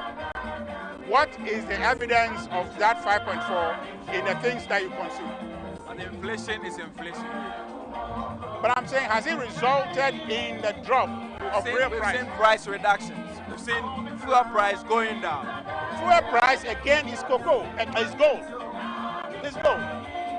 In fact, we should be buying petrol less than the amount we are buying it. But for their tariff that they put on, they told us we're not going to increase taxes. But then they put 1 cedi premium on cocoa, on gold, on oil. They did that. So which of their promises have they kept?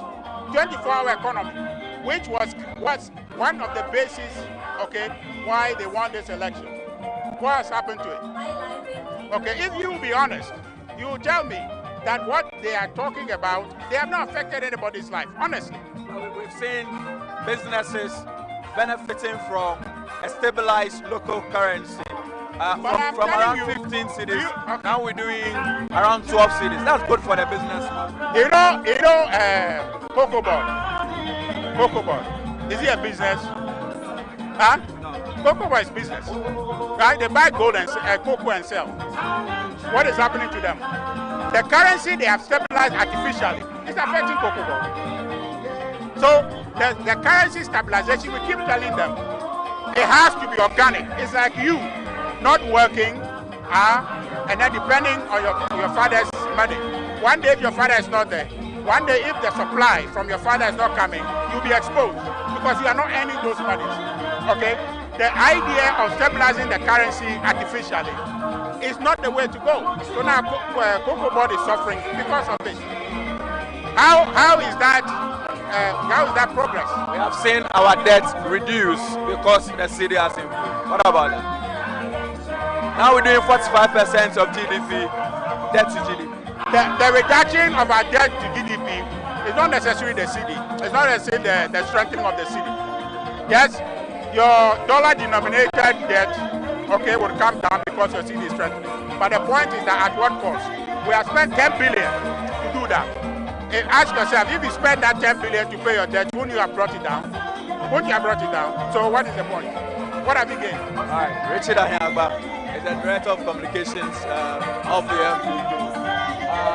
The excitement. All right, so that was Maurice at the NPP headquarters there. Let's take you over to Dr. Mahmoud Bawumia's office. and find out exactly what's happening there. He's been briefed by his team. He's been told what's happening in terms of how he's leading, and they are all very much happy at the office of Dr. Mahmoud Bawumia. Let's quickly move over there to see what's happening.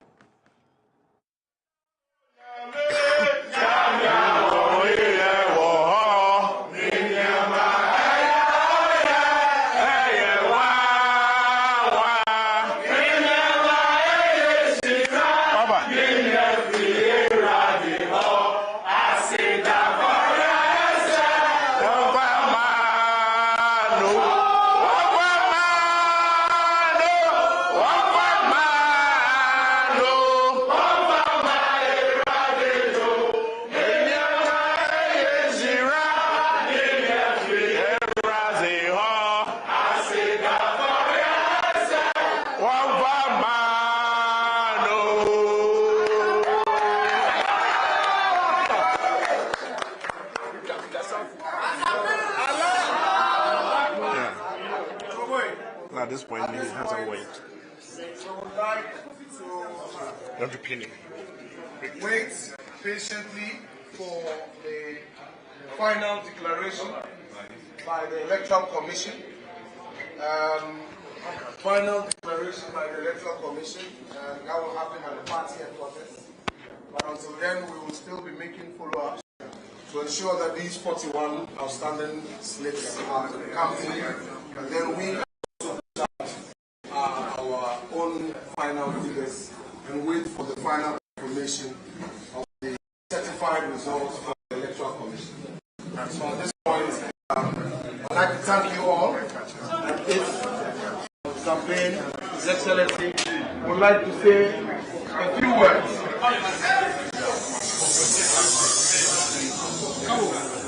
Mr. President is speaking. Inshallah. 1,003 days to go. Well, let me thank all of you. We've gone through a journey. It's been a fierce battle that we've waged across the country, across all the regions in the country. And we couldn't have gotten here without the support of the team around me. You're only as good as your team in these matters. And I can say, without any fear of contradiction, that I have been blessed with an excellent team that have worked for me.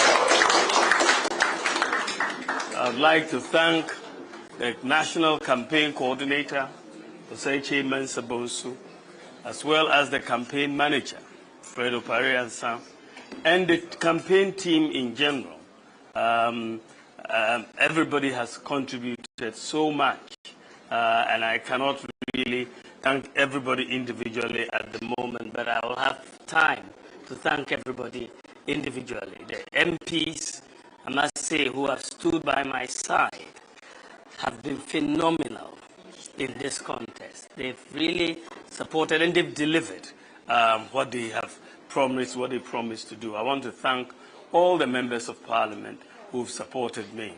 I want to thank also the party executives who've helped organize this election, the EC, security, media, and all of that. But, you know, we are standing on the shoulders, very broad shoulders, of former flag bearers of this party. I'm talking about Professor Idu Boahen. I'm talking about J. Kufuor. I'm talking about Nana Addo Dankwa Akufo-Addo. They have built the party and taken the party this far. And it's really humbling that, you know, they have been elected as a flag bearer of the party to continue the work that they have started. I don't also want to forget the former MPs and so on who helped. I want to thank all of you. God bless you, and we'll have time to talk. Thank you very much. I really do.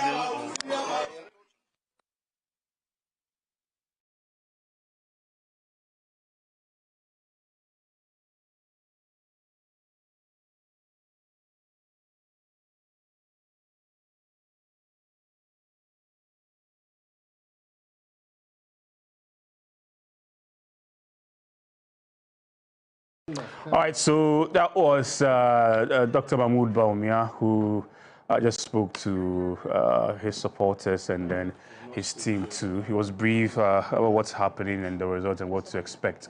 And obviously, he knows that he's actually taking the lead, waiting for the official announcement to be made by the Electoral Commission. As of now, we're taking you to the northern region to get a report from our northern regional correspondent, Mutala Isa, to find out what's also happening in the northern part of this country. Mutala, over to you.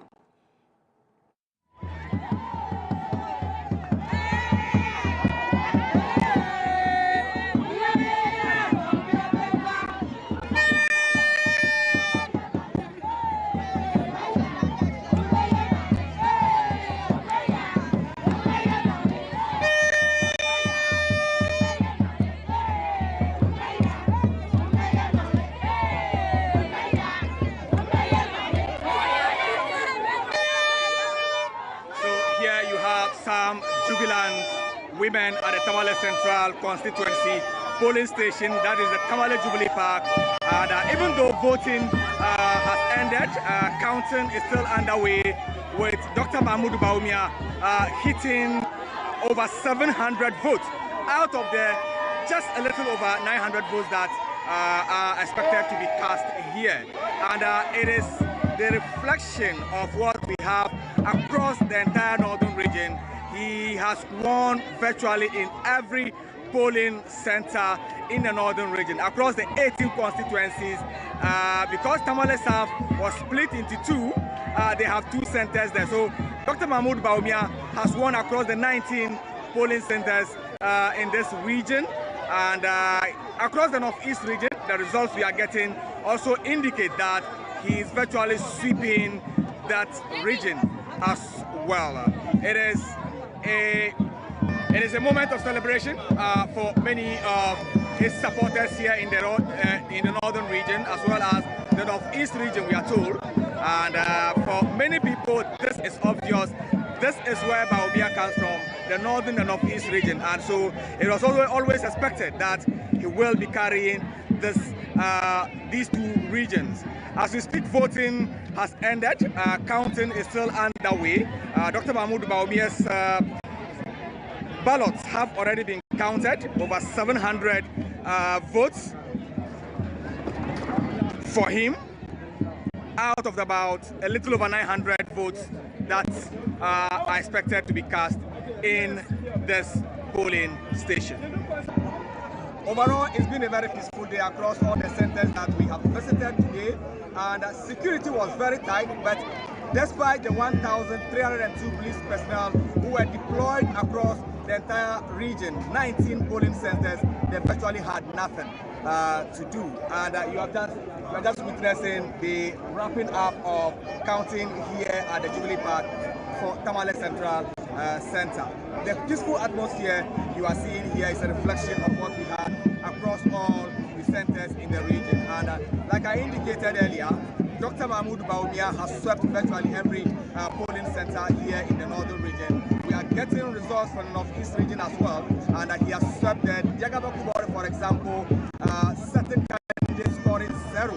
And Bawumia is expected across these two regions to win. He grew a party in Tamale. He is from the northeast region, and so it was always expected that for these two regions, he was always going to win the election. So on this note, I want to wrap up proceedings here in the northern region and to hand over back to you in Accra and to say see you in a few months.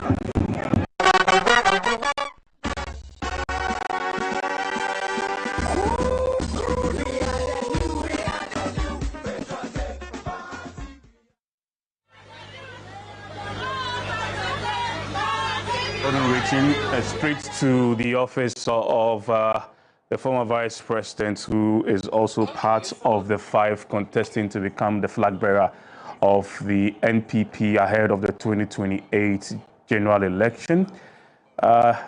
We earlier picked comments from him from his office there. Now, obviously expected to move out of his office to the party headquarters. think they're about moving to the party headquarters. Yes, they're moving to the party headquarters now, and these are the number of cars that will be supporters, in that convoy. or his supporters.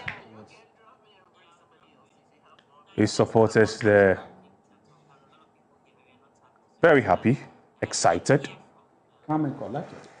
He was briefed by the team and the lead of the team. And in summary, he was told that he's in the lead and it's going to be near impossible for any change to occur. So that's him driving out from his office, heading towards the NPP headquarters in Asylum Down. That's where the major announcements will be made, and then subsequently we'll hear from the flag bearer-elect.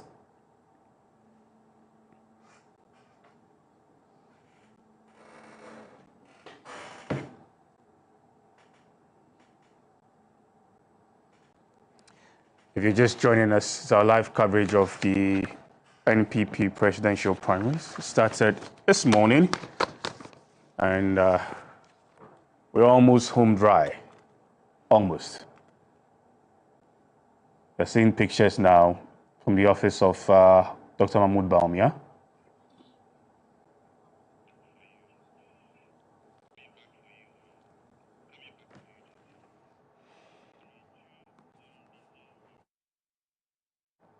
Welcome back, and this is GBC News. This is also GTV. If you're on Facebook, it's the Ghana Broadcasting Corporation. If you're on the internet, it's gbcghanaonline.com. My name is George Sapo. We've been with you from morning all the way till now, and we're going to leave you when everything is said and done with the exercise going on concerning the NPP presidential primaries. Voting started, as I stated earlier, this morning at 7, ended at 2. And so far, we almost have all the results coming in. And I'm sure if you've been following us on various platforms of the Ghana Broadcasting Corporation, including on television, you have a clear indication who is leading and who is winning. Waiting for the official announcement from the Electoral Commission, which will be made at the party head office of the NPP in Asylum Down. Our guests are still here with us. I have Senior here, I have Emmanuel here, and then I have George here. They are all members of the New Patriotic Party. We've been talking about the NPP, we've been talking about the exercise and what has been going on so far. I was talking earlier with George AEC before we went for Morris's report, and then the office of Dr. Mahmoud Bawumia, getting comments also from him. We're talking about the candidates. We've so far talked about Kobne Japan, we've talked about Brian Champon, we've talked about Dr. Richum. Relative to talk about the two, we started with Kennedy Japan, and we started with George there because George is in Kent's team. Should I say you look disappointed, or my spirit is down? Your spirit is down. Yeah. You were telling us that this wasn't expected. You're so confident. Yes, very confident. Yeah. But unfortunately, this is what has happened. We are one family. We thought our candidate was going to be the obvious choice going into 2028. But unfortunately, or fortunately, the delegates have almost decided otherwise, and which otherwise they want. Tradition goes on. Okay. Exactly. Yes, tradition. It's like the trend I told you about. The trend. The trend. And George, we were being is it bold, defiantly bold for, I don't know. You know why? Because it's the same structure that elected the candidate just 2 years ago. 2023, yes, 3 years ago. And it's the same structure that has been brought top-down approach for the same, So when the candidates didn't object to that, then I said, well, it's going to be difficult, especially when they've expanded it by adding former MMDCs. You get it? And former members of parliament, all of them now delegates. In fact, beyond this, we are going to even expand the polling station by 2. You get it, to make it 7 instead of the normal 5. But that one, I think they decided is going to be done after this primary. So I think the delegates have spoken, and they've spoken clearly. The other advantage that maybe the election of Dr. Bawumia may add for the MPP may be that the NDC is going to come up, And I think that message went out to the delegates well. You get it? Because if my candidate had been chosen, it means the two people, fresh faces and co. But we thought and believed that the popularity of our candidate, was going to do the magic for the party. But the party people thought, no, we need to go, tradition goes on. So they sent him the first time, let's send him again.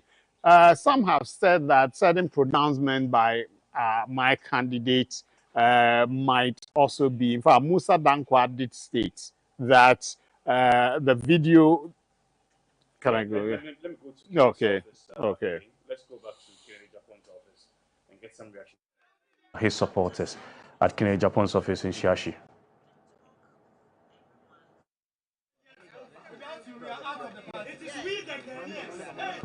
Of Kennedy Japan there. And that's him. Yes. That's Jojo Rocky. Jojo Rocky. He was the director of elections? Yeah. Okay, all right. Is it a director of election or director of anti-rigging? No, director of election. That was part of it. All right. Coming in thick and fast, and so he has come out to address the media somehow, and his supporters are cheering him on and clapping for him. Some of the comments you can hear people say is he is still our president and the presidency is not over yet. You have currently in your shot the Honorable Ken Ohene Ejapon, who has joined us to address the media.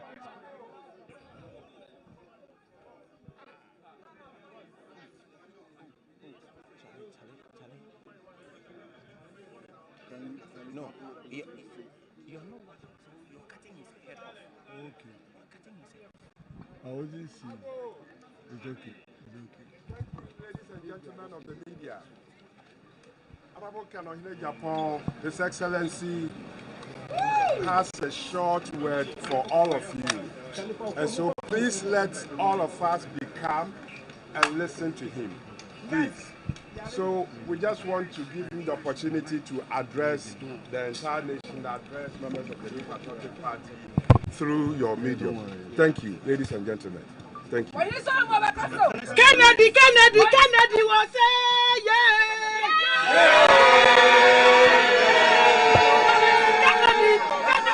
Kennedy was saying,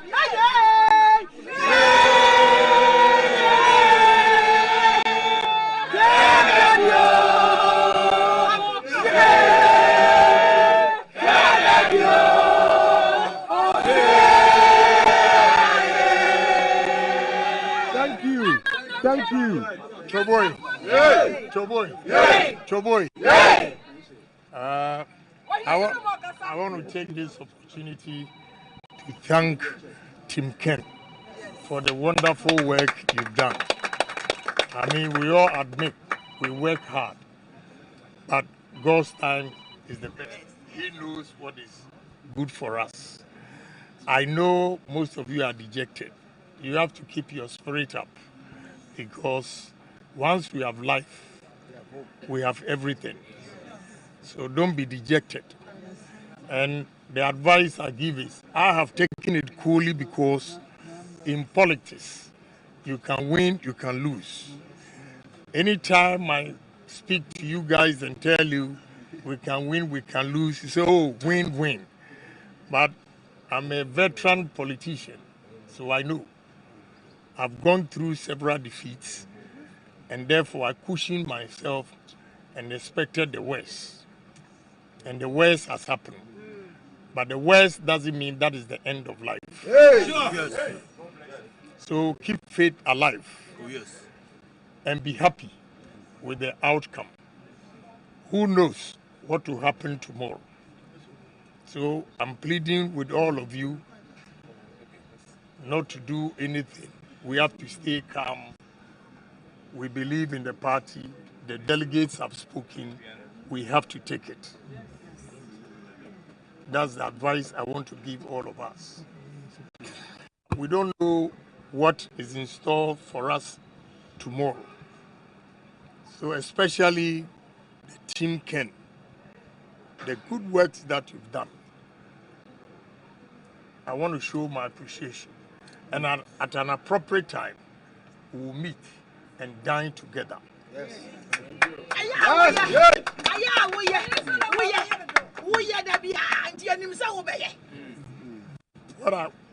What I want to say again is that do not use this against anybody in the party. Once they have decided, let's all come together as party members and work together. We want you. No can, no vote. No can, no vote.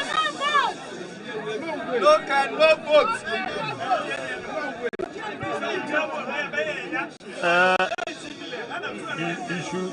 You should all relax. You should all relax.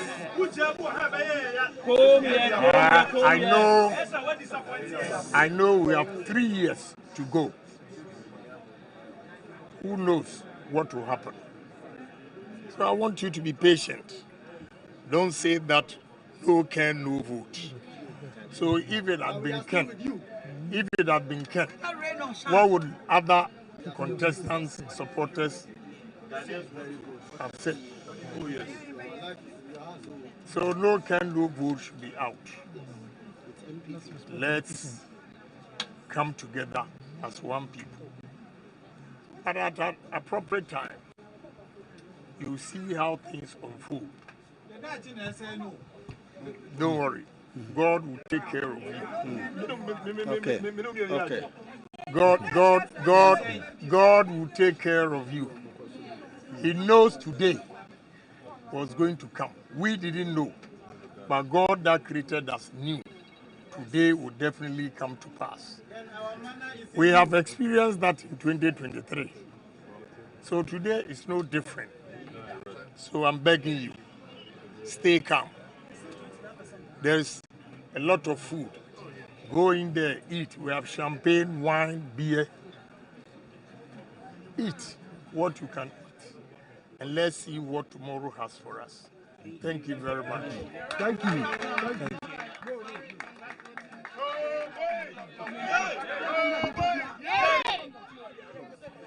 And so that just gone is the Honorable Ken Ohene Ejapon, who clearly wants his followers to stay put. He's mentioned how this is not the end of the road and that he wants all his followers, all his supporters, he literally meant Team Ken, remain calm because you don't know what tomorrow holds for you. You don't know what tomorrow brings. He also encouraged his team not to say because he did not get the nod from the delegates, they are not voting come 2028. By all means, he wants them to remain optimistic and commit to the party NPP and be sure that something good will come of it in the future or in the shortest possible future. And one other thing he said clearly that I found really very interesting is the fact that he's a veteran politician and he's tasted defeats, also has had some wins under his belt, and so this does not take anything away from him. Really, this is Ken Ohene Ejapon advising his team and his followers to commit to the NPP and be hopeful that all will be well. Coming to you from the party office of the Honorable Ken Ohene Ejapon, this is Darrell Alantego. Thank you very much for joining us here.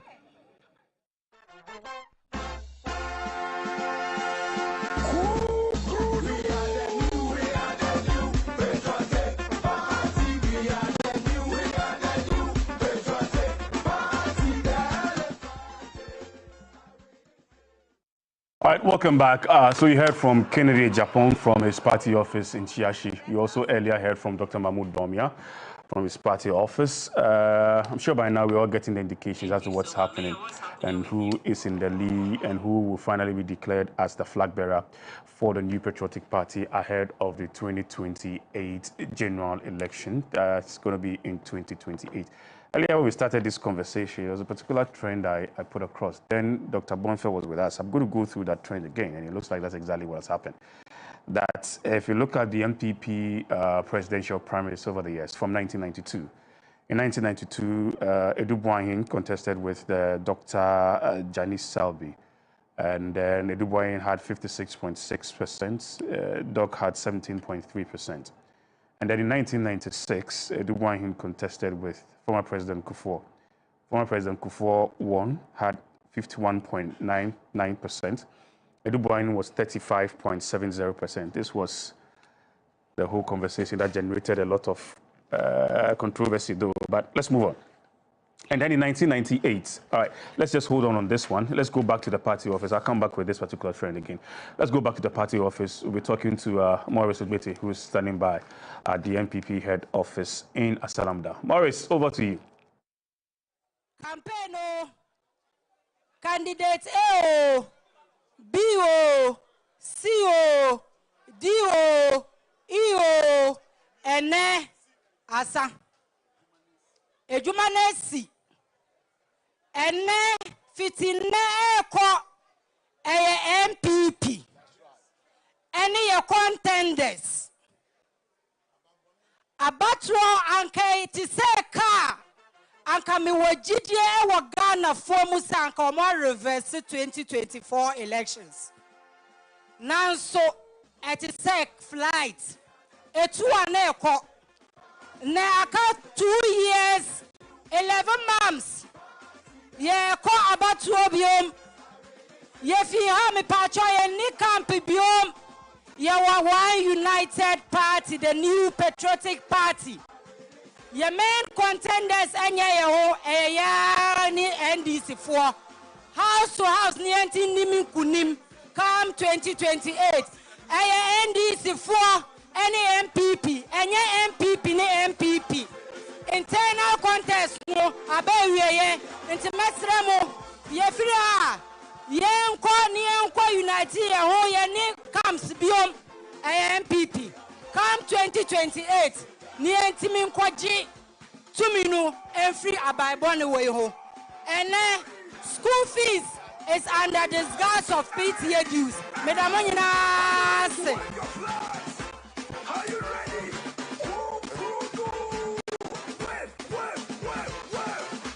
She rado, she rado,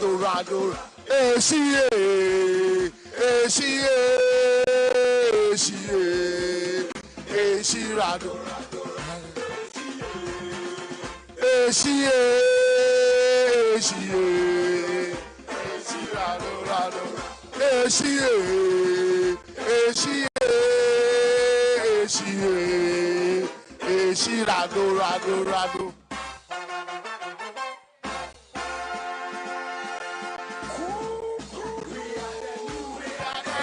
Patriotic party, we are the new. Patriotic party, the elephant, and we the same. We shall wait to save Ghana. The elephant, and we the same. We shall wait to save Ghana. We shall wait to save Ghana. We shall wait to save Ghana. The elephant is away the same. We shall wait to save Ghana. The elephant is Antirita. Oh boy!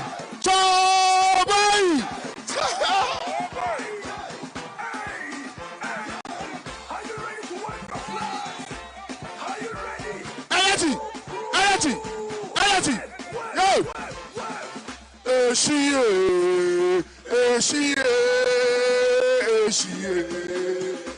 She rado, she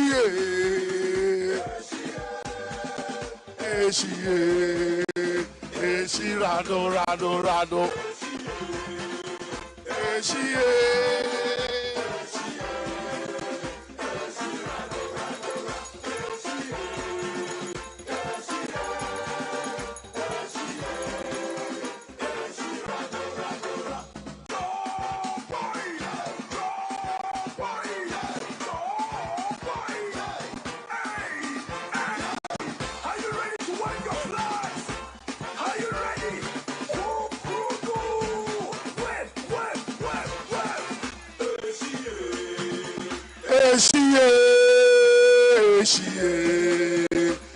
rado, eshi.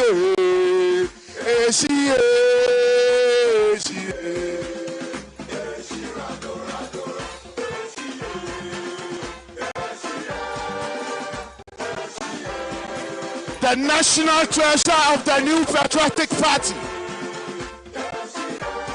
Dr. Jamina, aka Dr. China, the national second vice chairman, Yediko, Yabesedi Biom, Yedikulim, Yediko, Yabesedi Biom.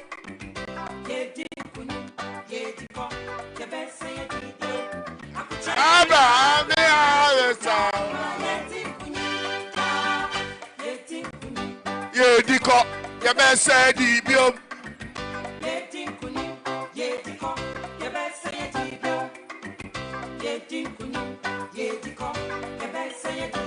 Yes, the organizer of Canada. The diaspora phone now mufri approach by wave yourself, let the people see you, let the people see you. You did well, you did well, you did well. DJ, announcements. Yabes Ramo, DJ announcement. Yabes Mo Amode Mokas. A blocky entrance, no. Any road in Yabes Ramo, Brasiemo, will be any can free. And you may party headquarters are expecting penny for a total robbery. And then the punk is here, the NPP. Etiabes Ramo, Aho Brasiem. Wow, when him say, Oka. Sa street here there any idea yam person obi abe park car bia ho etu no so park car e wo street here there any ha obuo ni ahobrasem ya beserew ya pesa ya be ma security fo no aba ha obi adwene eti yesrew what announcement na wo car esi street mu ba bia yesrew that car is not allowed to be parked there ya beserew obi a moving the car every ho empanifo bebre eba and Penny Fobebre. Samia Uku is in the house. Honorable Samia Uku is in the house. That's right. That's right. NPP, oh say yeah. NPP, oh say yeah. NPP, oh yeah. Say boys in Bray, boys say Didi.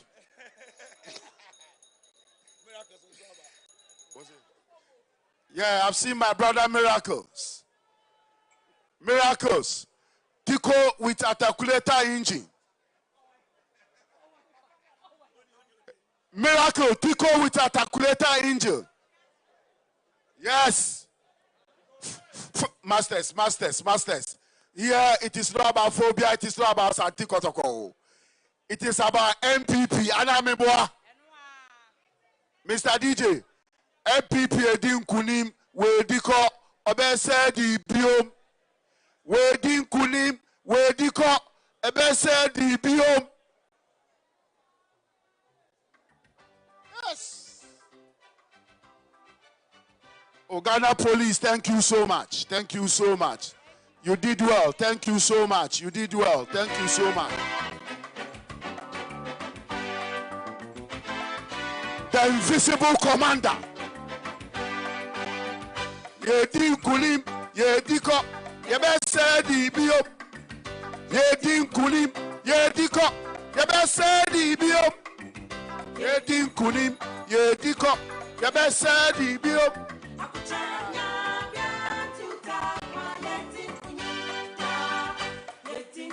The second vice chairperson, Yenina Yemami Matalata, congratulations, Wabo Juma.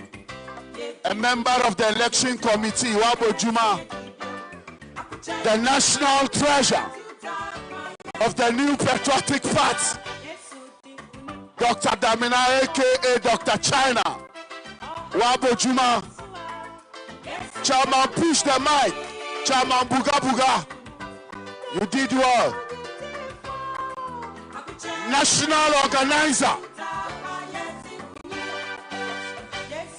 The national organizer, Nana B. Wabojuma, still maintain the general secretary of the New Patriotic Party, Lawyer Justin Kodia.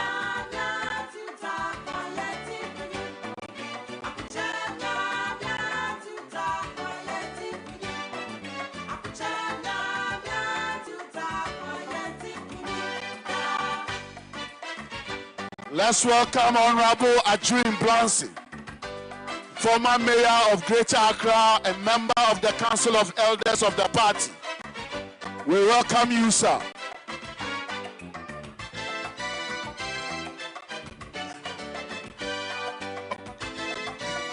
Please wave the flag, wave the NPP flag, NPP Kunim, wave it, wave the flag. That's right, that's right, that's right. That's right. That's right. That's right. That's right. That's right.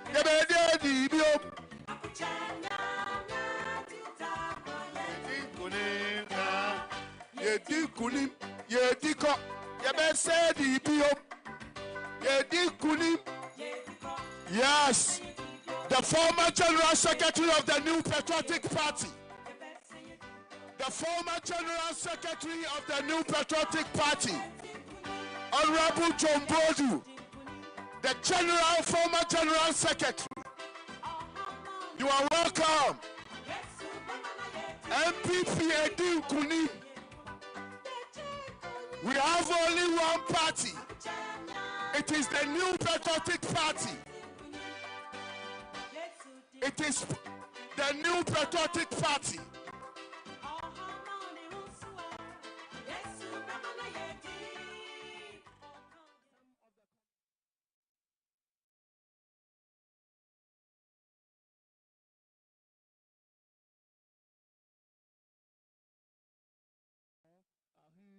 Joined us to address the media.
All right, welcome back. And those are pictures coming from the office or the headquarters of the NPP, waiting for that major announcement to be made. The Electoral Commission is going to make that announcement, and obviously we'll be hearing from the flag bearer elect for the NPP. I'm going to move to Georgia. You see, again, we're talking before we went for that break.